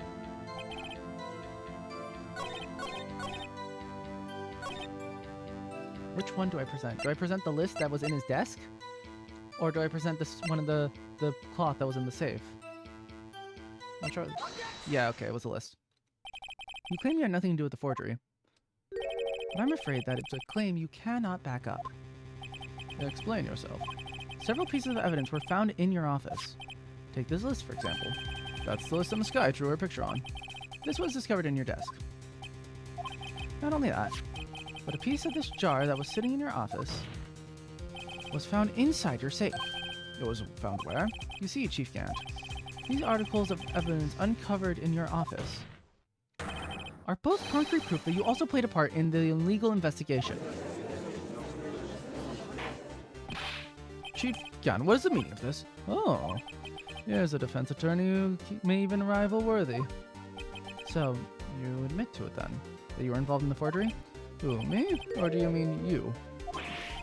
Why would I have anything to do with that? Well, you were the one who snuck into my office when you found these evidence. Prosecutors aren't the only ones capable of forging evidence, you know. And the jurors can do so too. Isn't that right, Righto?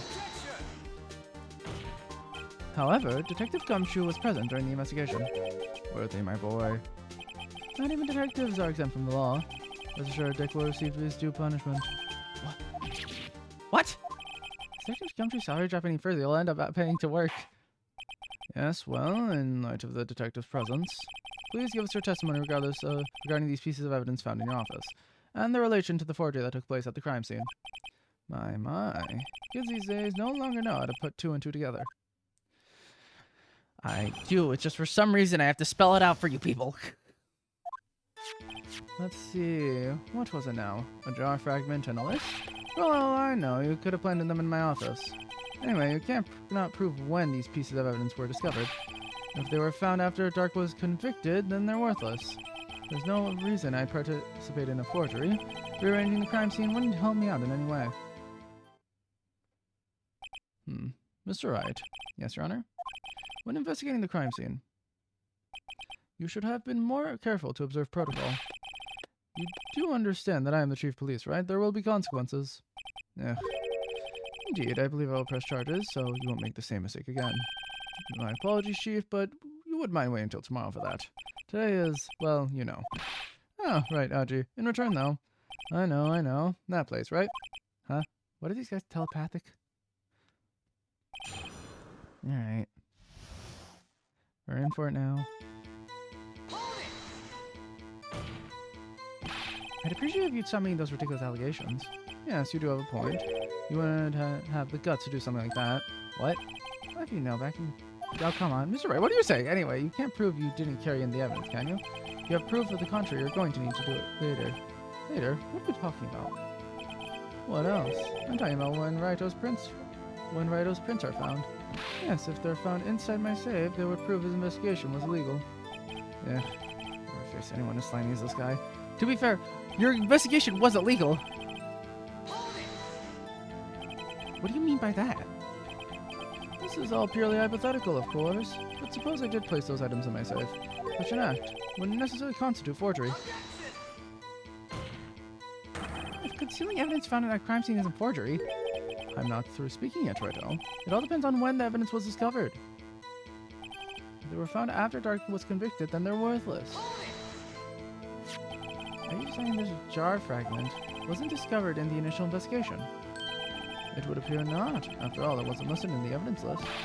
For all we know, it could have suddenly materialized the day after Dark was sentenced. And wouldn't that be convenient? Right?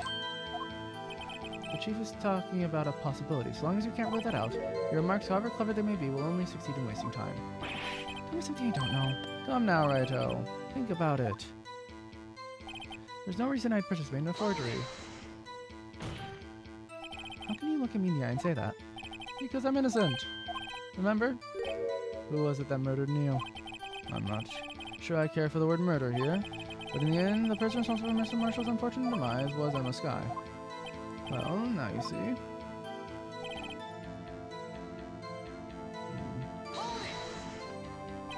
Really, Chief Gant? At the very least, there's one very large benefit you've reaped from all this. Oh, I wasn't aware. What is this benefit?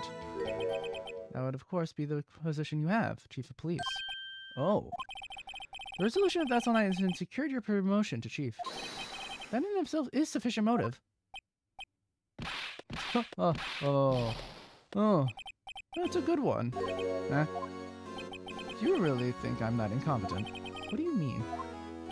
Even without the case, I was already in line to become the next chief. The resolution of S9 merely sped up the inevitable a little. Is that true, Edward? Yes, he was going to be made chief anyway. Yeah! Be careful when pointing that finger, or you might wind up being the one pointed at. So that means there's only one possible motivation for you to commit the forgery. If you didn't do it for yourself, then you did it for someone else. Don't be silly, Worthy. You know me better than that. There are only 3 people I look out for. Me, myself, and I. There, it's out in the open now. Aji, would you mind if I change my testimony a little? By all means, please do. Wouldn't be anyone's accomplice if there was nothing in it for me. Nothing in it for you. Sorry, but the only person I care about is yours truly. That girl, Lana's little sister, was it? If you think I felt sorry for her, you'd better think again. You're right. You don't feel sorry for anyone. Be tough on crime, be tough on people. That's how I was raised. You seem relaxed enough on yourself, though. Oh. That's a good one, Worthy. There have been something in it for him. Being his self-image, would he have helped someone out?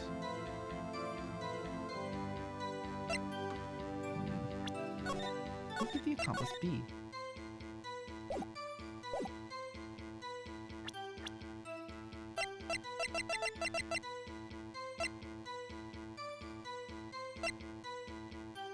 It doesn't matter for Neil or Joe, they're both dead.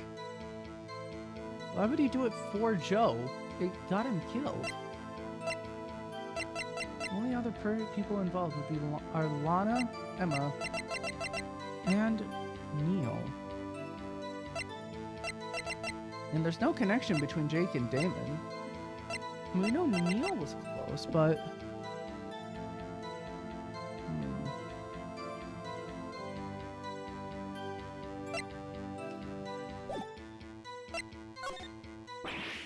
Can't think of how it would help him. That means he wouldn't have helped out anyone. Relax and take a deep breath, right? Try to think outside the box. After all, that's what you're good at, isn't it? Think outside the box. Never thought I'd hear that from him. Question is, who would the chief help? Then who would ask the chief for help? If someone did that, he'd be sure to find a way to benefit from that person. It appears the defense has nothing more to say. Chief, would you please repeat your testimony from the beginning? Oh, I see. It's Lana. Because he gains from her. Ah, I get it.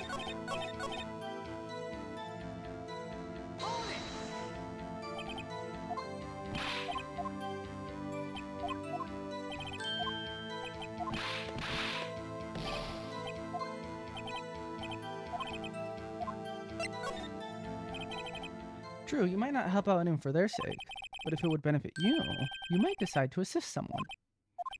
Mr. Wright, it appears you're positively determined to portray the chief as a nice man who likes to lend people a hand. That's not what I mean. Very well then. Who is it the person you believe Chief McGann may have helped forge evidence? Chief Prosecutor Lana Skye, the defendant? I believe it's quite obvious in the light of the circumstances. Emma Skye fell victim to an unfortunate series of events. Who would want to help her more than her own sister, Lana? And as for Chief Gant, he would also have a reason to help Lana if she asked him to. And that reason, of course, is self-profit. Self-profit? What do you mean? After the SL9 incident was resolved, Lana Skye was appointed Chief Prosecutor at the Prosecutor's Office. The person who arranged this job change was you, Chief Gant. But how would he profit from all this? He would be able to use the Chief Prosecutor as his puppet. Essentially, he would acquire an unchecked authority over all investigations. Do you mean to tell me that despite the Chief's formidable appearance, he plays with puppet... Judge! Oh, wait. You must mean puppet as in someone forced to do his bidding. Never mind. Admit it, Chief. You assist Lana Skye in forging evidence. Your motive, to appoint her as Chief Prosecutor so you could control her. Righto, my boy. You have quite an imagination. Let me ask you something. What? Do you have any proof of this? That I controlled Lana? For example, is Lana testifying that I've done such a thing? Lana. She's keeping quiet to protect Emma. There's no way she testified against Scott. I'm afraid without any proof, this all amounts to nothing more than mere conjecture. Unless, that is also what happened in this incident. This incident? Which one would that be? Of course I'm talking about the murder of Detective Bruce Goodman. The Chief Prosecutor has been acting strange throughout this entire trial. Almost as if someone has been controlling her. Worthy, you'd better watch your tongue. I wouldn't want you to get hurt. Just what do you mean? What he means, Your Honor, is that Chief Gaunt is involved in the murder of Detective Goodman. Not only that, but the Chief is now making Lana take the rap to cover up his involvement. What? What?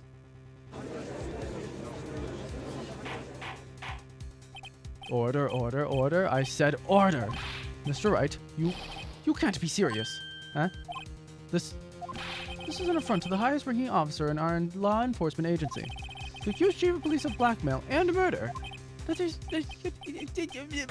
impossible. Your Honor, I was merely reiterating what Mr. Edwards said in easier to understand language. It's too late, Mr. Wright. There's no turning back for us now. Can you prove this, Mr. Wright? That the Chief is a hiring officer laws involved in this murder? Good question. Regardless of his rank or title, Chief Gaunt is just a man.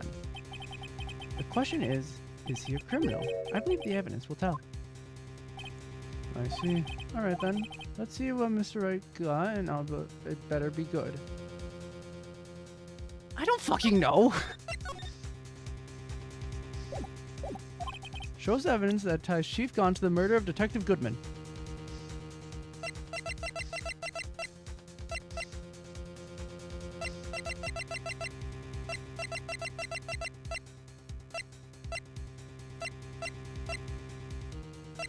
I mean, is it this?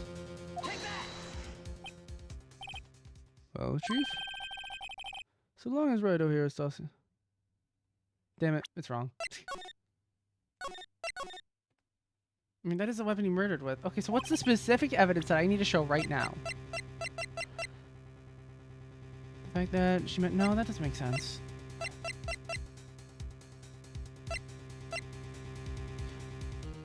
Oh. It's this. I see. Because... This is the ID card list. Yes, the one that shows who entered the evidence room on the day of the crime. There was one ID on the list we couldn't determine the owner of yesterday. 7777777, and get this, 7. Sorry, but there's no way you can prove that my card number. It's your number. What? How do you know that? Saving in Chief Guard's office requires a code to open. A 7-digit code. 7-digit. You don't mean? I'm afraid so, Your Honor. The code was 777777, and get this, 7. The same as the remaining ID card number on that list. Chief Gant, you entered the evidence room on the day of the crime. Order, order. Chief Gant, what do you have to say? Nothing.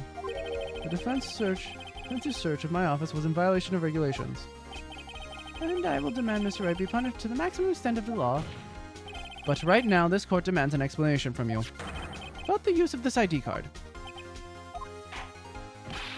Chief Gant, so you admit it, you entered the evidence room on the day of the crime. What about it? I'm the chief of police, whether it's the evidence room or the bathroom. What's the difference? I can go anywhere I want. What do you mean, did the game just crash? Lifey, what are you talking about? Oh, maybe, I guess it was a stream thing? Tell me, when you entered the room, were you alone? I always go to the bathroom alone, as I do with the evidence room. Detective Goodman wouldn't have happened to be with you that day, would he? Of course not. Why would he be? I hadn't seen him in days. You hadn't seen him in days, Chief Gant. I'm afraid you've just undone yourself. On that day, you had to have met with Detective Goodman. What do you mean? This trial's purpose is to determine Lena Sky's guilt. No, it isn't, Your Honor. This trial's purpose is to determine the truth. If Chief Gant met the victim on the day of the crime, then we need to determine one thing. What transpired during that meeting? In that case, Mr. Wright, I'm going to have to ask you for evidence. Just proof that the victim went to meet... Is it the note?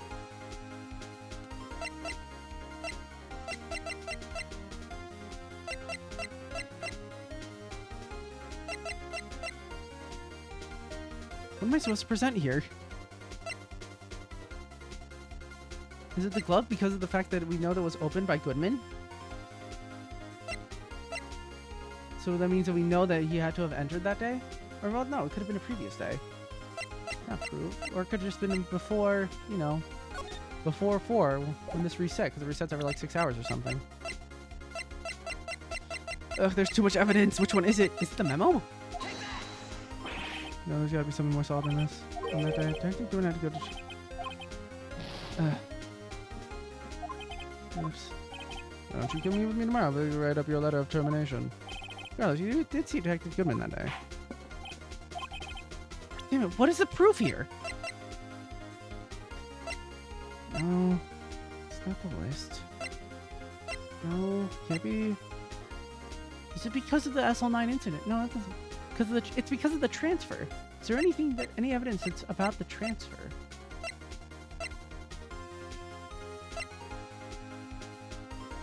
So what is the point of this?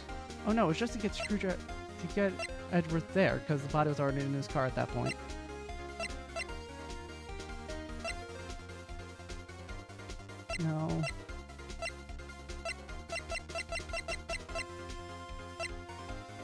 card? No. Dismissed.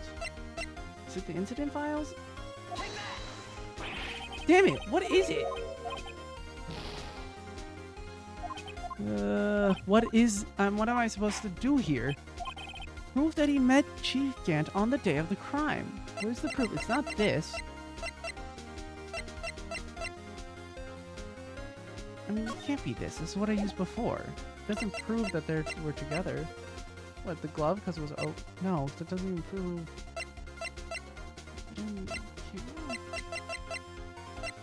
No. The glove? Or is it the locker because we know that it was open? Damn it! At this rate, I'm gonna run out. I haven't saved in a while too. Shit, what is it? There's so much evidence. Too much evidence.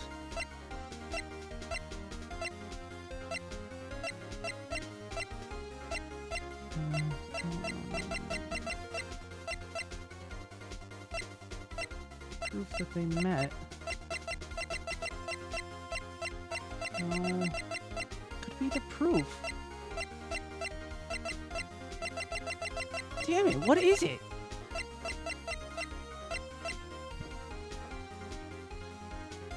I don't think we ever... Did we ever find any fingerprints that were Gant's? No, but that would show up as like some evidence we don't have.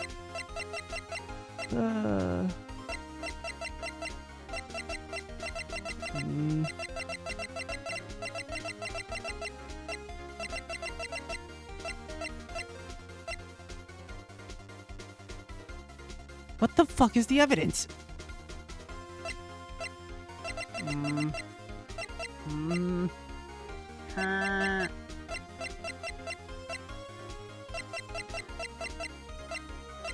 Sub, Badger, report, the note, the cell, lower band. Why did he No. No, it's okay. Good, it isn't. God, what is it?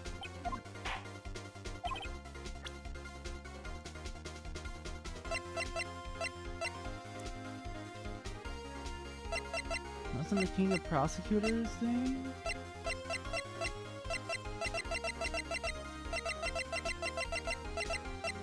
What was the SLI incident?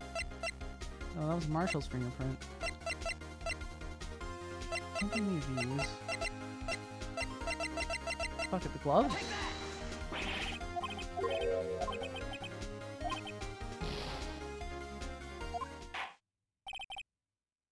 Damn it. Ugh. Damn it.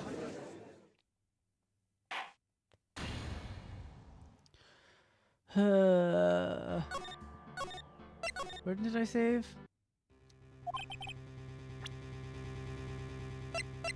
Okay, I wasn't that far ago.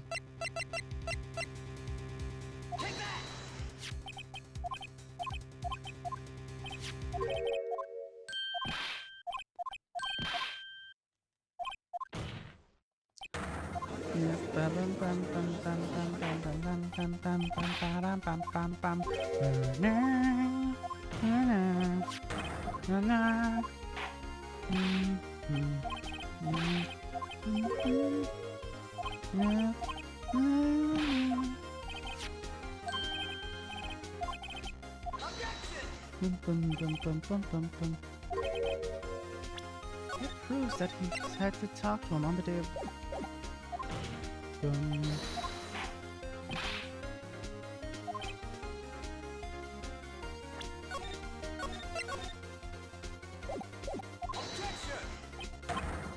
The truth. There we go. Yeah. Alright, what is the proof? Bernie tried a lot of things. What is it? It proves that they were together on the day.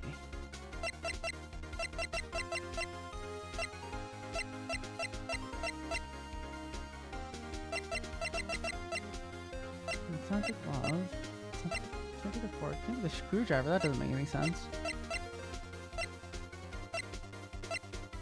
but needed evidence that they were together. Did I already do the knife? Yeah, no, I did the knife. What is it? Bum, bum, bum, bum, bum.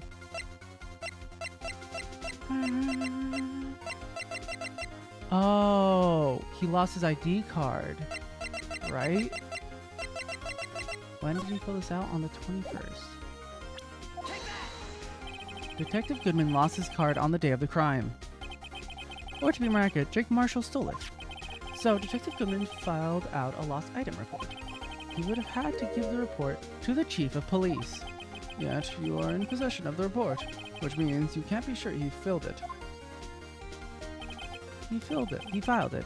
How do I know, you ask? Because he needed to enter the evidence room that day. He needed to? Yes, to transfer the evidence out. Oh. Detective Goodman took the form to you, Chief Gant. Then, you accompanied the detective to the evidence room.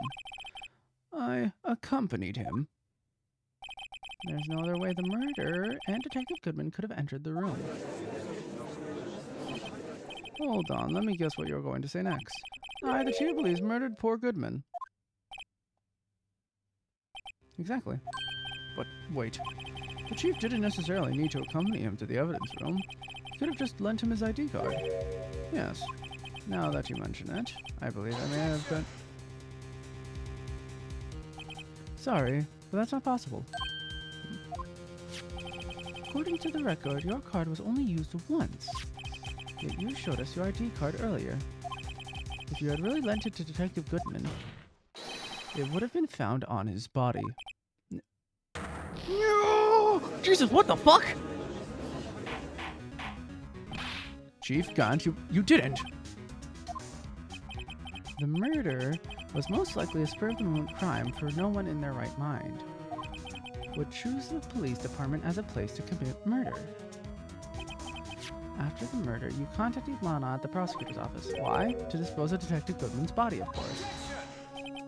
You're forgetting, Mr. Wright, that the victim's body was discovered in the prosecutor's office's parking lot. How did he manage to make it there? You were there. I was at the police department the entire day, you know? And everyone's aware that Lana stayed at the prosecutor's office after the ceremony. Everyone except me, it seems. Still, you're the chief of police. You have an entire police force at your disposal. Oh, so you think I just ordered an officer to do it? Hey, you, take this dead body over to the prosecutor's office. I don't think so. Chief Gant, you left all the evidence we need. You prove how you moved the body to the prosecutor's office. Now this time, I thought it was just a useless clue just taking up space. Indeed. How could police chief have moved the body? Mr. Wright, show us your evidence.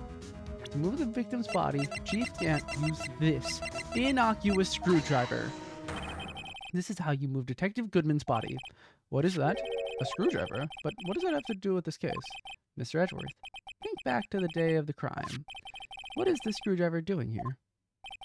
It's here because... I was asked to go by Chief Gant, no less. He told me you wanted me to keep it here in the prosecutor's office. In any case, on the day of the stabbings, I brought this back here. After the ceremony ended that day, I didn't plan to return to the prosecutor's office, but you did, because Chief Gant asked you to. You mean The body was found in the trunk of Mr. Edgeworth's car. I think it's obvious what happened. The body was moved by the car. Detective Goodman's body was carried in the trunk of Mr. Edgeworth's car. Yes, unless, of course, you have another explanation, Chief. Why else would you have asked Mr. Edgeworth to transport evidence from a closed case? There's only one plausible explanation. To transport the body to your accomplice, Miss Lana Skye.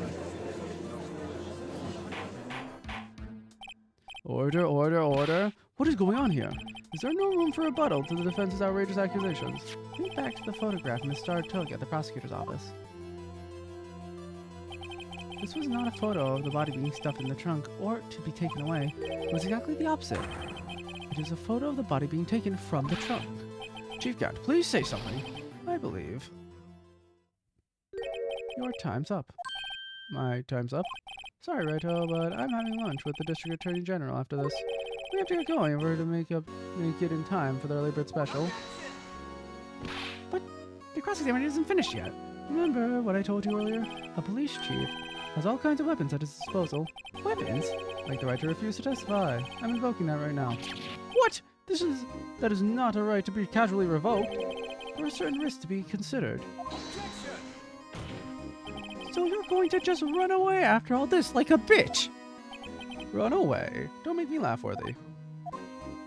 I stabbed old Goodman. That's what you're saying, right? But if you had any conclusive evidence, you would have presented it by now.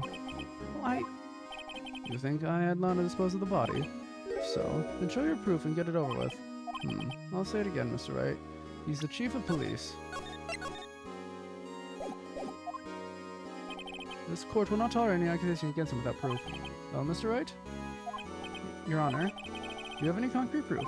Proof that Chief Good murdered Detective Goodman and made Sky dispose of his body. Do you have any concrete proof?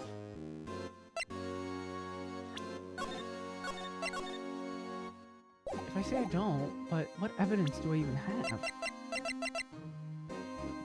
That he murdered... The knife isn't concrete proof. That was... Wait, maybe it is. Gotta keep the pressure on. Yes, Your Honor, I do have such evidence. Then please hurry and just remember it. Without a doubt, it was the knife. Or not. It's proof. As to whether or not it's enough to demonstrate the chief's guilt, I'll let you be the judge. What? I am the judge. Oh, damn it. Damn it. Okay.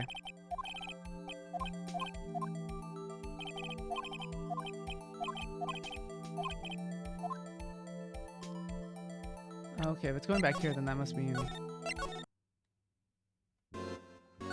proof yet.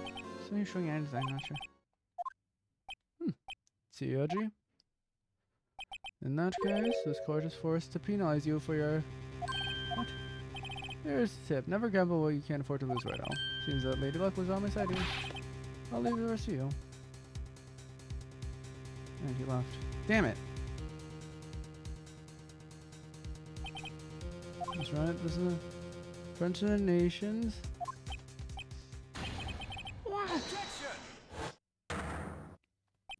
Lady Luck, Maybe we should have a word with her. Mr. Edwards, what do you mean? There's one lady who knows the real truth behind this trial. We haven't yet had the honor of hearing her testimony. Lady who knows the truth, another what? In the absence of conclusive evidence, the only other method of proof is testimony. But Chief Gann has invoked his right to refuse to testify. There's still someone else, one more witness who can answer all the questions raised in this trial. Someone right in this very room. Mr. Edworth, who is this person? Why are you asking me, Your Honor? Have you forgotten? The defense is the one calling witnesses today. Mr. Wright, does such a witness exist? She may not be willing to tell the truth, but we can't just stop now. Yes, Your Honor, defense is called forth.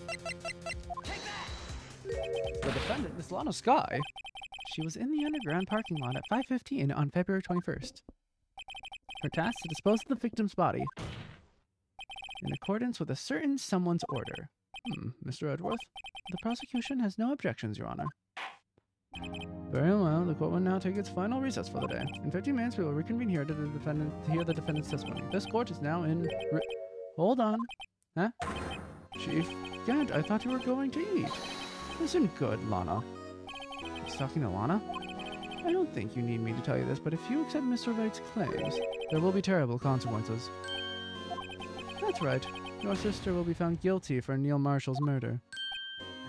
This isn't good. Of course, you'd never support such outrageous claims anyway, right? Just something to think about. Right then. I've got a lunch date to meet. Well, that was the most suspicious thing ever. Okay, if there aren't any further objections, the court is now in recess. Oh boy. Looks like we managed to stay in the game. Yeah, thanks to your help, Edgeworth. That Chief. He's got something else, eh, pals? Detective Gumshoe. I'm not a detective anymore. Oh, yeah, sorry about that. Don't worry. I've already decided where to work now. At your office. My office? Sure. I'll take the place of that top-knotted girl you used to work with. Could he mean Maya? Still, looks like we're all out of moves now. Chief Gant's done it again. How is it he always gets the upper hand? Not fair he has the right to refuse to testify. Settle down, right? Actually, why is that a right that he has? How odd. Remember what the judge said. There are certain risks to be considered. Risks? What did he mean by that? It's simple. If the chief refuses to testify, the opposite also holds true. You mean he forfeits his right to say anything, too? Emma, are you okay? Yeah, when I came to, I was in a medical office. I've been listening to a trial from the gallery. So she heard everything that's been going on. Emma, I'm sorry for what I said before. No, don't be. It was the truth. You know, it's funny. I almost feel somehow relieved. Relieved? Yeah, now I finally know what really happened. Think that all this time, my sister was being blackmailed by that terrible man. And she did it all just to protect me. Ever since her appointment as chief prosecutor, everyone who knew her said she changed. Perhaps it was easier that way for her. What do you mean? What do you think I mean? To follow Chief Gant's orders. She must have shut herself up deep inside. To force herself to do anything and everything the chief told her to do. That must be why she became so cold. It was all my fault. All because I murdered Mr. Marshall. Hey, don't go blaming yourself now. If you want to blame anyone, blame society, pal.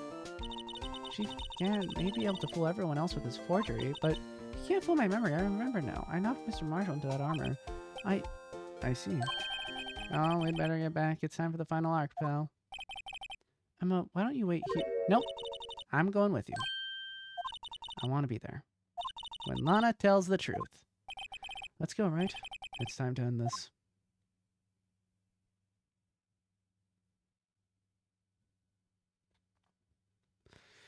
It all ends here. God damn, it's already midnight. Trial Ladder 2! Trial Ladder 2! Dear God! Now then, will the defendant, Miss Lana Sky, please take the stand?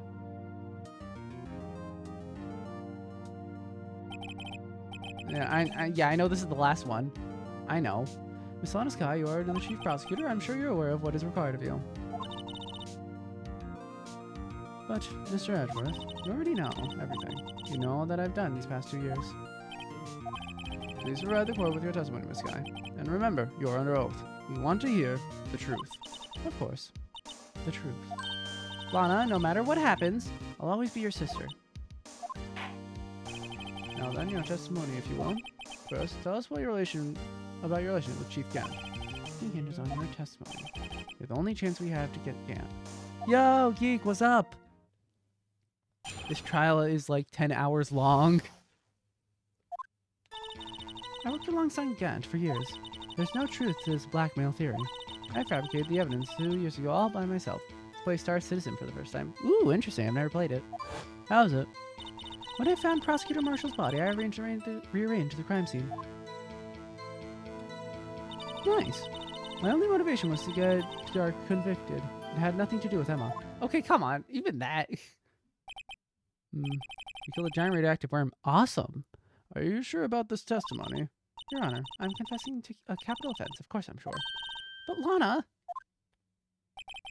If this is true, then that means Chief Gant has nothing to do with this. That's what I've been telling you from the beginning. Please, Mr. Wright, you've got to help her. She's sacrificing herself because of me. What if she's telling the truth? She's not! I know my own sister. Whenever she speaks stiffly like that, she's hiding something. Deep down, she's really screaming in agony. Yeah, this is no time to start second-guessing myself. Oh, wait, it's free? Alright, I'll make a note of that.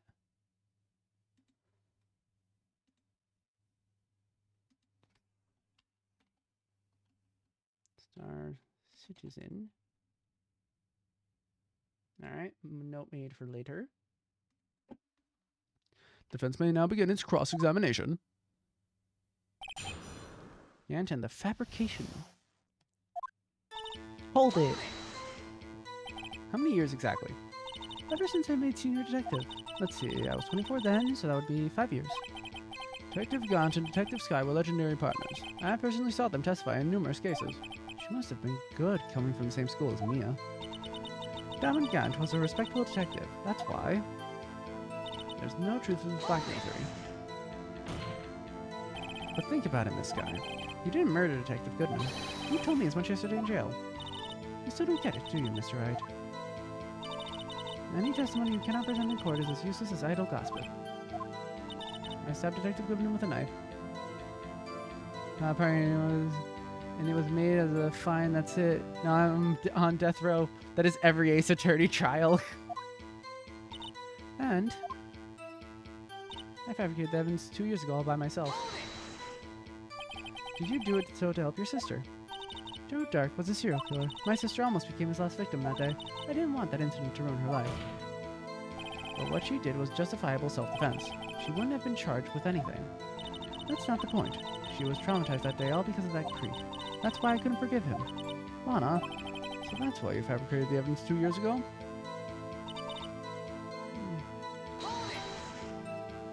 You say you did this all by yourself? Yes. Would you mind telling us what you found when you arrived at the crime scene? It seems I was the first person to discover the scene.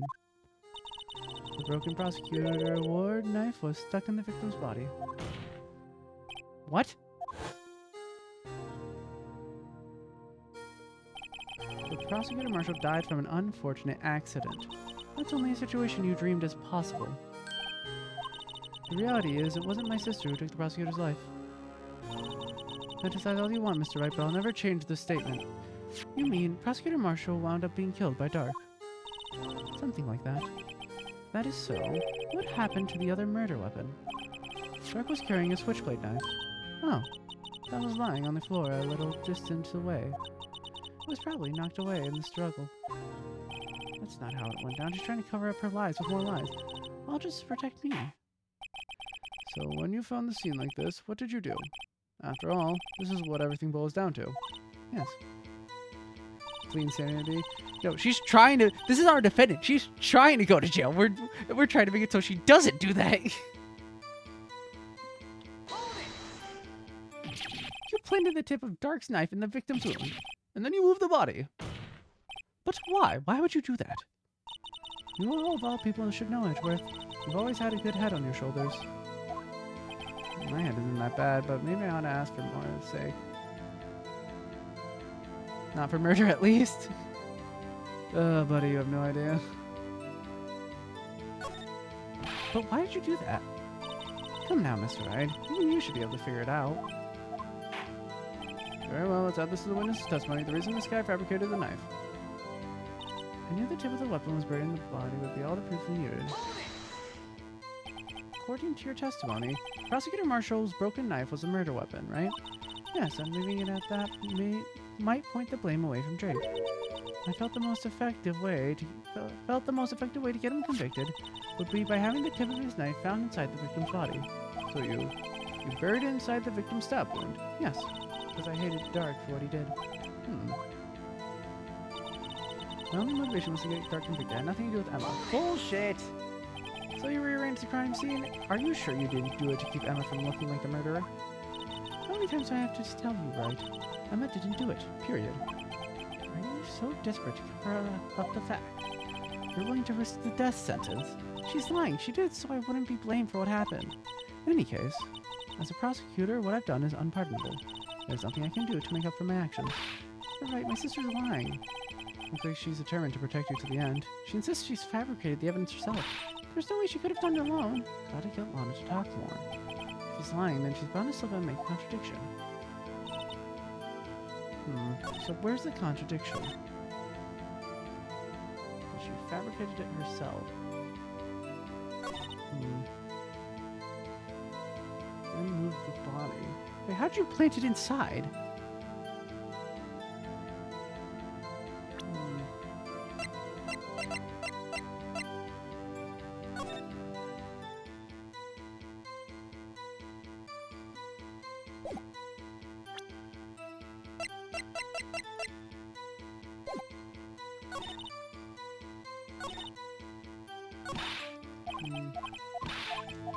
Oh, is that it, maybe? gonna save just in case. Actually, no, it's early on. I don't need to worry about that. Are we sure about that? No, it's not! How? Damn it, alright. There's not really any point in loading now, but I have a feeling I'm gonna be at this for a bit.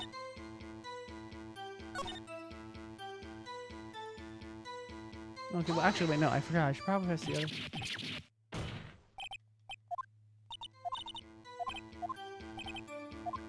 Why move the body? When you showed up on the scene, where exactly was the victim's body? I was where you deduced it was, by Chief Count's desk. But the body was found by your desk. Why did you move it there? The reason for that is simple. Let's have the witness explain this in more detail, the reason this guy moved the body. Piece of the jar that shattered during the events threatened my plan. How? Piece of the jar, you mean? Yes, that wretched jar you showed us earlier. In order to show that Dark committed the crime, thought it would be more expedient to move the body.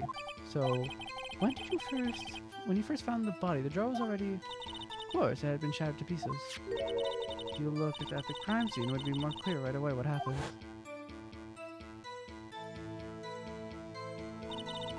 Neil Marshall was dead and Dark was lying unconscious. In other words, the jar must have been broken during their struggle. I see. What's the matter, Emma?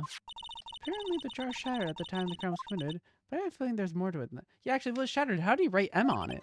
Must be a contradiction or something. And I committed this fabrication completely alone. I think this is it. There it is. Miss Guy, I understand how you feel. You committed that crime 2 years ago to protect your sister. You mean the forgery at the scene where Neil Marshall was murdered. If that truth were to be exposed now, the past 2 years of your life will have been in vain. Even so, I'm compelled to bring to everyone's attention a significant contradiction within your testimony. Contradiction in my testimony? You testified, and I quote, "The pieces of the jar that shattered during the events threatened my plan." That's right. Do you have a problem with that? It's a simple oversight, really. You see, a message was written on this jar with the victim's blood. Yes, the prosecutor must have written in his final moments. Exactly so. And this is where the contradiction lies. In order for the victim to be able to write this message on the jar, it must not yet have been broken before he died. Oh. He couldn't have written Emma's name on a shattered jar. Order, order. Your Honor, it would appear more information is needed in regards to this jar and its bloody message. We may be missing something critical here. Something critical. Chief Prosecutor, it seems you're as in the dark as we are about the truth towards which we're headed. What? Just tell us exactly what you saw. We'll piece together the information to arrive at the truth. Very well, the witness may now continue your testimony.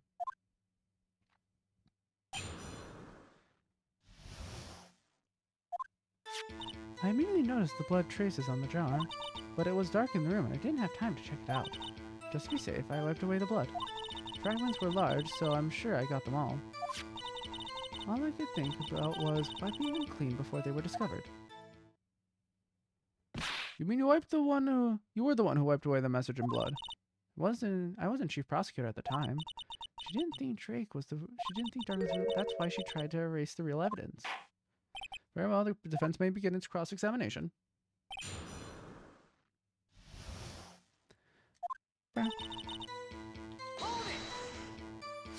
So the jar was already broken.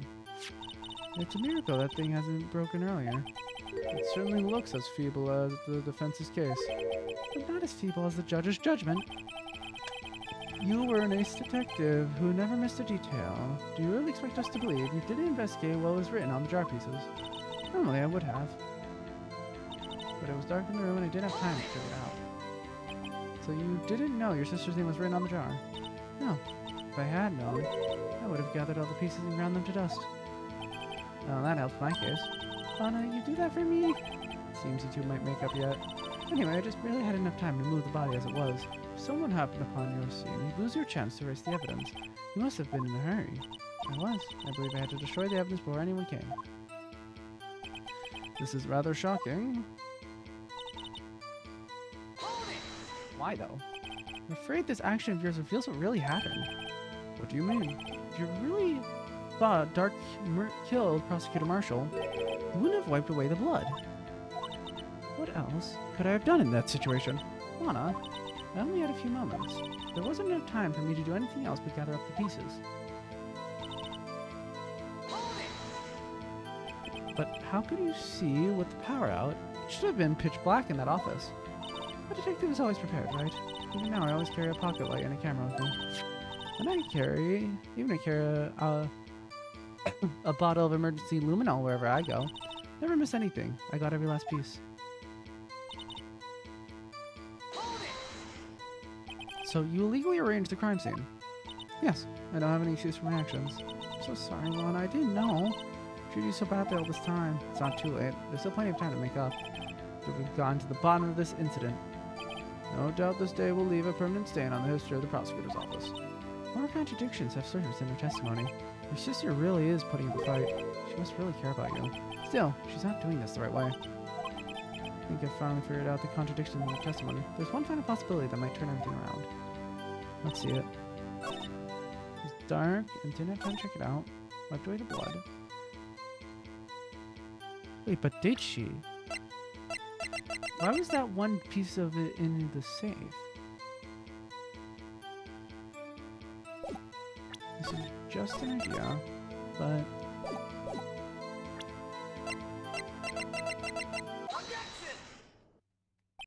Miss Guy, I believe this jar conceals a truth even you were unaware of. What? We found the last piece of the jar in Chief Garn's safe. In Chief Garn's safe? But how? I knew it. She really didn't know. There's something even more disturbing about that final piece. There was still blood on it. But the witness just testified that she gathered every last piece and wiped the blood off of them. Yes, which leaves us with only one explanation. On the night Prosecutor Marshall was murdered, you were not the first one to show up on the scene. Chief Gaunt got there before you. But couldn't the defendant have simply missed a piece? I'm afraid that's unlikely. Pieces are too big for anyone to miss, let alone an ace detective. That may well be, but everyone makes mistakes. Even I once wasted an entire day looking for my dentures. They were in my mouth all along. Huh, can you believe that? Yes. Have you forgotten, Your Honor? When this witness arrived at the scene, the jar was already broken. Oh, that. There's no way a name could have been written on a shattered jar. Another person discovered the scene prior to the witness. I hope you're not implying this person was Chief Gaunt at the time. He was looking for Dark downstairs below. The question is, if he did arrive there first, why did he hide the fact for 2 years? Well, Your Honor, can you answer that? No. No. No.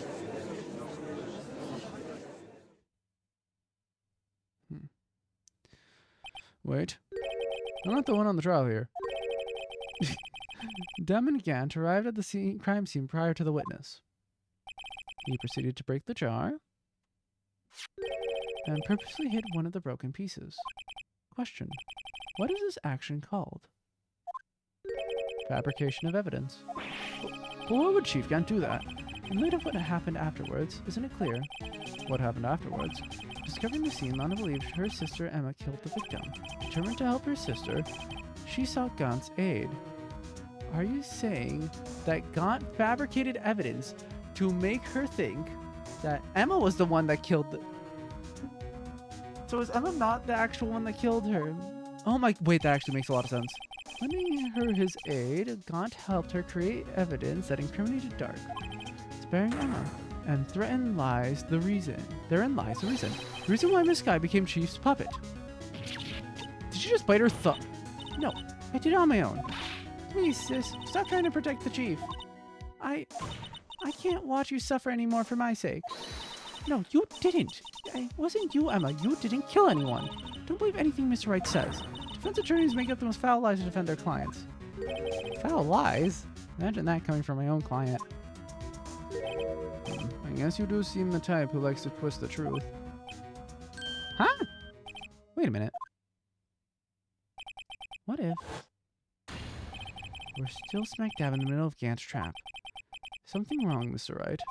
Lana. Maybe right after all. What do you mean, right? So, you do tell foul lies then, Mr. Wright? Miss Sky, please testify once more. But, if evidence was fabricated behind your back, then Emma's accidental killing of Prosecutor Marshall might also be a lie. But, I do remember knocking over Mr. Marshall. Miss Sky, if you will. I can't. There's nothing to be afraid of anymore. This cross-examination may not change a thing. However, there is a possibility that it will, if you tell the truth. Very well. I'll testify about what I really saw. All right. The witness may testify once more for the final time. The actual crime scene. When I arrived, I found Mr. Marshall's body impaled on the suit of armor's sword. Emma and Dark were lying unconscious on the floor nearby. When I saw what happened, I thought she did it. That's why I erased all the evidence that linked her to the murder. I had Chief Gaunt help me remove the body from the sword and carry it. But if it all really was a fabrication, Emma might still be innocent. Unbelievable. The body was impaled on this armor's sword. You were the only one who saw that. If only you had proof. Actually, I do have proof. Huh? I gave it to Mr. Wright just this morning. What? To me? It's a picture I took of the crime scene. I encountered it. I thought it might be needed. But I don't remember receiving a picture like... Wait, no. What? No, what you gave me was the files. Lana must have known. See, Mr. Wright? She really does have faith in you.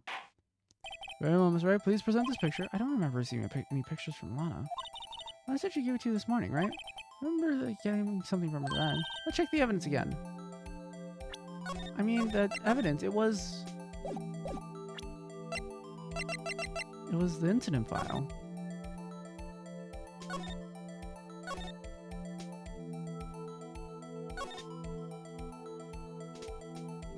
There's no picture here.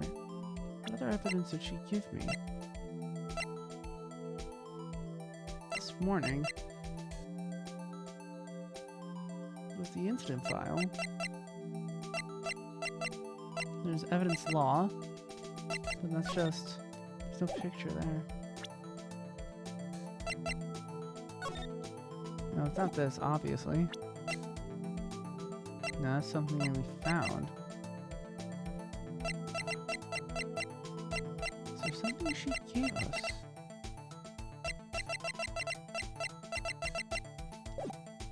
There must be a picture in there somewhere.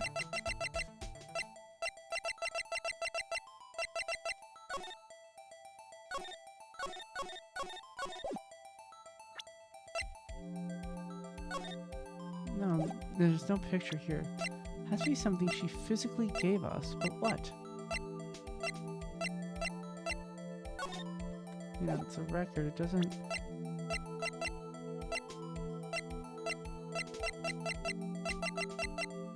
None of these are things that she gave us in the morning. I mean, we got this just now. Oh, now we can.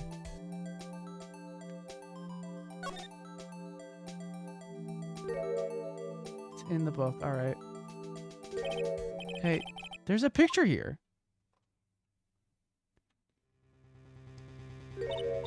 Oh my. This is the actual crime scene. No other detectives saw the crime scene like this. Because I contacted Criminal Affairs only after I had rearranged everything. Mr. Wright, the piece cut out from his vest, could that be the cloth we found inside Chief Gaunt's safe?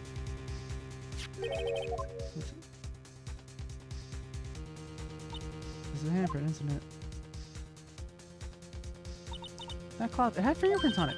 Whose fingerprints? Those must be the real murder. What? But those fingerprints, they're yours, Emma. Why are your lips turning purple, alright? Anyway, let's begin with our cross-examination. As long as you tell the truth, we should be able to flesh out the real murderer. Very well, the defense may now begin its cross-examination.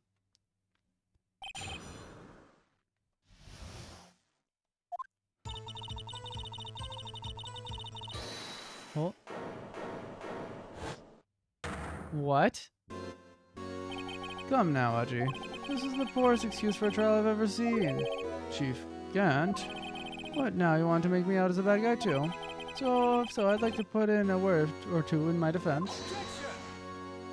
I'm afraid it's too late for that. What? You already declined to testify. That means you forfeited your right to make statements of any sort. This must be that risk we were talking about earlier. Just sit back, relax, and enjoy the sound of the noose tightening around your own neck.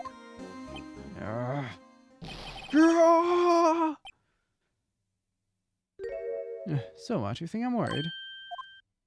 Sorry to disappoint you, but I don't need to make any statements. What do you mean? The evidence will do all the talking for me. Even if I can't testify, I can still present evidence. Yes, that's true. Wait, you mean you still have some conclusive evidence? No, I don't. But someone does. Someone? So, what's your excuse, Righto? Eh? Why have you been keeping quiet about it? You have something to show us, right? Something that proves who knocked out conclusive evidence that leaves no room for doubt. Ah, shit. If I showed this piece of evidence now, Emma was sure to be made out as a murderer. Mr. Wright, if you have any evidence...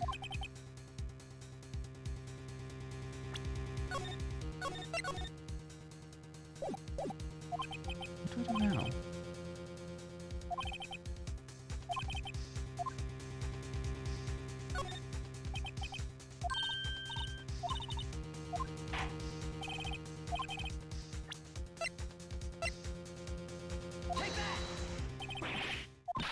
Why not?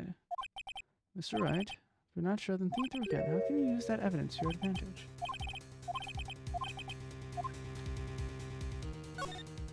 I need to be able to... Alright.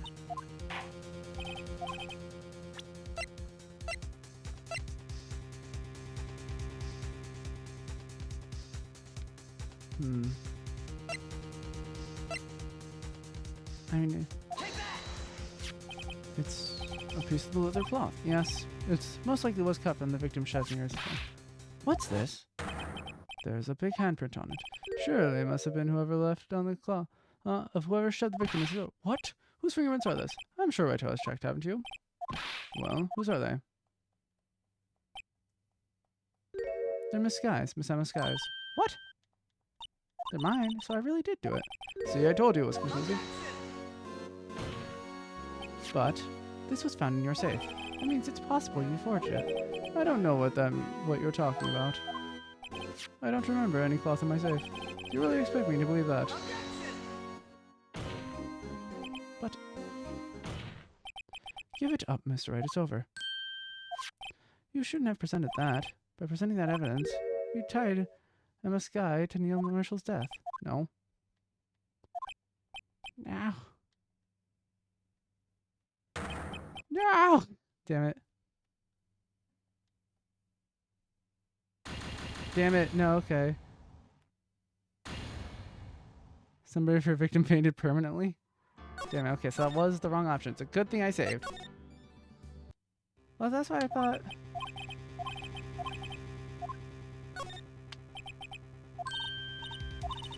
So it has to be evidence, not the cloth. I thought it would be the Board of Inquiries. So it has to be different evidence that's relevant. What?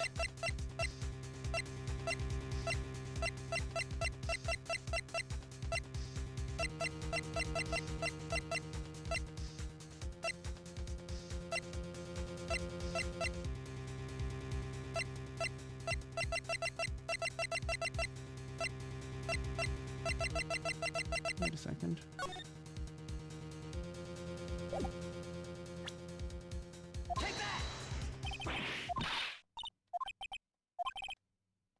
You can use that evidence to your advantage.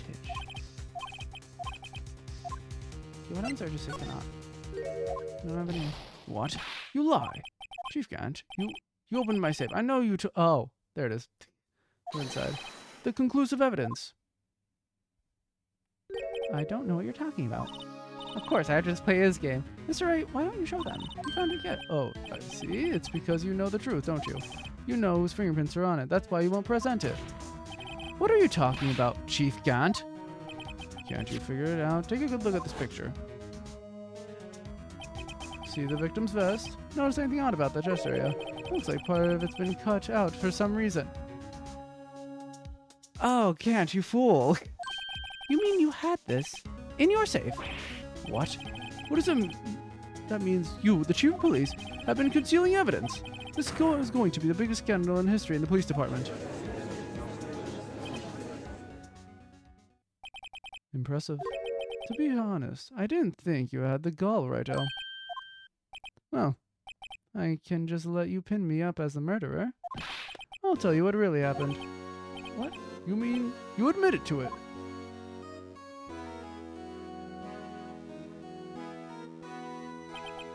I was the first person to arrive at the crime scene that day. Then it occurred to me that I could use the situation to control Lana. So you really were manipulating her. I knew Lana. If I made it look like the blame lay with her sister, that was when she saw the scene. She would ask me for my aid. So you assisted Miss Sky. I told her to arrange all the evidence. I had her plant the knife tip in the victim's body and move the body across the room. And I ended up using that evidence to get Joe Dark convicted. When I tampered with the crime scene, I hid 2 pieces of evidence. This was before Lana arrived at the scene, mind you. 2 pieces of evidence. You mean those items in your safe? But why? For insurance, of course. Insurance? I was sure my plan would work, but it's always best to be prepared for the worst. I wasn't able to let anyone blame me for a murder that girl committed. You mean you were calculating that far ahead while forging the evidence? What do you take me for, a fool? I didn't make police chief by dumb luck. See this jar fragment? I had the most legible part of Emma's name. I didn't expect Lana to go and wipe the blood off all the pieces. But if you fabricated all the evidence, what's to say you didn't fabricate the message on the jar too? Ho ho ho. Some people just don't know when to quit, do they? That's why I kept 1 more item for insurance. You mean that piece of cloth? Come now, Righto. Cough it up already, I know you have it. What are you talking about, Mr. Wright? So you admitted to it, Chief Gant, that you were hiding the cloth to cut off the victim's vest in your safe. Yes, I admit it. Didn't want to have to do that, being chief and all. But it's a lot better than being portrayed as a murderer. Well, Mr. Wright, what do you have to say for yourself? Just a moment ago you said you didn't have any pieces you could provide. Foolish movement, Righto. You should have shown it then before it was too late. Been a long battle. But the moment of truth has finally arrived. As long as I don't mess up here, victory's mine. I mean, I already admitted that there is. Your Honor, I do have an evidence to present now. Will this work? Mr. Edgeworth, your opinion, please. I think Mr. Wright's humor has improved at the expense of his defense. Damn it, alright.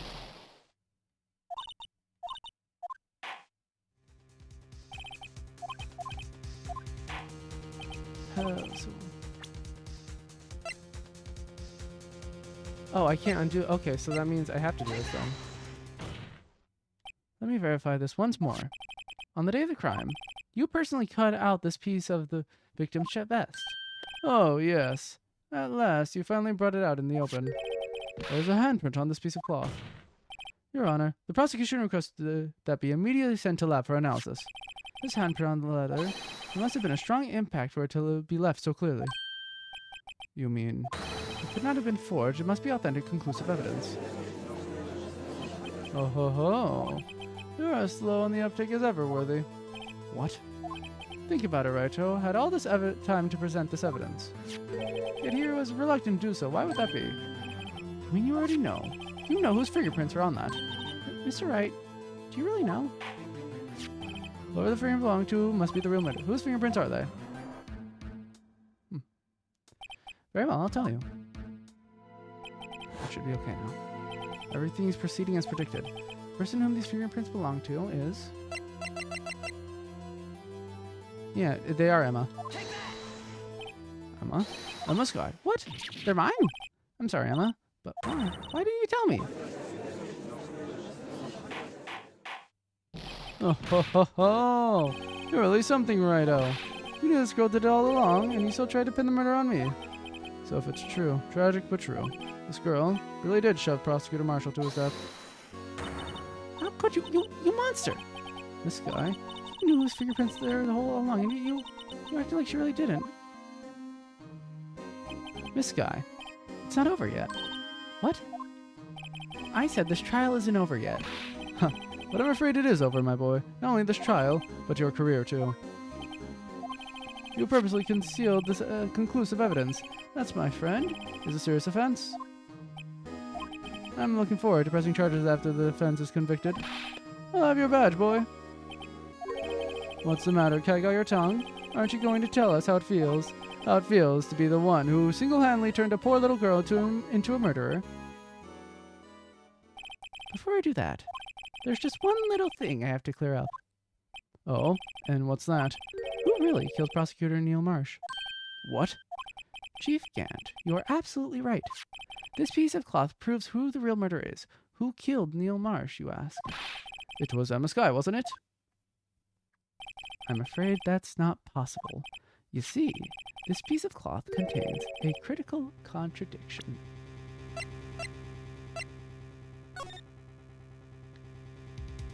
There's nothing in the back. What? A contradiction? What is this fool babbling about?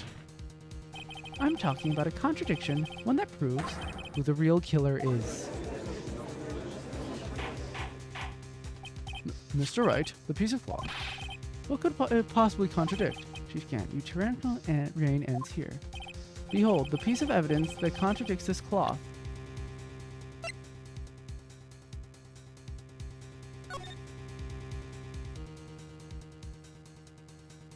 I'm so confused. What is the evidence that contradicts the cloth?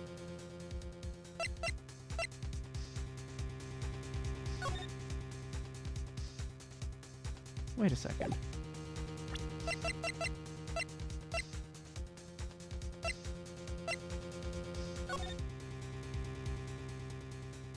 Oh my god. I'm a fucking idiot. How did I not realize sooner? Yeah, the shape is different. And what exactly is it supposed to be? This is the picture this guy took. Take a good look at it. See what the piece of his, where the piece of his vest was cut out? Yes. There's no blood on it either. And so shirt is showing underneath. It's hard to make out with all the blood on his vest. Exactly my point. His chest is soaked with blood. That's only natural. His lungs, no doubt, were punctured, blood poured out of his mouth. Oh, but that piece of cloth. Wait. There's no blood on it. Since Emma Skye's fingerprints are on the cloth, there's no doubt that she shoved the prosecutor aside. However, Mr. Marshall was not impaled on the sword at that time. No, that...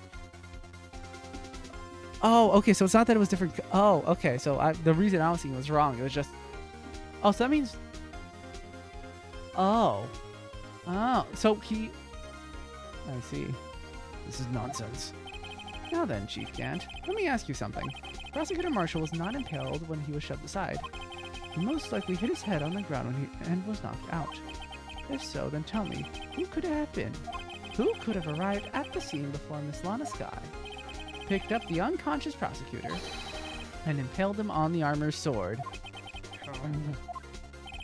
Then, to make it look like Emma was responsible for the prosecutor's death, said the person proceeded to write her name on the jar with the victim's blood. A jar that they then broke on purpose to leave behind a clue. And make Lana believe her sister did it. Remember what you admitted only moments ago? That you personally cut out this bloodless piece of victim's cloth? Ironic, isn't it? Through the very act of creating insurance, you proved that you were the actual murderer. It's finally all over. Objection. Oh, he's oh, that was close, right? Oh, you almost had me. Sorry, but you'll have to do better than that. I refute your allegation. What do you mean you refute my allegation? You see, that piece of cloth is illegal evidence. Order, order. What nonsense is this? Illegal evidence cannot be used to convict a suspect. Remember, Oji? Really, you're all right here. Conceal that piece of cloth.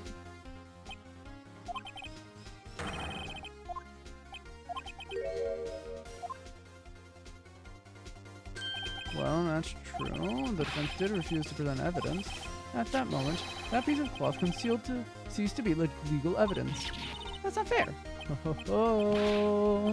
Did you actually think you could best be in court? Looks like the last laugh's on you, son. I'm afraid Mr. Gaunt's claim is legally correct. Well, Mr. Edgeworth? True, legal evidence cannot be used to convict a person, assuming, of course, that the evidence is indeed illegal. Well, Mr. Wright? It seems at last. The time for me to reveal my plan has finally arrived.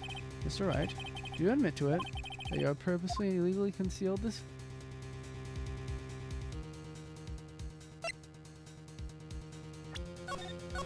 I'm not taking any risks, but I'm pretty sure. Yeah, I did not. I admit, I refused to present it at one point. Aha, so the evidence is illegal. No, it isn't, Mr. Gant. Huh? It's not that I didn't present evidence. It's that I couldn't. What do you mean you couldn't? There are certain procedures involved when presenting evidence. No, Audrey, don't listen to his lies. He's nothing but a coward. You can't really believe. There is only one issue left to be resolved in this trial. Is this evidence legal or not? Very well, let us settle this once and for all. Earlier, you refused to present evidence. If you can prove your conduct was not in violation of the law, then do so now. Finally! This is my proof, Your Honor. Evidence law. What's this? I've done my homework too, Chief. Indeed, Emma Sky's fingerprints were on this piece of cloth. However, at that point in time, this was merely a piece of cloth, nothing more. What? You see, it's written right here in this book. The second rule of evidence law. Rule 1. No evidence shall be shown without approval of the police department. I found this piece of evidence myself inside your safe.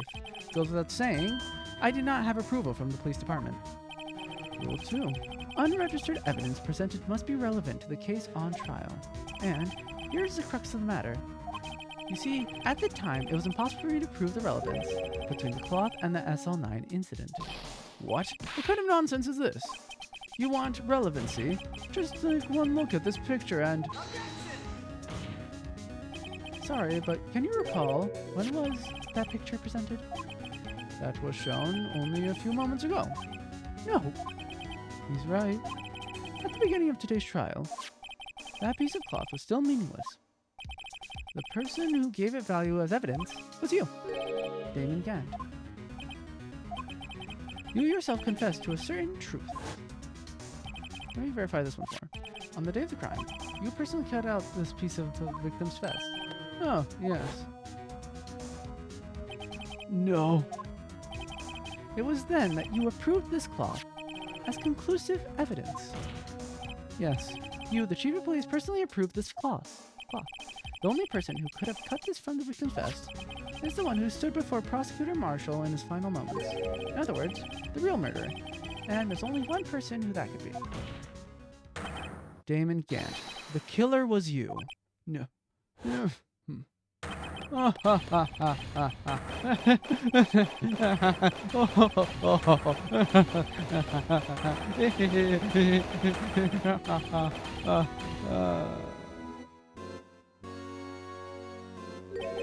knew I should have gotten rid of him. That good-for-nothing scum. For 2 years he's been snooping around the apartment, trying to get something on me. Crimes are being committed every day, yet he insisted on hounding me. Well, your crime wasn't exactly petty. He wanted to reinvestigate the case. He recruited Angel Star, then convinced Bruce Goodman. Detective Goodman? Yeah, that's right. If the evidence is transferred, I'll lose my only chance to find out the truth. Please, you've got to help me. Goodman turned him down, as he ought to. Still, Jake Marshall didn't know when to quit. He stole Goodman's ID card and tried to take the evidence. Goodman came to me that day. He wanted to file a lost item report. I went with him to the evidence room, and all of a sudden he decided to speak out. What are you talking about, Goodman? Can you please reopen the investigation, Chief? You can't transfer the evidence out. There are too many questions left unanswered.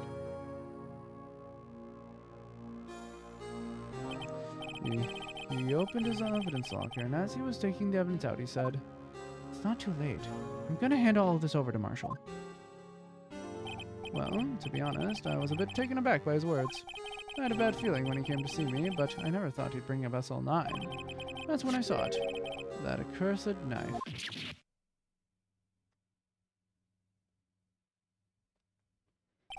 I couldn't just pull it out. Doing so would have only led to more blood, making it near impossible to hide your crime. Even so, the blood was just pouring out. I didn't know who might stumble in, so I hurried to wipe it up. I was worrying so much about the floor, I didn't realize my fatal mistake. The bloody handprint. Detective Gumshoe's locker. I used to be known as the crime computer, but everyone has to start somewhere, I guess. I was too nervous. I had no business doing any of it. Then you put the body in my car. Oh, I'm sorry, I couldn't think of any other way to move the body. I broke your trunk, but what's the big deal? You make a lot more than us detectives ever will. Yeah. Leaving the prosecution's car aside? How? How could you get Miss Guy involved in all of this? Well, she had as much to lose as I did if the truth came out. So you took the evidence from Detective Goodman's locker. I felt bad for having to do it. Also didn't have time to pick and choose what to take. So, you left the jar fragment and the glove. Yeah. Looks like I was better off being an investigator of crimes than a committer. They all did their best to get in my way.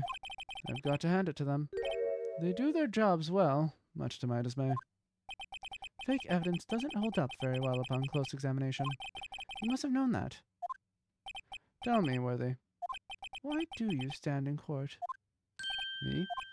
You despise criminals. I can feel it. You and me. We're the same. One day you'll understand. Oh, believe me, you will. You're just one man. You'll see what it really takes to bring them down once you try to go it alone.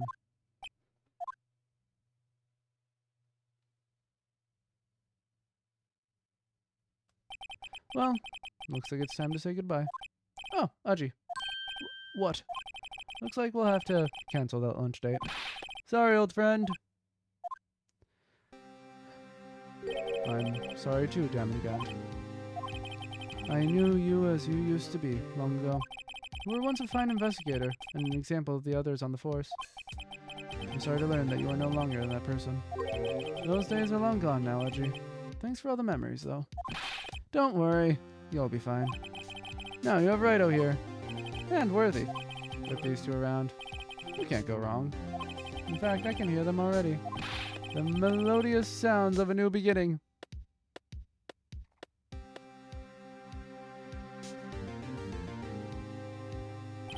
There are two things I want you to understand. Yes? First, your sister never hurt anyone. Second, Damon Gant betrayed you from the beginning. You see, Miss Sky, you no longer have any reason to keep silent. You're right. When this trial is over, I'll tell everything. All that I've done these past 2 years. From the time I had Gant help me forge evidence up until today. So, it seems all the questions raised in this trial have been answered. I'm sorry, Miss Sky. I couldn't get you out of all your trouble. My. What high standards you have for a rookie. I can see why we had thought so highly of you. Who knows? A few years from now, you just might make it to the top. I owe you my thanks, Mr. Wright. Miss Sky. And to you too, Mr. Edgeworth. You've suffered every bit as much as I have over these past few days. Believe me, I know how much of an ordeal it's been for you. It was nothing. Liar. I was worried the pressure might break you. And yet, you rose above it all and guided Mr. Right to victory. You've done well, Mr. Edgeworth. Stop it. I only did my job. Edgeworth does not know how to take compliments. In light of this case, it seems a good self-examination is in order for all of us. This guy? Yes, Your Honor. You are innocent of murder. However, although the chief blackmailed you, the fact is you still acted as his accomplice. Trial will be scheduled for these crimes at a later date. Yes, I understand, Your Honor. Is there something amusing about all of this? Why are you smiling? It's been a long time, Your Honor.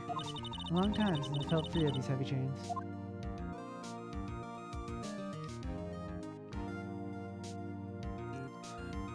Well, this trial has gone on far too long already. Regarding the charge of murder, this court finds the defendant, Miss Lana Sky, not guilty. Yay! Shut the fuck up, wifey. So, this court is adjourned.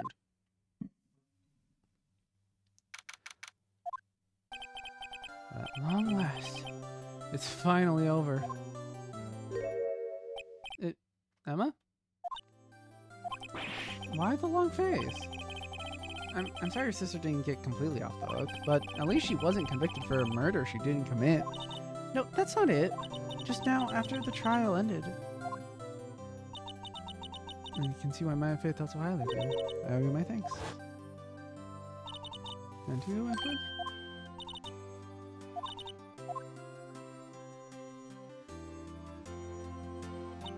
You know, I did my best too, but Mom didn't say a single word to me. Nope, I'm not intruding on anything, pals. No. Yes, I am. I'll come back later. Gumshoe, what is it? You're not doing this on purpose, aren't you? Making a detective run around while on duty? And on top of it all, if you call me here, I've seen happier people at funerals. Gumshoe, this is the third time I do this. It's a rule of threes. You gotta do it different this time for the joke to land. Hey, line up, pals. I'm only kidding. Oh. Are you here because of my sister again? Nope. Not this time. I came today because of you, pal. Me? Yeah, that's right. I thought you'd like to see something. Lana! Should you be doing this? She's still under arrest, you know. Well, I won't tell if you won't. I owe you an apology. It's okay, sis. Don't worry about it. That day 2 years ago... Huh? Was the first time in my life I ever panicked. It was all I could do to keep myself from screaming. All I could think about was keeping you from getting wrapped up in that mess. Sis, I asked Aunt to help me cover up the truth. I thought I was doing it for your sake. But now, I realize I was wrong. I changed after that day. I had to. It was the only way I could make it through the past 2 years. I knew how much I was hurting you by distancing myself, but I couldn't bring myself to tell you what I did. I was scared. Scared that you'd look at me with those eyes of yours. I was scared of how you'd react if you knew. But sis, you were only doing it for me. No. Huh? I turned my back on you that day. In hiding what I believed you to be the truth, I was deceiving you. Sis, I'm such a fool. It took me all this time to realize it. Emma, I'm so sorry. But sis, you don't have to apologize. I'm happy now. You're happy? Of course. You know, sis, I always knew that one day you'd come back. And now you have. Oh, Emma. You dumb fuck. Aw, and they're hugging and shit. No one can change the past. The only thing we can do is strive to make up for our mistakes. Why must we wake up for our mistakes, you ask? Because, in doing so, we can find the way back to our rightful path. And it is from there that we can move on toward a brighter future. At least, that's what I felt watching those two sisters make up. Mr. Wright, Mr. Gumshoe. Hey, cool and all, but an apocalypse is happening soon. Phoenix Wright, you now have to defend your new client is being charged with causing the apocalypse. Now defend them. Mr. Wright, Mr. Gumshoe. Me? Thank you both for all that you've done. I'm sure we'll meet again someday. Isn't that right, Edgeworth? Edgeworth? Stop hiding and come over here.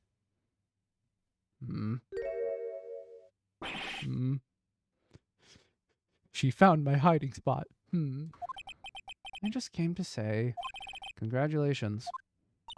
Thank you. Thank you, Edgeworth. Right. Well, I'll be going now. Mr. Edgeworth, I hope you don't blame yourself for what happened. We were the ones who acted corruptly, not you.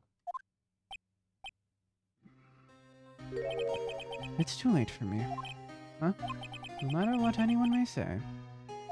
I realize today that I can't correct my mistakes. Mr. Edgeworth?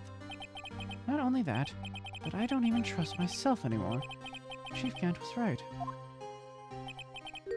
You criminals, I can feel the same. You and me, we're the same. One day you'll understand. Oh, believe me, you will. You're just one man. You'll see what it really takes to bring them down once you try to go it alone.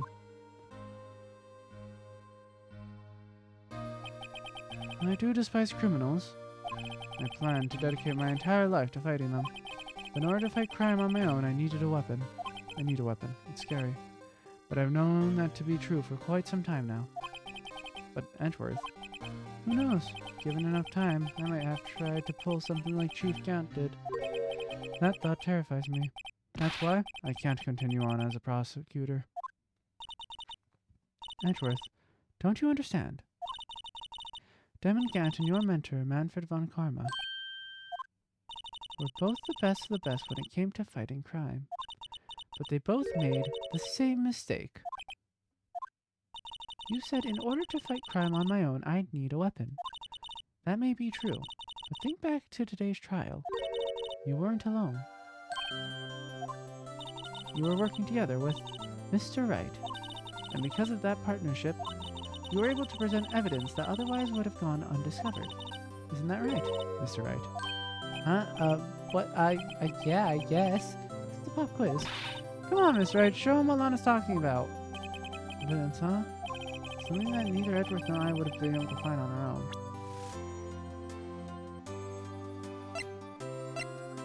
Oh.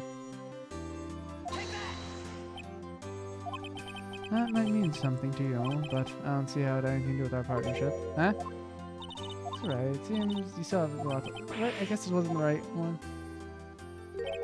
It's time for me to... Oh, it wasn't the right... Wait, hold on. What was the evidence? Oh. Oh, I'm fucking stupid. Can I get a do-over? No. If you'll excuse me, there are still some loose ends where I'm going to take care, Chief Prosecutor. Was that bad? Edgeworth, what will you do now?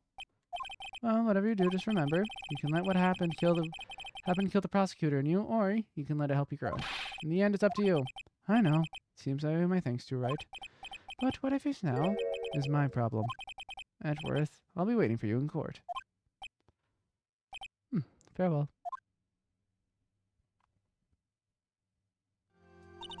I'd better be going too. Okay. Well, I'll be by to visit you soon. It seems we both have a lot to learn and catching up to do. Yeah, this is a little something for you. Scientific investigation? It's the first book I ever bought. Study it well. Thanks, sis. I will. Why is that animation so slow? And so, another case came to a close. As for the sisters, I have faith that their lives have only just begun.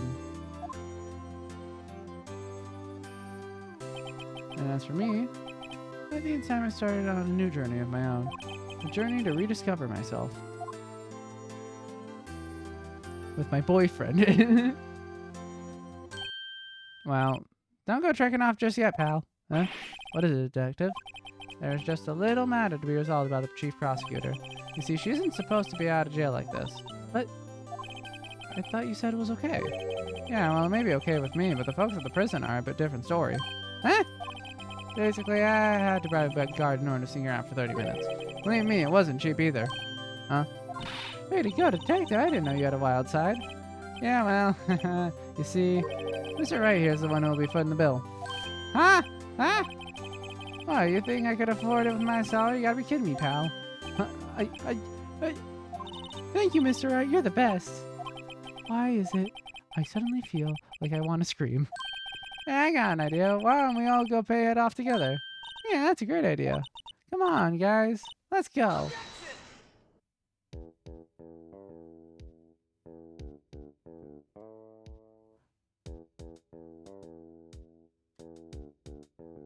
Do they do this every time? I arranged for a friend of mine in Europe to take care of Emma. I hope she'll be pleased to study under a top coroner. As for me, this affair has pretty much ended my days at the prosecutor's office. So I'll manage to make my way back to the field somehow. Then I'll be able to investigate crimes together with Emma.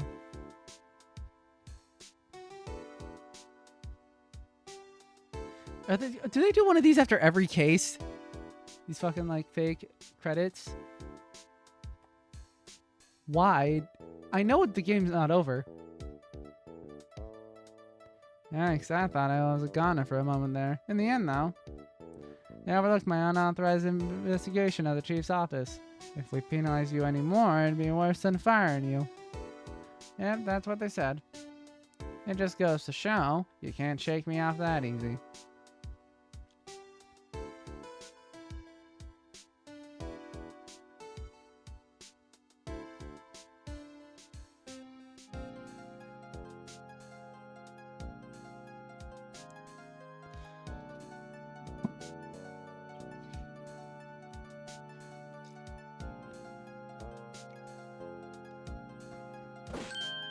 My new mission is to guard the main entrance and take care of Billy. Can you believe it? I've been demoted to a security guard. My partner's keeping an eye on the entrance for me today. I'll show them, though. Someday I'm gonna make detective. Yes, sir, and then I can be just like that Dick Gumshoe. Is Billy the cactus?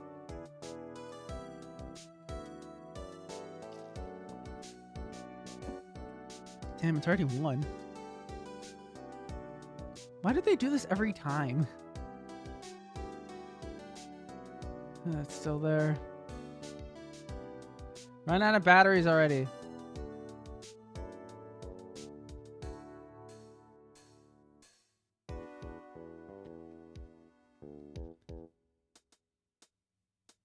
Oh, thank God. You know what? That was worth it. That's worth this whole credit scene. It's worth having to sit through all these end credits.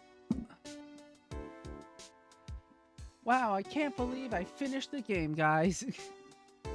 What is it? Can't you see I'm having a showdown with a steak lunch partner? Star managed to sneak this into me. She's seeing one of the guards, it seems.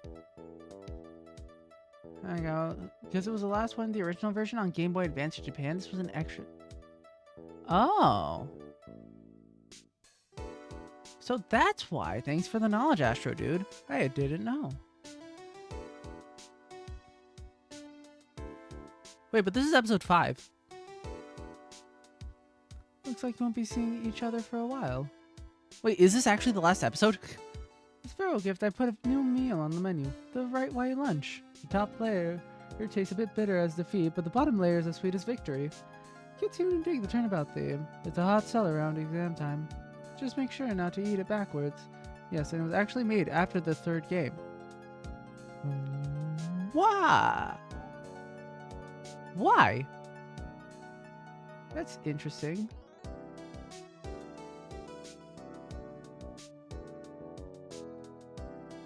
Actually, no, I think that makes sense. Because I'll never forget what the young defense lawyer said after the trial. Let's see, what was his name again? Mr. Left? Anyway, he said he's been doing something or other for, how many years? Anyway, I've got another trial to get to, so I'd better be... Huh? Oh no, I forgot my gavel. Sorry, gotta go.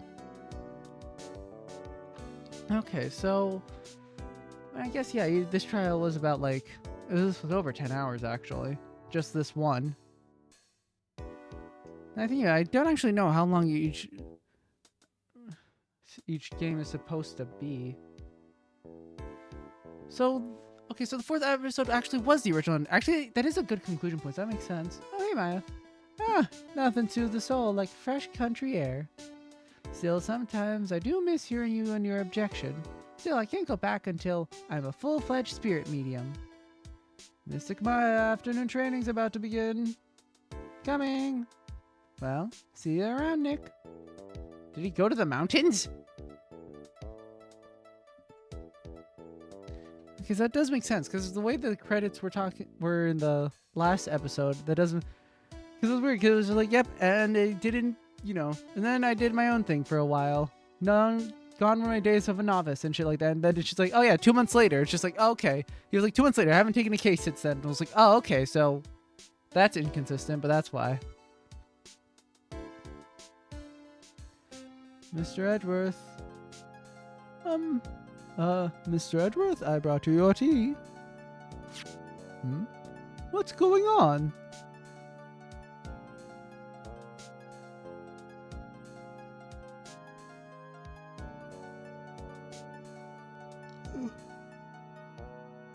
Okay, so it really was the first game, huh? Man, I will say with certainty, though, this trial was definitely the biggest pain in the ass out of all of them. Game 3 released on GBA in 2004. This episode was released in DS port in 2005. Wait, all 3 games were on the GBA? All 3 OG games were on the GBA? I didn't know that.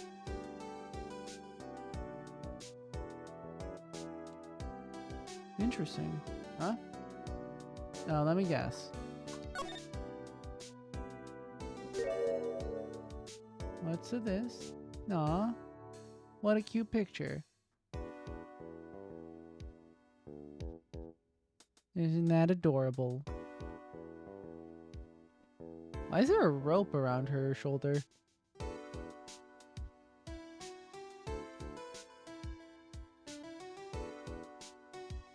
Cleared episode 5. Rise from the ashes. Okay.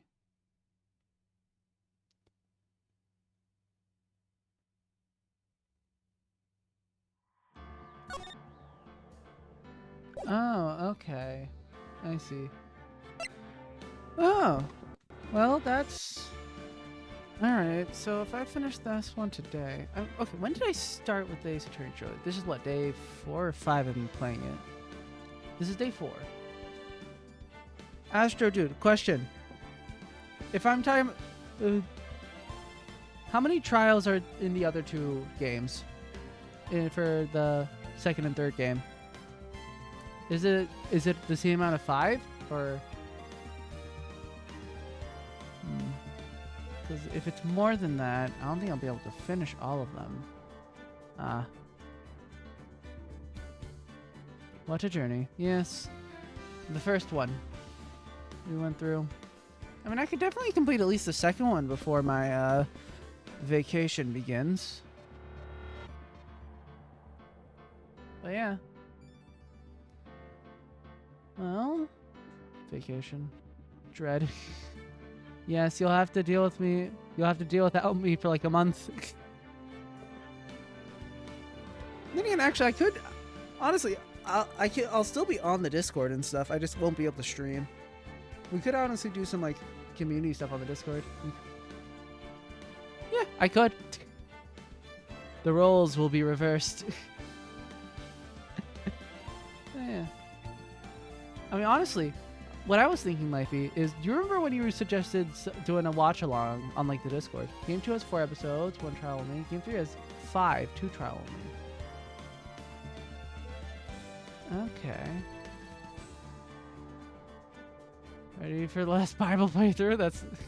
Yeah, alright. Thanks for the info, Austin. Astro, I mean.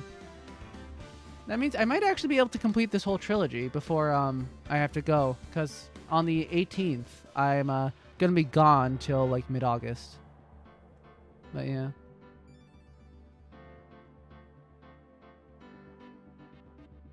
But yeah, I could definitely do I was definitely thinking we might be able to do like watch-alongs in the Discord. Like as long as it's something that I can do on my stupid Apple laptop. You can watch me. That too. That is another possibility. But hooray! Yippee! I completely forgot I had the soundboard. What else do I have on this? I don't remember. Of course. What about this one? Makes sense. All right. Well, what's this one? Size matters. I forgot about that one.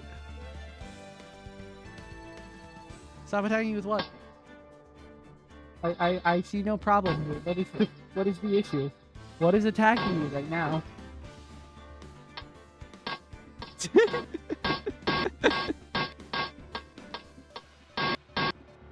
The last Bible. I guess this is the sound of the last Bible hitting your skull.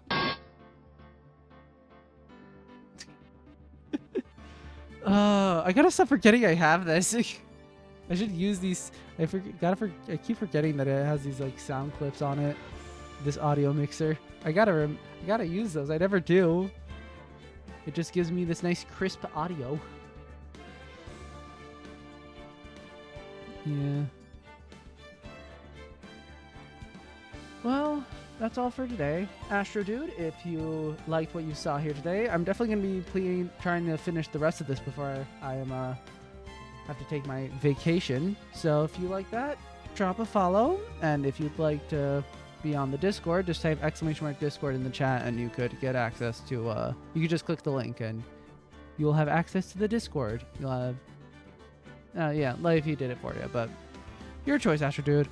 Actually, he might already be gone. Oh, no, he's still here. But yeah, I'm going to be calling it here. It's late, and I need to sleep. That is something you'll have to do on your stream. But yeah, that's going to be all for today. So with that...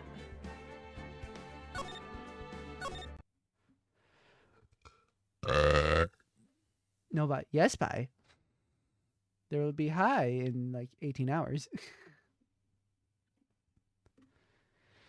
That will be all for today. Maybe. Wait, now that I think about it, I still can't believe I got done with 3 trials in a day. All right, but yeah, that's going to be all. I need to go to bed. Bye-bye. Good night. Rest well. Astro, Lifey. So long.